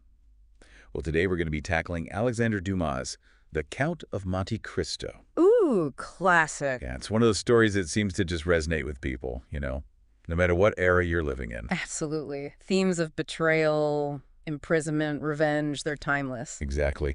And the journey of our protagonist, Edmond Dantes, is a roller coaster. I mean, talk about a guy who gets the short end of the stick. Right. Starts out, young sailor, on the cusp of becoming captain, got it all. Love, a beautiful fiancée, Mercedes. Seems like life's going pretty well for him. You'd think so, wouldn't you? But then, wham, everything falls apart. Talk about a plot twist. And it's all thanks to the jealousy and scheming of the people he thought were his friends. Dumas does a fantastic job setting this up, by the way. He really does. You've got Danglars eaten up by professional envy, Fernand, head over heels for Mercedes. Yep. Blinded by love. And then you have Villefort, this ambitious prosecutor with a secret he's desperate to keep hidden. A recipe for disaster right there. Totally. And they all play a part in framing Dantes for treason. It's a brutal reminder, isn't it, about how quickly trust can be shattered? Absolutely. 1 minute, Dantes is celebrating his engagement. Next minute. Locked up in the Chateau d'If. Yeah. No trial, nothing. And that's not just any prison, it's infamous. This island fortress known for its brutal conditions. Practically inescapable. Definitely designed to crush any hope you might have. So how does Dantes deal with this? Well, at first he's just crushed. Utterly devastated. Makes sense. The excerpts you provided, there are some powerful passages. I mean, he describes his cell as a place impregnated with tears. Heavy stuff. Wow. He's not just physically trapped, but emotionally and mentally as well. It's like even the walls themselves are mourning with him. So bleak. But then there's a glimmer of hope, right? With Abbe Faria. Ah, Abbe Faria. Now things start to get interesting. Tell me about him. Another prisoner, but this guy is a scholar, a mentor figure. Oh, I see. It's almost like that classic hero's journey, you know? Oh, yeah. Protagonist at his lowest point, and then bam, he encounters a wise mentor who helps him rise again. Love it. So their meeting is pure chance. Faria is trying to tunnel his way out of prison Bold move. and accidentally ends up breaking through to Dantes' cell. Wow. What are the chances? It's a turning point for Dantes because Faria teaches him languages, history, science, philosophy, even swordsmanship. Wow. He basically gives him all the tools he needs to survive. Yeah. And not just survive, but thrive. Exactly. I mean, remember that part about Faria chronicling the history of Italian monarchies? Writing on scraps of linen with whatever tools he could find? Yeah, it's incredible. Shows his incredible dedication, his intellectual curiosity, even in the face of such hardship. But even more importantly, Faria instills in Dantes a belief in himself. That inner strength. Right. And then, of course, there's the whole treasure situation. Oh, right. The island of Monte Cristo. Faria reveals the location of this hidden treasure. And it's more than just money for Dantes. It's about reclaiming his destiny. The destiny that was stolen from him. Exactly. And it's not just about the wealth itself. It's about the transformation. Right. He becomes the Count of Monte Cristo. It's like a new identity. A mask, almost. Allows him to slip back into society unnoticed. Get close to his enemy. Exactly. And this transformation is so calculated, so deliberate. I mean, he uses his newfound wealth to create this aura of mystery, He sophistication. becomes this almost mythical figure, right? Larger than life. Totally. And that mystique is all part of his plan, because he's not content with just punishing his enemies. There's more to it than that. He wants to expose them, break them psychologically, make them truly understand the impact of their actions. So how does he go about doing that? What's this web of revenge look like? Patience, that's the key. He plays the long game. Oh yeah. He waits for the perfect moment to strike. He uses his knowledge of their weaknesses, their secrets, their ambitions against them. It's like watching a master chess player. Every move calculated. Absolutely. There's this incredible restraint in his approach. He's not just lashing out in anger, he's precise, surgical. And all the while, his enemies have no idea who he really is. Right. They're just going about their lives completely oblivious to the fact that the Count of Monte Cristo Is the man they wronged all those years ago. It's delicious irony, isn't it? Oh, totally. Yeah. So walk me through it. How does he take them down? Well, each of their downfalls is tailored to their specific weaknesses. Let's take Danglars, for instance.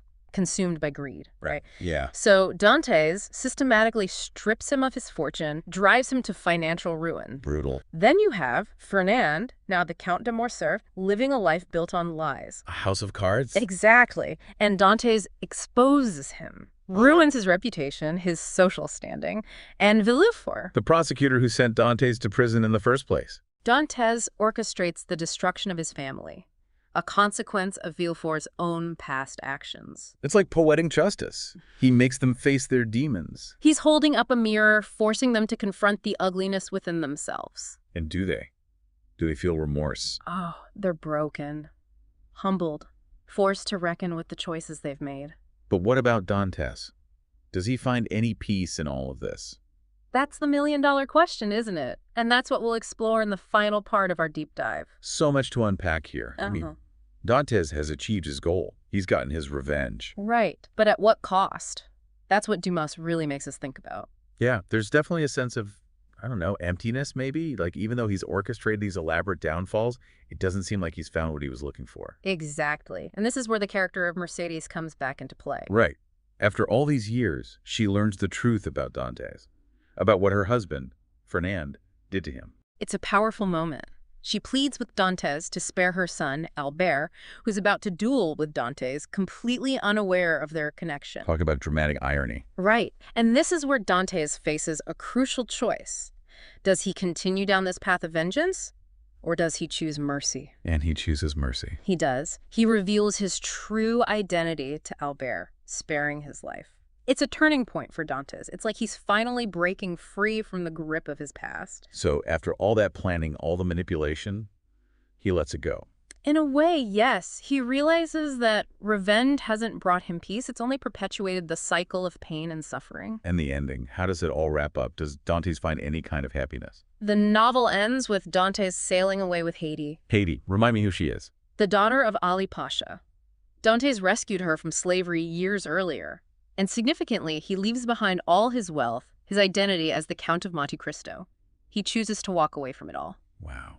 So he really does let go of everything. He recognizes that holding on to the past, to that bitterness and desire for revenge, will only poison his future. He's seeking a fresh start, a chance at a life free from the weight of what happened. It's a bittersweet ending, though.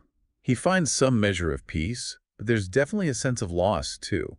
All that he's endured, all the choices he's made. Exactly. And that's the brilliance of Dumas' storytelling. He doesn't give us easy answers. He leaves us pondering these complex themes: justice, revenge, redemption. What does it all mean? It really makes you think. It does. And that's what great literature should do, right? Make us question, make us feel, make us see the world in a new light. Absolutely. Well, that was quite a journey. The Count of Monte Cristo.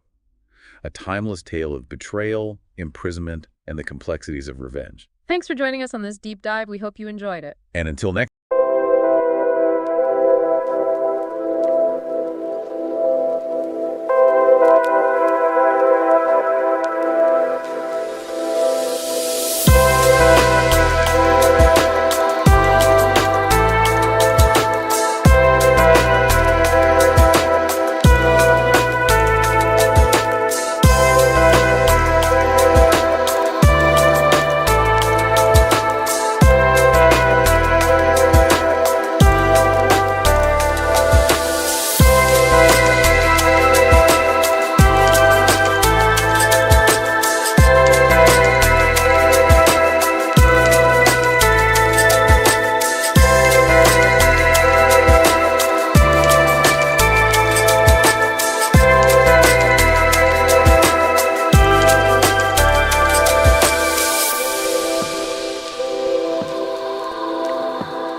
All right, let's do it. Let's take a deep dive into, well, the Aeneid. Virgil's epic. It's one of the most influential epics ever written, and we're going to be using John Dryden's translation Excellent translation. to guide us as we follow Aeneas, A Trojan prince.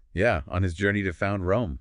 It's a wild ride. It is a wild ride. Yeah. Gods and goddesses, epic battles, shipwrecks, prophecies, even a trip to the underworld. It's amazing how much Virgil packed into this. It's amazing. This epic. Yeah. He managed to weave together history and mythology Yeah, and even some political commentary, totally. all while telling a really compelling story. Yeah, it's really well done.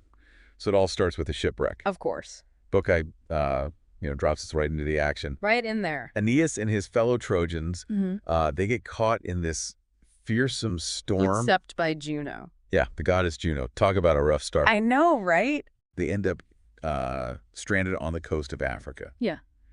And Aeneas, like the great leader he is out hunting stags Right. to feed his crew. Gotta feed the crew. Yeah, got to feed the people. And I think it's such a striking scene, Oh, totally. because Virgil describes this beautiful landscape, but there's this underlying tension. Yes. Because Aeneas and his men, they're refugees. They're Right. far from home, and the shadow of Troy's destruction, Hangs over them. it really hangs over the whole thing. The whole story. Sets the stage for everything. Yeah, it really does. All the challenges to come. Yeah, and all the triumphs. I mean, it's this blend of beauty and hardship, Yes, And that's what's interesting. It highlights the human element of the story. for sure. And speaking of humanity, here comes Dido, Queen Dido. Queen Dido of Carthage, who offers the Trojans refuge. She's great. Yeah, she's great.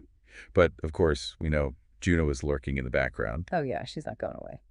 making Aeneas' life as miserable as possible. Plotting and scheming. Oh, Her absolutely. vendetta against the Trojans is like a driving force. A major driving force Sure. throughout the whole epic. And it stems from, a whole series of events, right? It goes way back Like way back. to the Trojan War, Like the Judgment of Paris. the Judgment of Paris. Picking Aphrodite over her. Yeah, not a good move.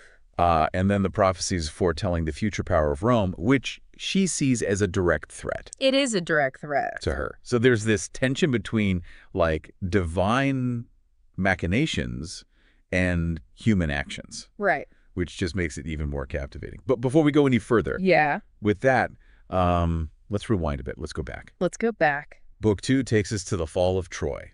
This is where things get intense. Things get real.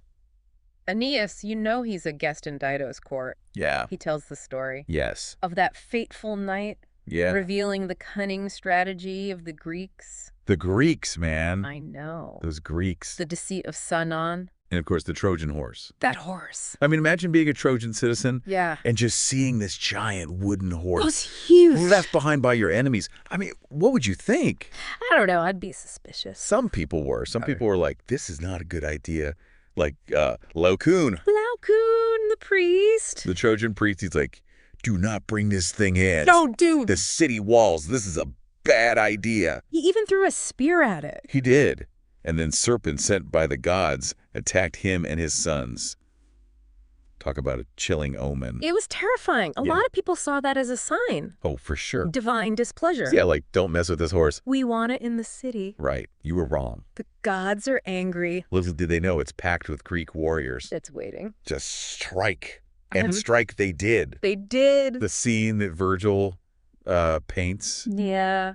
of the city's downfall. Heartbreaking. Heartbreaking, the chaos, the violence, the desperation. It all culminates in this poignant image of Priam. The aged king. Yeah. Arming himself. For a last stand. I mean, he knows Troy is lost.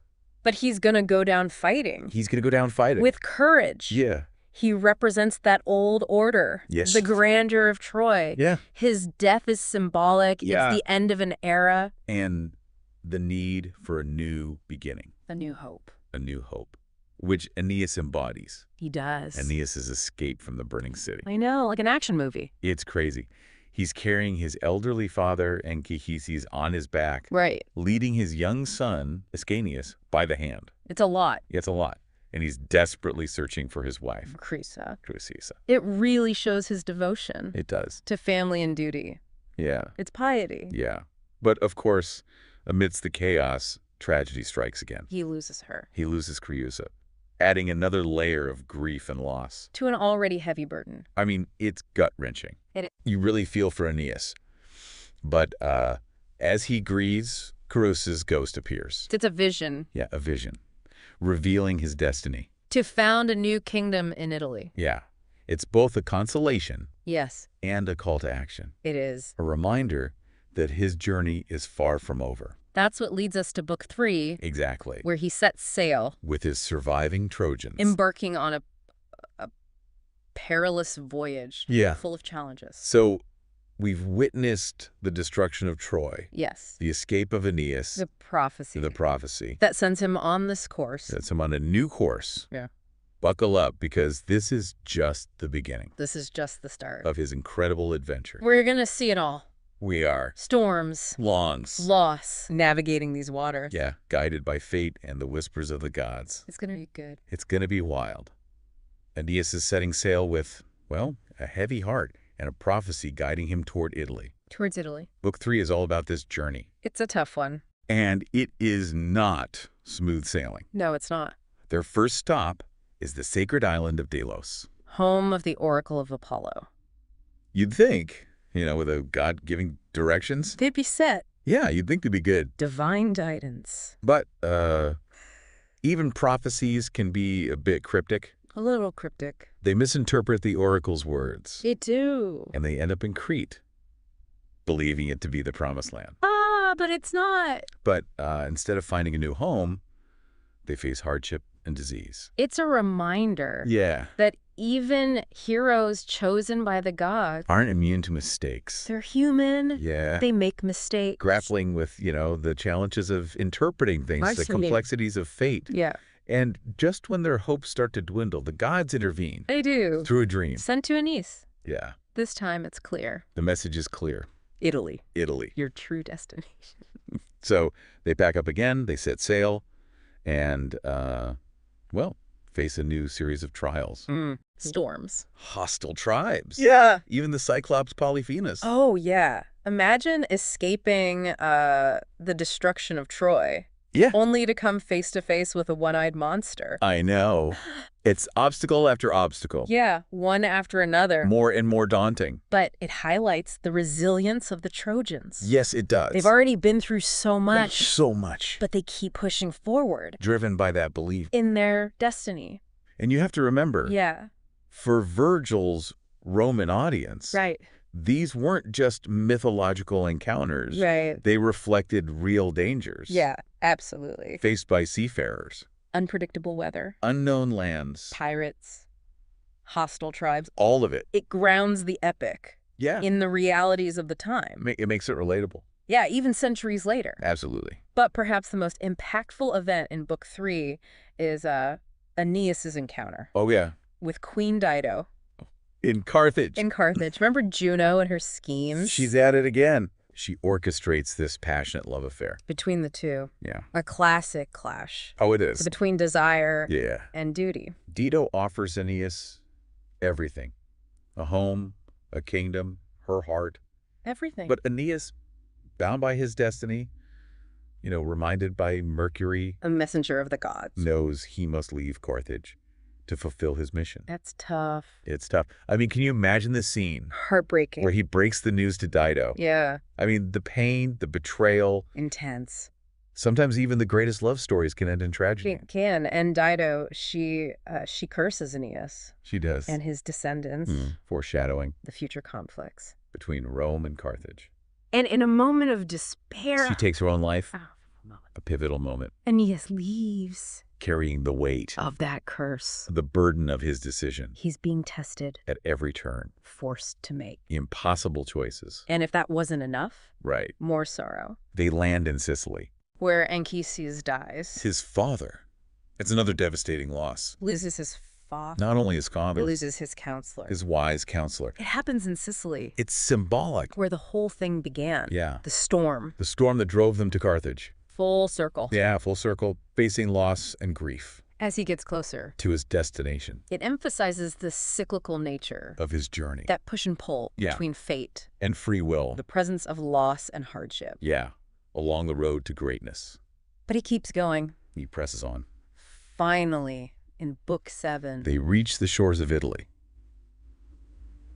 You'd think this would be a moment of relief, you would, the end of their struggles, but it's not. but it's not. Reaching Latium. Triggers a whole new set of conflicts. It's like destiny. It's like destiny itself. It's testing him. Yeah. So, who are the key players In in Latium? Yeah. And what sparks this conflict? Well, we have King Latinus, the ruler of Latium, He's supposed to marry his daughter, Lavinia, to a foreigner. according to a prophecy. Right. A foreigner who's going to bring greatness. Greatness to his kingdom. Latinus sees Aeneas Yes. as this guy. As this prophesied figure. He welcomes him But I bet there's someone who isn't thrilled. about this foreign prince Yeah. marrying the princess. Yeah. Turnus, Turnus. a powerful prince. Ambitious. Yeah. Vying for Lavinia's hand. He's favored by Amata Lavinia's mother. and has a lot of support Yeah. from the Latins. So we have divine will Favoring Aeneas, versus earthly desires. Turnus, and Amata. And of course, Juno. Can't forget Juno. Still skeeving Oh, she's still at it. against Aeneas. She sends Alecto, One of the Furies. one of the Furies, to stir up trouble. the embodiment Of vengeance. and chaos She manipulates Amata, filling her with rage. against the marriage, Yeah. And then fuels Turnus's jealousy and pride.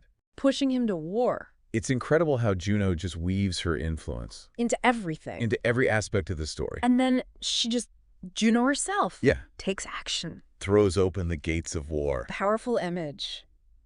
It is Dignified. the inevitability of conflict. Shipwrecks. Aeneas has faced shipwrecks, monsters, heartbreak, And now war. and now he's on the brink of war.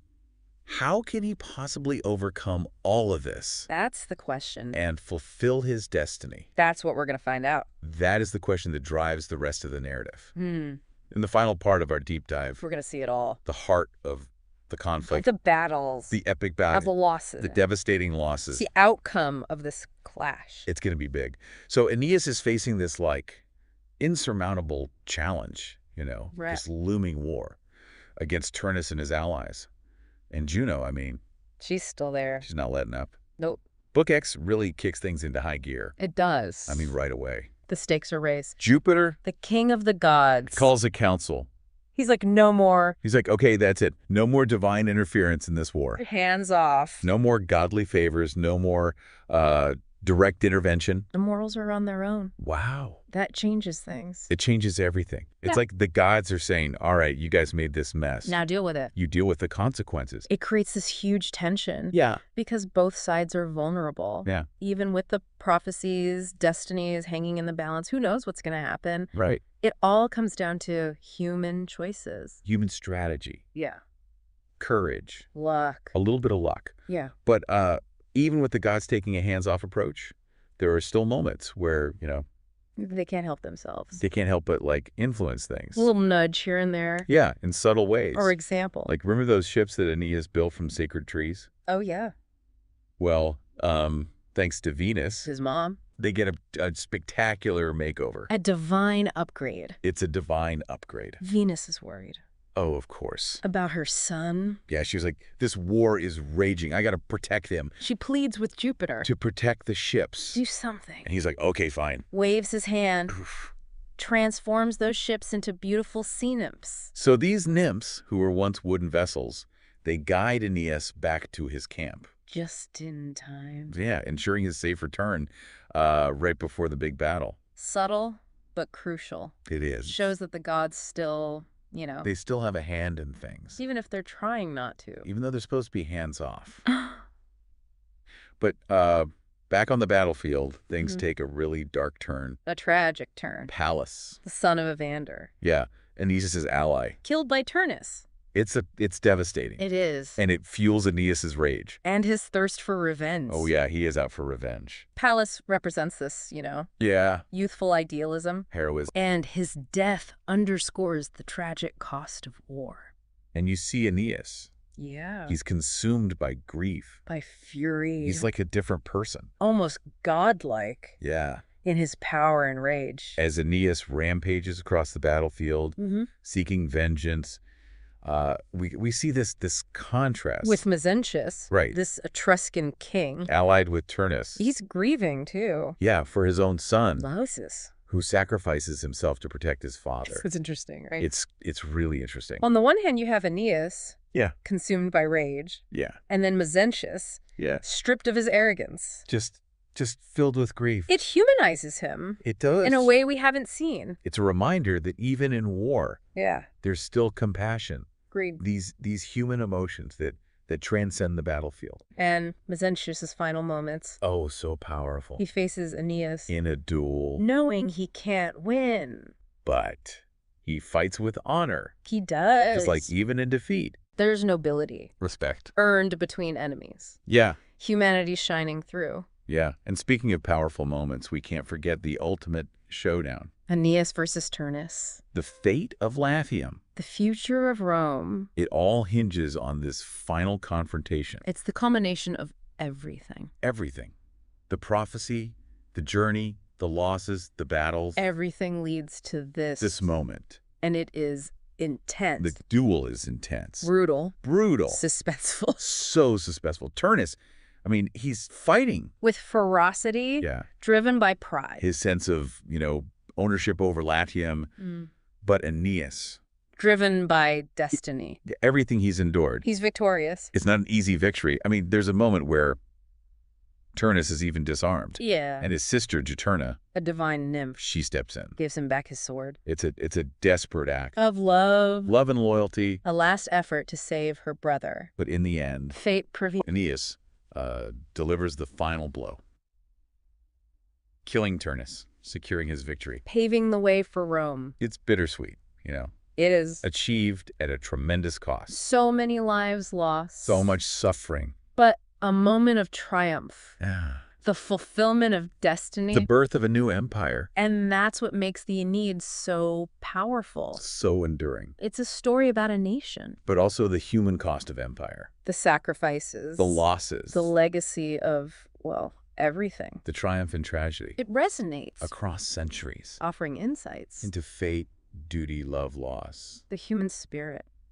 It really made you think about destiny, It does. The sacrifices we make. In pursuit of something greater. I mean, is any goal worth that price? That's the question. It's a question worth considering.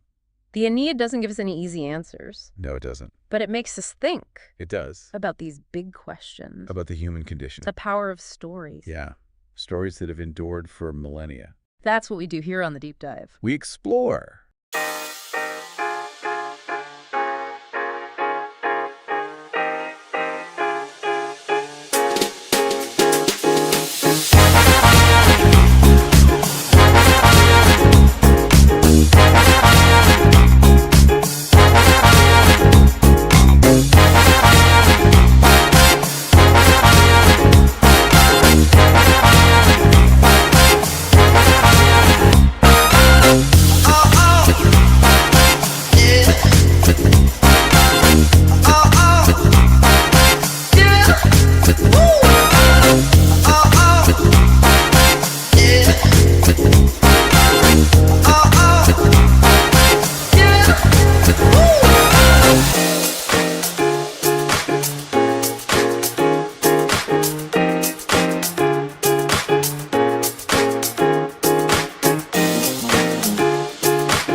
Yeah. Woo.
Get ready to dive into Leo Tolstoy's Anna Karenina with me.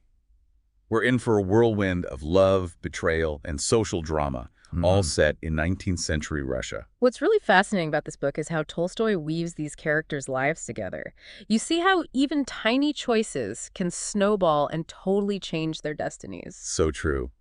And the story kicks off with a pretty scandalous situation, doesn't it? Stepan Arkadyevich Oblonsky, Anna's brother, is a guy who loves to enjoy life.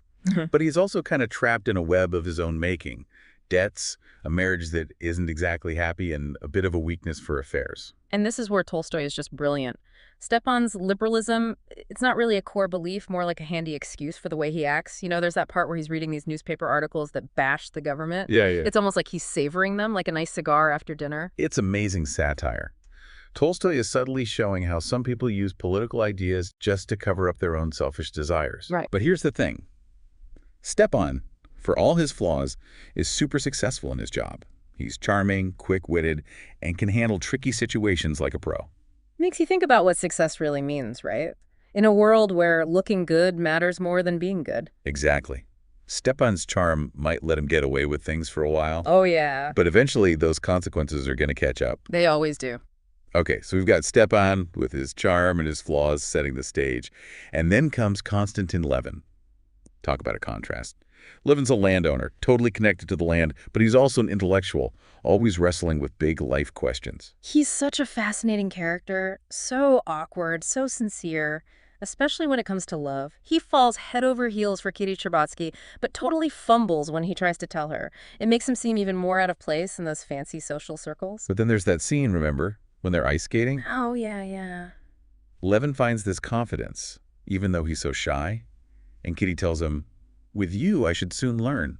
I somehow feel confidence in you." It's like this glimpse into this deep connection they have. Yeah. It goes beyond all that social awkwardness. But it doesn't last, sadly.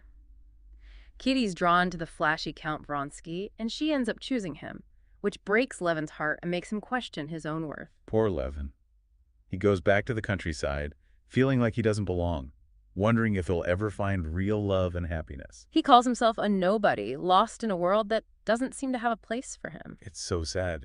His journey, running alongside this dramatic love affair with Anna and Vronsky, becomes this deep exploration of love, societal pressure, and searching for meaning in a world that's always changing. Exactly. And speaking of Anna, her entrance is so dramatic. It's like she arrives at the train station and sets off this chain reaction. Everything shifts. Tolstoy doesn't pick the train station by chance. The train is like the symbol of progress, but it also disrupts everything. It brings excitement, but it also brings upheaval. Totally. So Levin's at the station to meet Stepan, and he notices something different about Stepan, like a restrained radiance and a joyous smile. It's obviously because of Anna. And then Levin sees Vronsky too, right? He's struck by how happy and self-assured Vronsky is, things Levin wants so badly.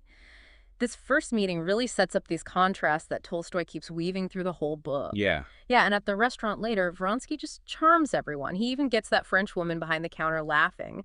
But Levin is completely put off by her. It shows how different they are. Right. Vronsky's got this carefree confidence, and Levin is struggling with self-doubt. He feels so alienated from everyone else. It's in those little details that Tolstoy reveals so much about them. So the air is thick with this unspoken attraction between Anna and Vronsky. And Levin's there watching it all, feeling even worse about himself. And then there's Kitty, caught right in the middle. She's drawn to Vronsky's charm and his status, but picking him over Levin comes with a price. She's torn between what she wants and what society expects. And even after she chooses Vronsky, she can't shake this image of Levin's kind eyes looking out in dark dejection. Such a powerful image. It shows the pressure of society and how complicated love is, huge themes for Tolstoy. So Katie's choice sets everyone off in a new direction. Levin, heartbroken, retreats even deeper into the countryside, Yeah. finding comfort in nature and work. Meanwhile, Anna and Vronsky's connection explodes into this passionate, forbidden affair. They can't resist each other, but Anna is so conflicted. She's a wife, a mother, bound by what society says and her own beliefs. Adultery is a sin. Tolstoy is amazing at capturing that inner struggle. You know, that scene where she's reading a book, picturing a happy life with Vronsky, but then suddenly feels ashamed. It's like she's being pulled in two opposite directions, passion and freedom on one side and expectations and fear of judgment on the other. Exactly, and it just gets stronger as the affair goes on. There's that scene at the train station. Anna's completely overwhelmed by her feelings for Vronsky, and it's like she's going crazy. She talks about seeing things distorted, hearing weird sounds, and even questions who she is. It's as if her emotions are physically taking over. It shows how consuming passion can be. It makes you question everything you thought you knew. And then, to complicate things even more, her husband, Alexei Alexandrovich, is right there at the station too. Oh man, that scene is so tense. Alexei Alexandrovich sees Vronsky, but just gives him this cold, formal nod. Anna's trying to act normal, but Vronsky catches a flash of something in her eyes, and he knows she feels it too. They can't hide their true feelings. The connection is too strong, and the distance between Anna and her husband keeps growing. They're both trapped. And that's just the beginning. As the story goes on, this web of relationships gets even more tangled. It's going to be messy. Oh yeah, it leads to some pretty devastating consequences for everyone involved. Okay, so we've set the stage for this epic story. Stepan, the charming rogue. Levin, the brooding intellectual. Anna, torn between passion and duty. And Vronsky, the dashing count who lights this whole firestorm. I can't wait to see what happens next. Buckle up. We're just getting started. Welcome back to our deep dive into Anna Karenina.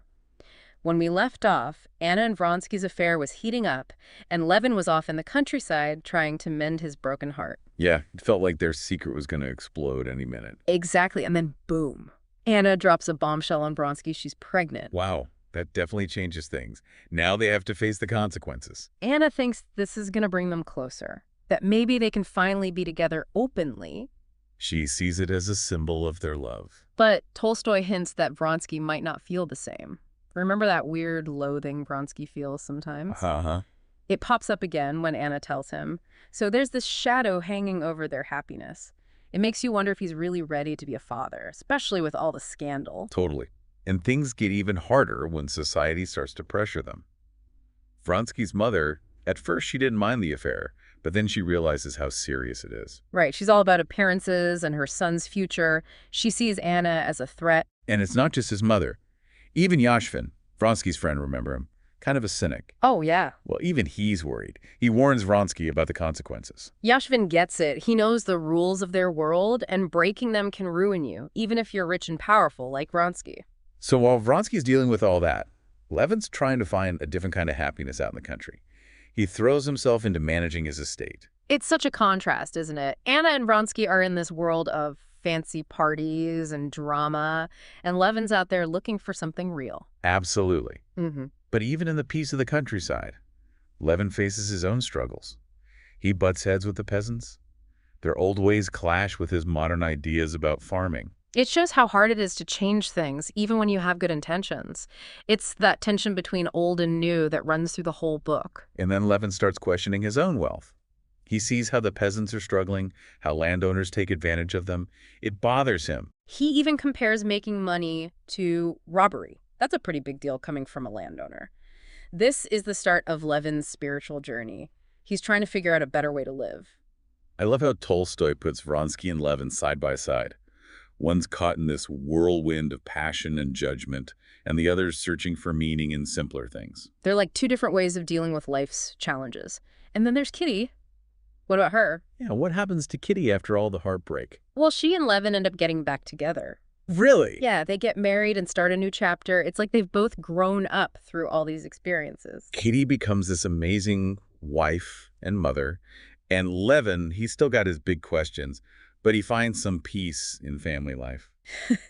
They've found this deep happiness, but there are still shadows. Anna and Vronsky's affair is still this big scandal, and it causes tension, especially between Levin and Stepan Arkadyevich. It's a reminder that actions have consequences, and they ripple outward. Yeah.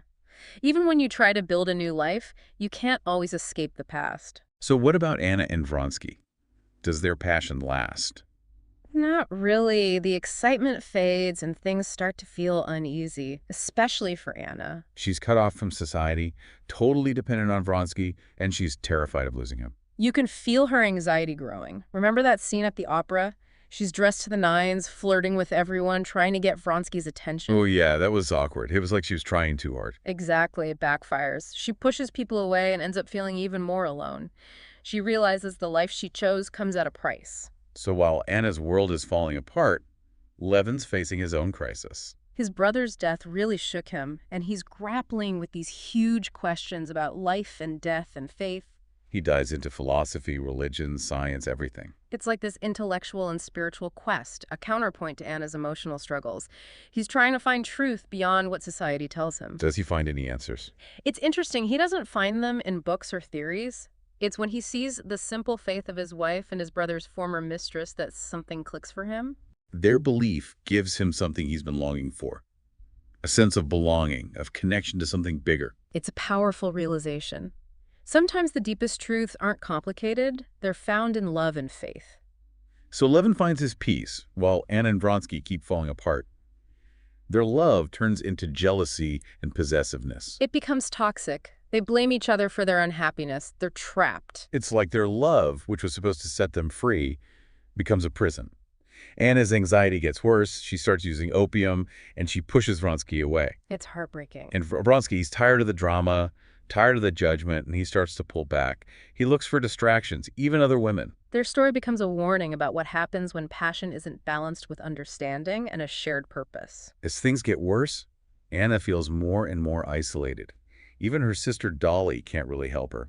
Dolly feels for her, but she can't condone what Anna's done. She's the voice of traditional morals, reminding Anna of the consequences and the pain she's caused. Anna also desperately wants to see her son, but her husband won't let her. It's like a constant reminder of what she's lost. It drives her to take risks, even though it could make things worse. Meanwhile, Levin's finding new purpose. Really? How? He gets inspired to get involved in local politics, maybe make a real difference. That sounds like Levin, always wanting to understand and improve things. But he gets disillusioned pretty quickly. What happens? He sees how self-centered the other nobles are. They don't really care about the peasants. They just want to hold on to their power. So even in politics, idealism crashes into reality. Yeah.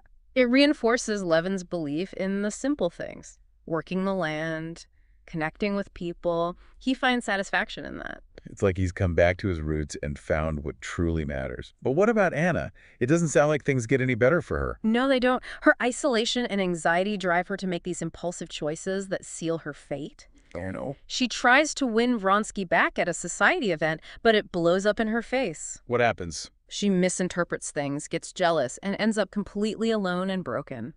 It's a reminder that society can be unforgiving, and sometimes even love isn't enough.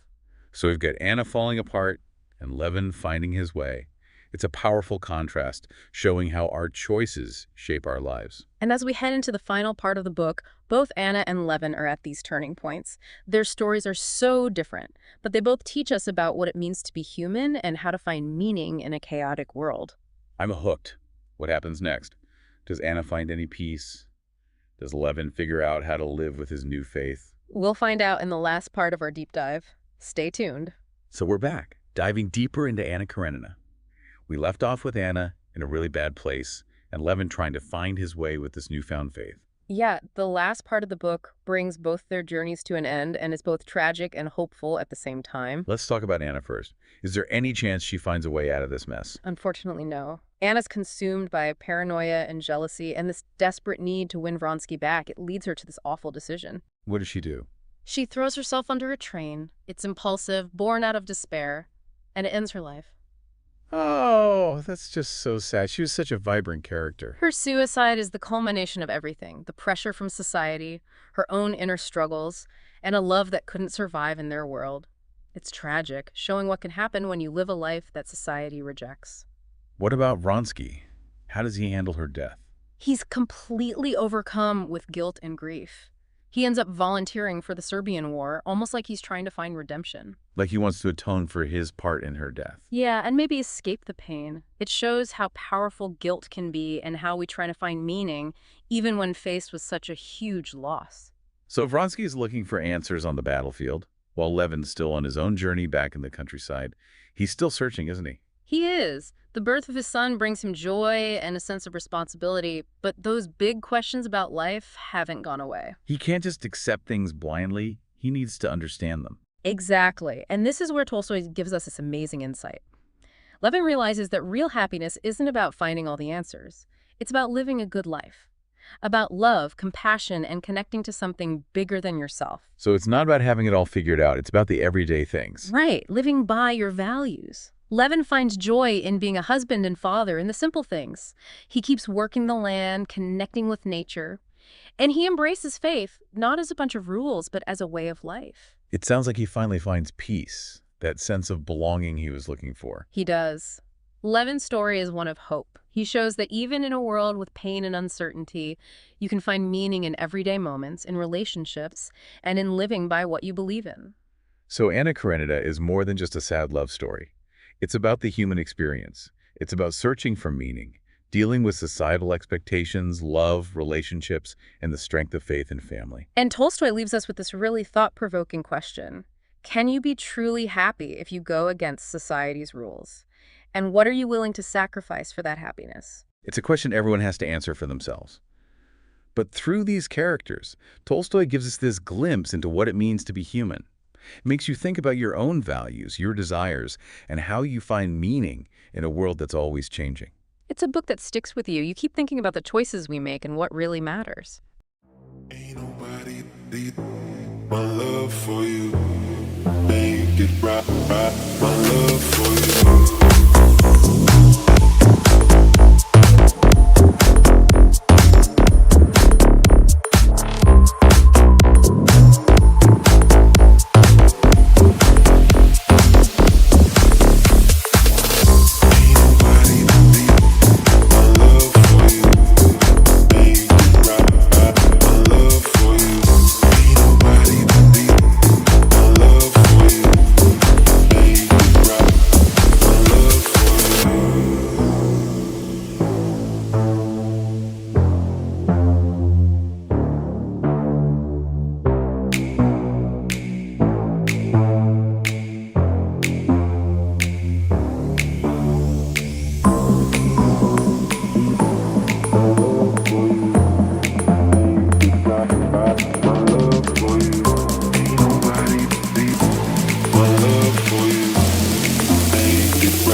Have you ever noticed how one, like, kind of bad thought can spiral? Oh, yeah. Like the domino effect, right? Pulls in all this other negativity, Yeah. and it's like, ugh. In this deep dive, we're going to really dig into that. We're talking about James Allen's As a Man Thinketh. Good book. I know, right? It's like this book that really gets at how powerful our thoughts are, and Yeah. not just like how we feel, but like our actual circumstances. So I got to ask you, what's the like core idea of this book? You know, it's wild how, like, over a century later, this book is still so relevant. Yeah. But I think, honestly, it's that our minds are like gardens. Right. Whatever we plant in them. Right, literally like seeds. Yeah, seeds of doubt. Optimism, that's what grows. So it's not just about thinking happy thoughts all the time. No. It's about recognizing those thoughts have real consequences. Exactly. It's like he's saying, look, if you're constantly dwelling on negativity, like fear, all that stuff, you're going to create a self-fulfilling prophecy. Oh, wow. And you're going to attract more of that. It's like, what is that saying? Where attention goes, energy flows. Exactly. But he's like taking it a step further, right? Yeah. He's saying this impacts like the actual events, Yes. not just our feelings about them. He really goes there. Whoa. That's where this, like, attracts, like, idea comes in. Okay. He doesn't mean, like, every little detail. Right. But it's more like your inner world is going to influence the opportunities you see, your actions, even people you attract. Oh, interesting. He gives that example of someone who wants a promotion at work, Oh, yeah? but they're like always gossiping and undermining their coworkers. Right. Their desire and their actions are like totally out of whack. Total misalignment. That's such a good example of what he's talking about. Oh, really? That's classic shooting the messenger. Oh. Instead of looking at your own thoughts and actions, you blame everything else. So it's not about blaming ourselves when things go wrong. No, not at all. It's about like owning up to how our thoughts are playing into it. Exactly. It's about recognizing that you have control over this. Agency. Yeah, and he would say, like, owning your thoughts, even the bad ones. That's how you start to change stuff. He's not saying it's, like, easy, but it's possible. See, that's what I mean. It's so easy to get stuck in that spiral. Oh, tell me about it. Like one thought just snowballs into this avalanche of doom. And he calls that crystallization. Oh, tell me more. So it's like, you know, a single crystal can set off this, like, chain reaction. Yeah, yeah. And so that single thought you have, if it keeps happening and you reinforce it, it becomes a habit and then, like, part of your reality. So then positive thoughts can crystallize too. Absolutely. The more we focus on, like, gratitude, self-belief, visualizing our goals, Yeah. all that becomes ingrained, and then it starts shaping our experiences. So we're like architects, building our reality brick by mental brick. That is a great way to put it. I love that. Oh, stop. But he doesn't even stop there. No. No, he goes on to connect this whole thing to, like, our bodies and physical well-being. Yeah. He suggests that our bodies mirror our mental state. Wait, our thoughts impact our physical health. He was way ahead of his time. Whoa. He was talking mind-body connection before it was cool. That's wild. What he was saying is that, like, holding on to all that negativity, anger, fear, it's not just in your head. Right. It gets into your body. So it's like our bodies are like, if you're going to stress 24/7, we're going to give you a headache and some like digestive issues to prove a point. Right. And the way he talks about it is so interesting. He talks about bestial thoughts, which he says poison the body. Oh, wow. And then there's beautiful thoughts, and those that, like, bring this inner radiance. That's intense. Right? It's not just some like woo-woo thing. Yeah. Our minds have real power over our well-being. They really do. And you know what's really interesting is that even though he was writing so long ago, modern science is actually finding evidence for all of this. Isn't that interesting how that happens? It's wild. Speaking of diving deeper, let's talk about what science actually has to say about the mind-body connection.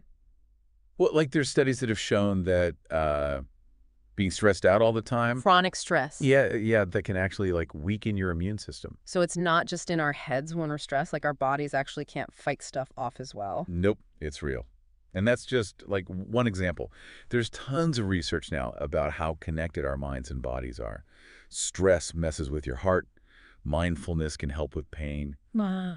Alan was really onto something with this mind-body link, even back then. Total visionary. But he doesn't just like point out the negative. No, not he actually offers ways to deal with it, yeah. Totally. And a big one for him is like having a purpose. Okay, He says that without it, you're just adrift, like a ship with no sail. just going wherever the current takes you. Exactly. It's not enough to just sort of have an idea of what we want, is it? Not at all. It's deeper than that. It's got to be that driving force. Yes, like a compass, knowing what matters. Yeah. And Alan believed that when your thoughts line up with that, man, they become powerful. Fuel for the fire. Yes. Yeah. To take action, get over obstacles, build the life you want, aligned with your values and everything. That's powerful stuff. Yeah. And he talks about visions and ideals too, right? Absolutely. Those big, crazy dreams. He loved those. He didn't think they were dumb or anything. Not at all. He called them, like, seeds of future reality. Wow.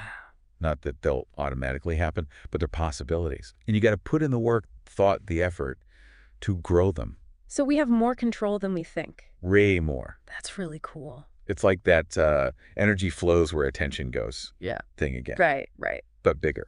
If we're always focused on what we don't want, the limits, the bad stuff, we're feeding that. But shift it to what we do want, to creating. That's where it gets interesting. Then the magic happens. You could say that, Mm. but here's a catch. It's not enough to just dream it. You got to do it. Cultivate it, tend to it, and keep going even when it's hard. Work, work, work. Always. Hmm. That's where his whole calm mind thing comes in, I think. The garden again, right? Exactly. If your mind's a mess of worry, nothing good is going to grow there. Chaotic garden. The opposite, a serene mind. That's fertile ground. It's not about being happy 24/7, but having that peace, that clarity to handle stuff. Be resilient. Exactly. But that's got to be tough, right? It's not easy. Our world's so fast-paced. So how do we actually do that? Find the stillness when there's so much noise. I think it starts with just, like, noticing. Noticing. Yeah, like becoming aware of our thoughts, what's going on in there, but without, like, judging it, just seeing it. Okay, so less reacting, more like observing. Yeah, exactly. Just watching those thoughts go by instead of getting swept up in every single one. Instead of letting them take over. Right. And once you start to see those patterns, those kind of negative Oh, habits, weeds in the garden. there you go. That's when you can start to, pull them out, plant something better. So it's about like consciously choosing what we want to grow in our mind. Exactly. It's not always easy. It takes time.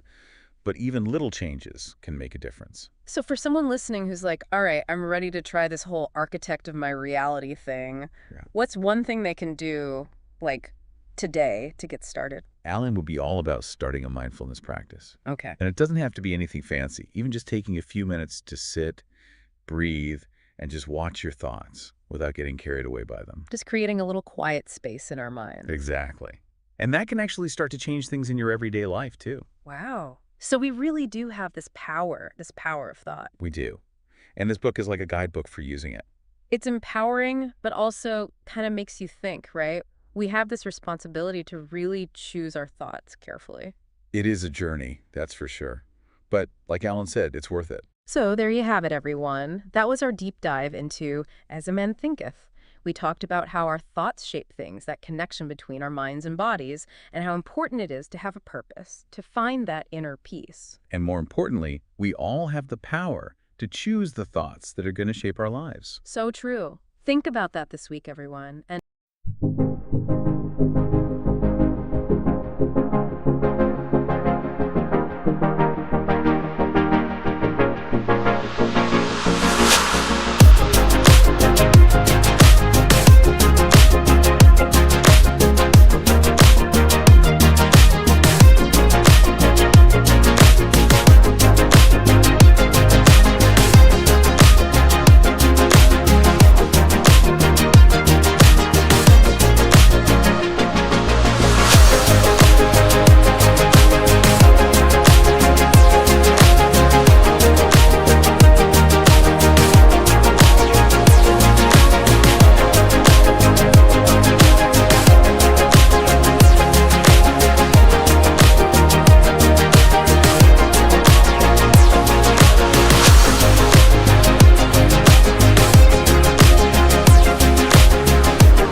let's jump right into this deep dive. Today we're going back in time to the world of Lady Belle, Volume 1. Ooh, exciting. Yeah, I thought you might enjoy this one. Yeah. We've got these excerpts, and it's like stepping right into a classic 19th century novel, grand estates, Yeah. courtly intrigue, and a young woman trying to find her way in a world that Right. wants to dictate her every move. It really captures the essence of England in the late 1700s. You get the beautiful settings, the lavish gatherings. Right. But through Lady Bill Etheridge's eyes, Yeah. we see the very real limitations placed on women during that era. And it all begins in the heart of London. Right. Young Lady Belle's living with her aunt, Lady Lucy Penruddock. Okay. They're part of this bustling social scene. They're attending drawing rooms, which are basically, elegant gatherings in these grand homes. Yeah. I've read about those. Meeting everyone from Princess Emily to the Duchess of Richmond. Wow. It sounds glamorous, but there's this real sense of performance to it all. Oh, absolutely. These gatherings weren't just for enjoyment. Oh. It was a stage for societal display. Young women like Lady Belle were expected to present themselves flawlessly, Right. observe all those intricate rules of decorum, and ultimately, The goal. attract a suitable husband. Exactly. And Lady Lucy, she's getting Lady Belle ready for exactly that. Oh, yeah. Strict about etiquette, almost like a drill sergeant of, social graces. Right.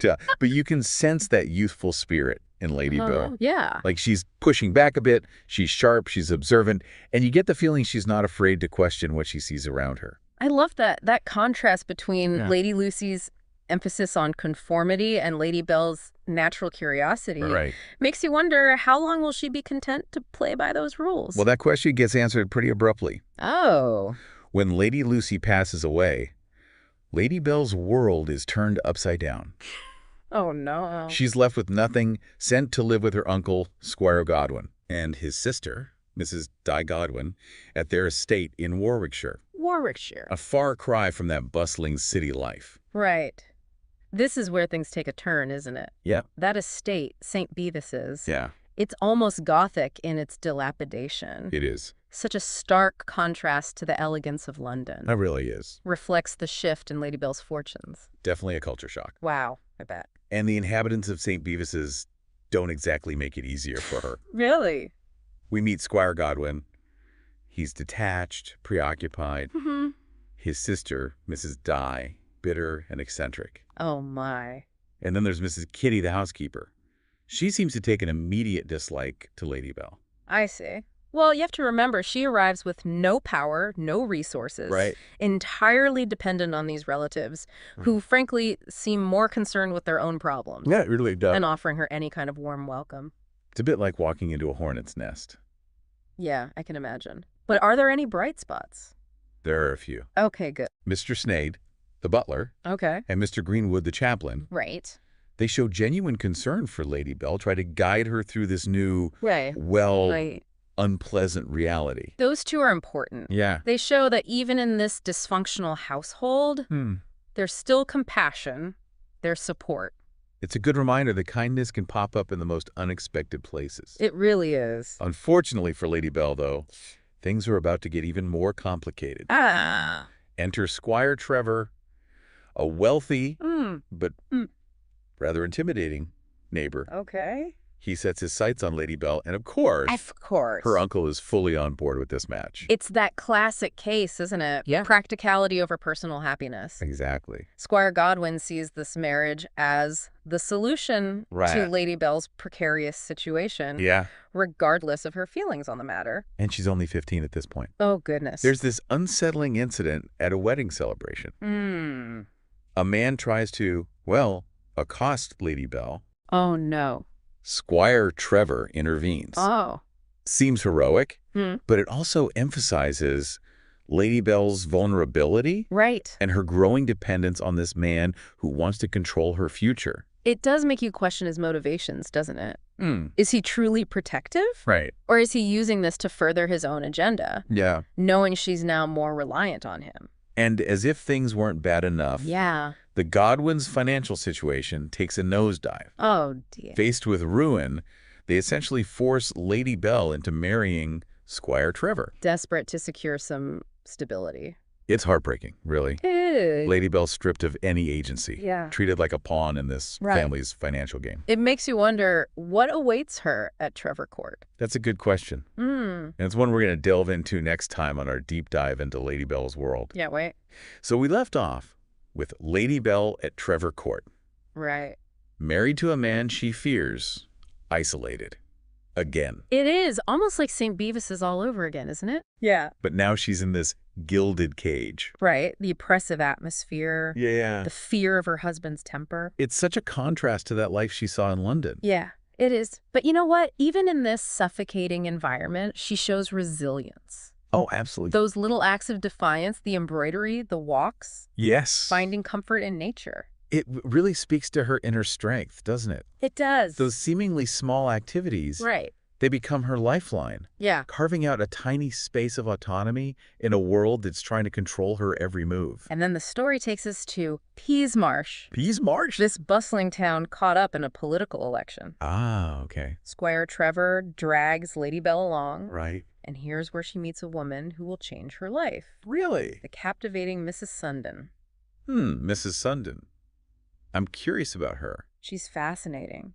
That contrast between the two women is striking. Yeah. Mrs. Sundon is witty, in control.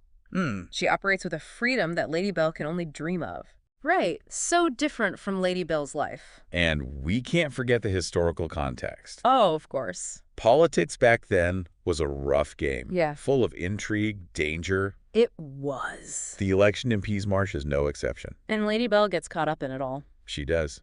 She stumbles upon a plot A plot. by Squire Trevor and his supporters Oh, to physically harm Gregory Sundon. Mrs. Sundon's husband. Yes, who just happens to be backing the opposing candidate. Oh, wow. So now Lady Bell's in a real dilemma. She is. Remain silent, be complicit in something terrible, Right.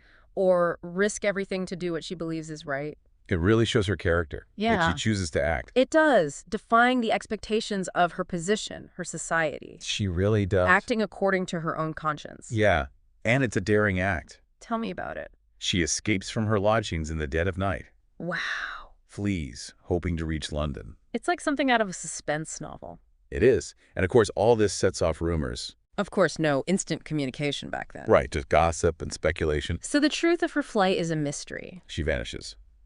But then she runs into Mrs. Siddons, No way. the most celebrated actress of the time. What a stroke of luck. More than luck, I think. It's a turning point. Yeah, you're right. Mrs. Siddons sees something in Lady Bell, Yeah. offers her a position as her companion. Wow. A world away from those estates. It is. Lady Bell's captivated by the theater. The energy, the creativity. Yeah, and those glimpses behind the curtain. Right. So different from her formal life. Right, and in this vibrant world, she begins to blossom.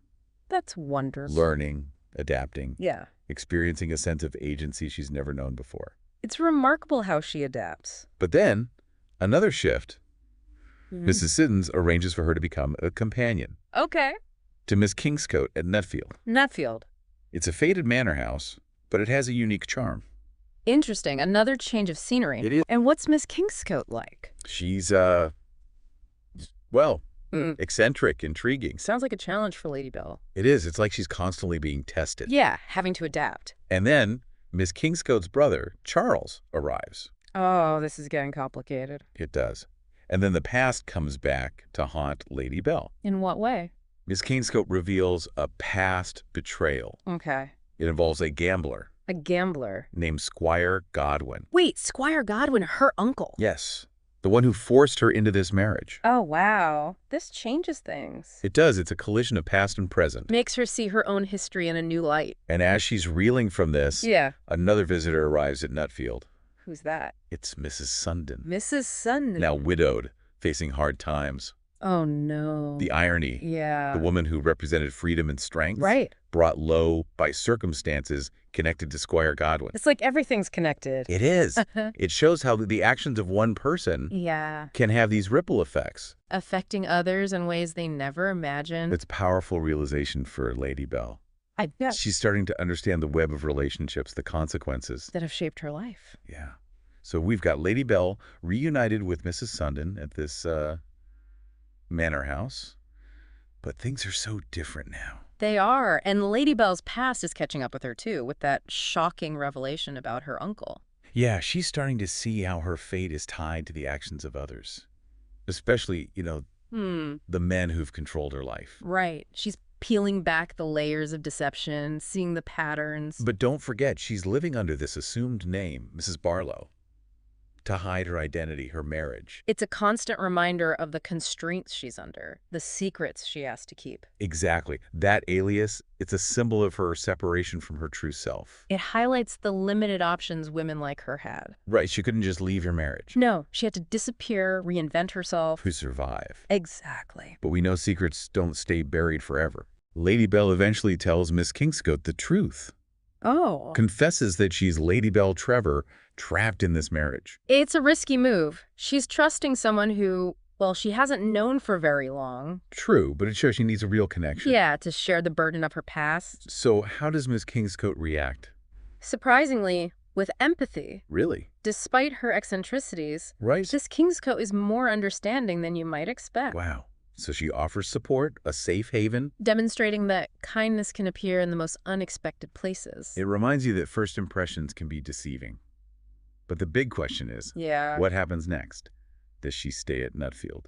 That's the beauty of Lady Belle, Volume 1.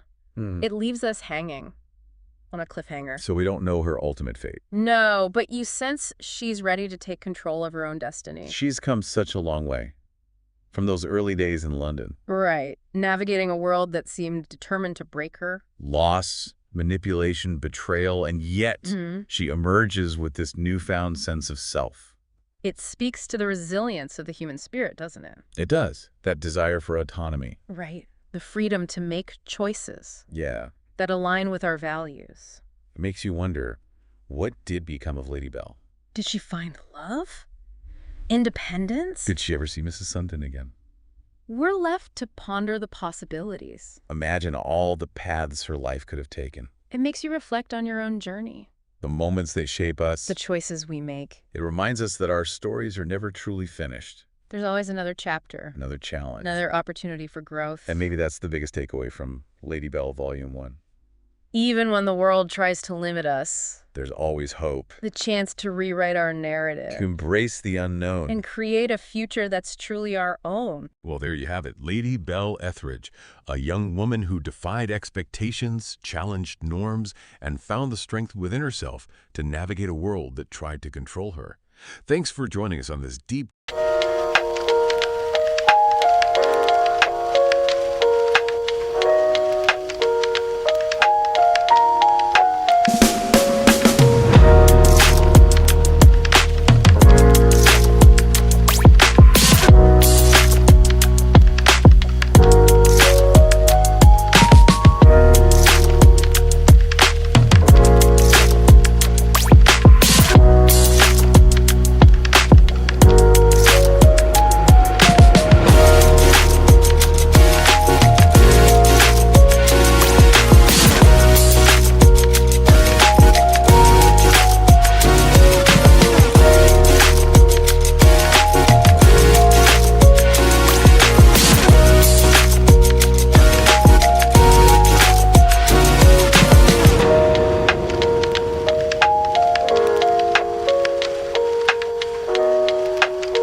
All right, so this time you've really thrown down the gauntlet with this one. Yeah.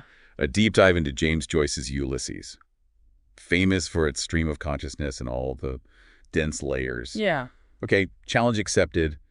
We've got excerpts spanning various characters and moments in the novel, and I think our mission here is to trace the narrative thread through this maze of Dublin on June 16th, 1904. Yeah, I think what's exciting about that is we're not just picking out, the quote-unquote highlights, but sort of experiencing the story as it unfolds, moment by moment, Right. through the eyes of these really unforgettable characters that Joyce has crafted. Yeah, absolutely. So we begin with Stephen Dedalus, our brooding young intellectual.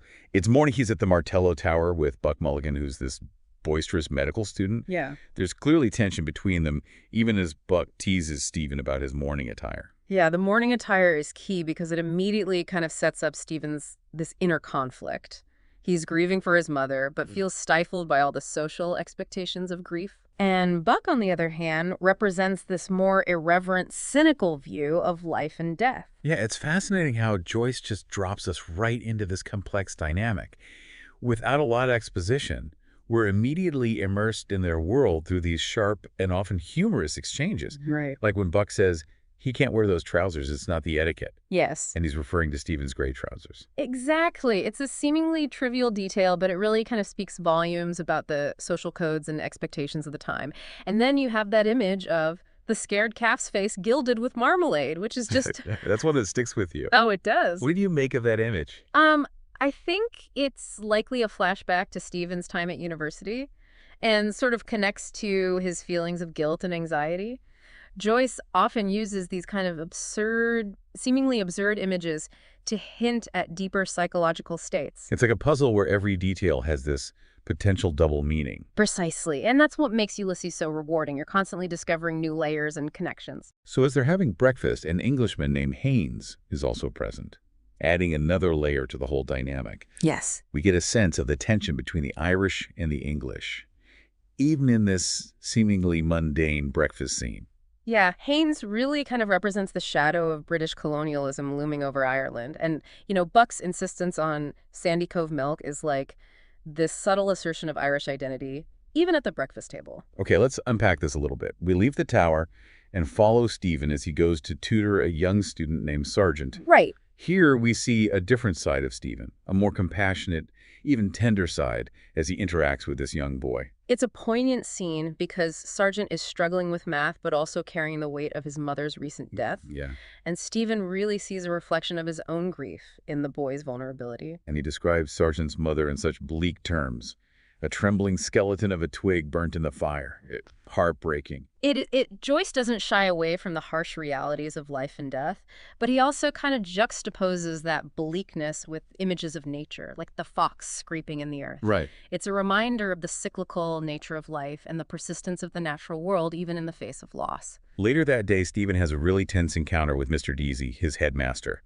They clash over money and politics, highlighting the generational divide and the struggle between tradition and modernity in Ireland at the time. Mr. Deasy very much represents the establishment clinging to these outdated values and obsessed with money. He even tries to give Stephen a letter to take to the newspapers, furthering his own political agenda. And the setting of their conversation, Mr. Deasy's stuffy study, so symbolic. Oh, yeah. He's surrounded by Stuart coins, base treasure of a bog, representing this devalued past. Exactly. And that stale, smoky air just reinforces this feeling of stagnation. It's like Stephen is literally and figuratively trying to escape that kind of suffocating environment.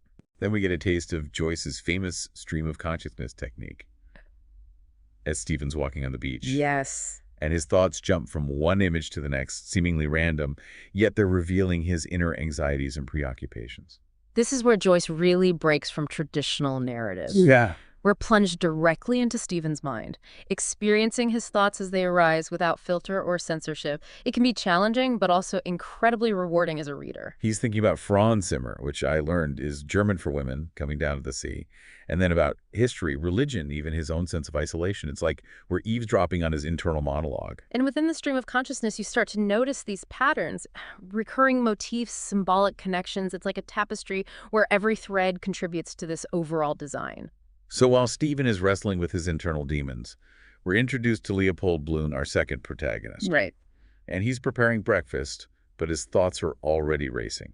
From thoughts of food, to fantasies about travel, to memories of his deceased son Rudy. Bloom is this really fascinating contrast to Stephen. He is much more grounded in the everyday world, Yeah. preoccupied with bodily functions and these sensual pleasures. Yeah.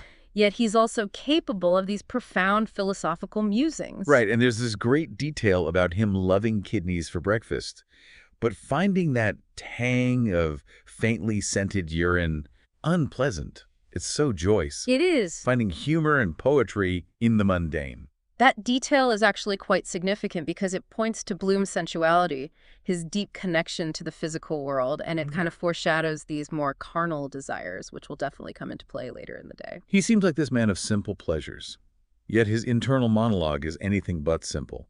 It's a whirlwind of observations, memories, and desires. Bloom is the ultimate observer, just absorbing the sights and sounds and smells of Dublin. And Joyce uses his perspective to create this really vivid portrait of the city and its inhabitants. So Bloom heads out for a very busy day, starting with a trip to the outhouse, which he refers to as the Jakes, where he even manages to squeeze in some reading. Talk about multi. Even in the most private of moments, Bloom is engaged with the world, absorbing information, making connections. Yeah. And that's part of what makes him such a captivating character. He finds meaning and wonder in the everyday, even in the outhouse. As Bloom kind of navigates the streets of Dublin, you get this incredible sense of the city coming alive. He's constantly encountering people, observing these little details, absorbing the energy of this bustling metropolis. Like we're right there with him, walking alongside him as he takes in all the sights and the sounds. Like when he spots a funeral procession passing by and he's reminded of the fragility of life. Yeah, that moment with the funeral procession really highlights Bloom's empathy and his awareness of mortality. And it kind of sets the stage for his attendance at Patty Dignam's funeral later in the day. Okay, so while Bloom is making his way to the funeral, where do we find Stephen?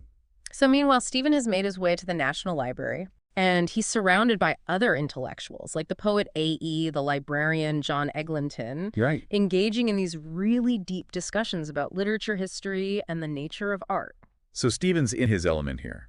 He loves to debate and throw out these grand pronouncements. Absolutely. This is where we see Stephen's brilliance on full display. He's a master of language and ideas, weaving together these complex arguments, challenging conventional thinking. Like there's that line where he says, "A man of genius makes no mistakes. His errors are volitional and are the portals of discovery." What do you make of that? It's a pretty bold claim.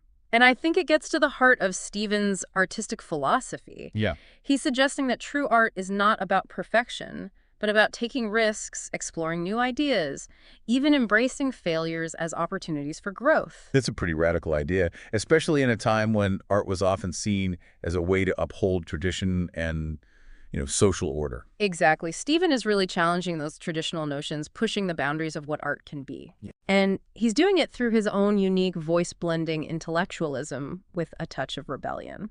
So back to Bloom, he arrives at Patty Dignam's funeral, and we get a glimpse into his thoughts on death and burial, which are quite different from the more traditional religious views expressed by the other mourners.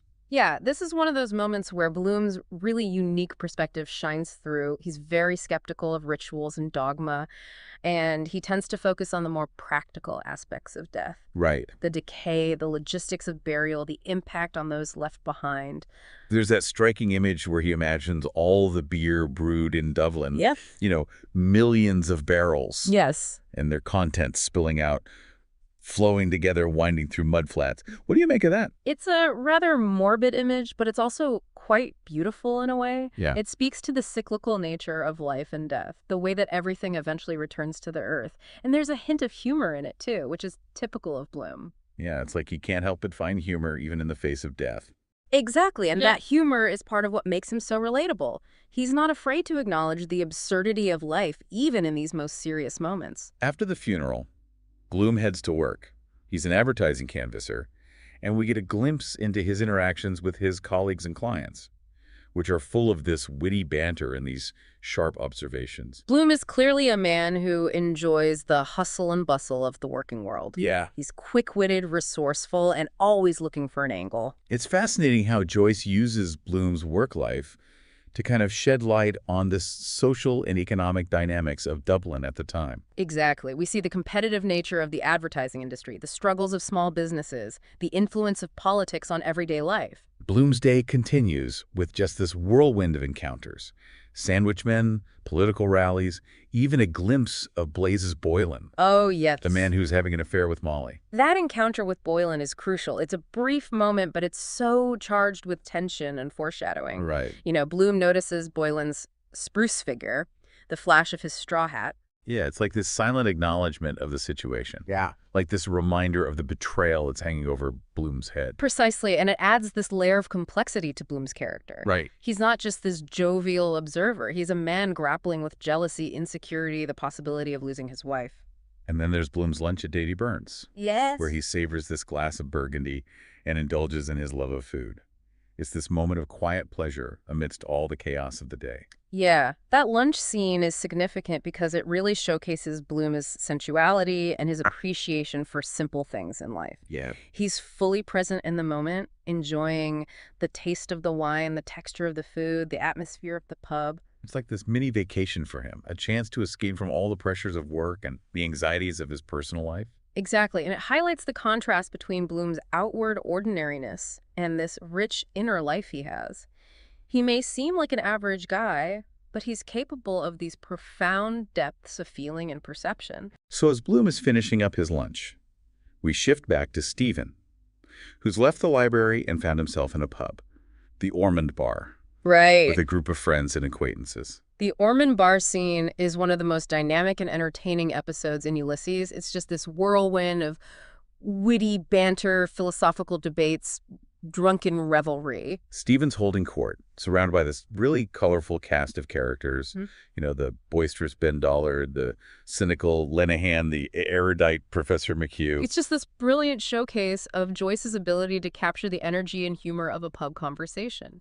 The dialogue is sharp, the characters are larger than life, the atmosphere is electric. And then in a moment of pure Joyce and serendipity, Bloom walks into the pub. This is the first time Bloom and Stephen are in the same room, though they haven't formally met yet. Right. And it's this pivotal moment because it really sets the stage for their eventual encounter Yeah. and their shared journey through this labyrinth of Dublin. There's this sense that their paths are destined to cross, like they're drawn together by some unseen force. Exactly, and it's so fascinating to watch Bloom kind of observe Stephen from a distance.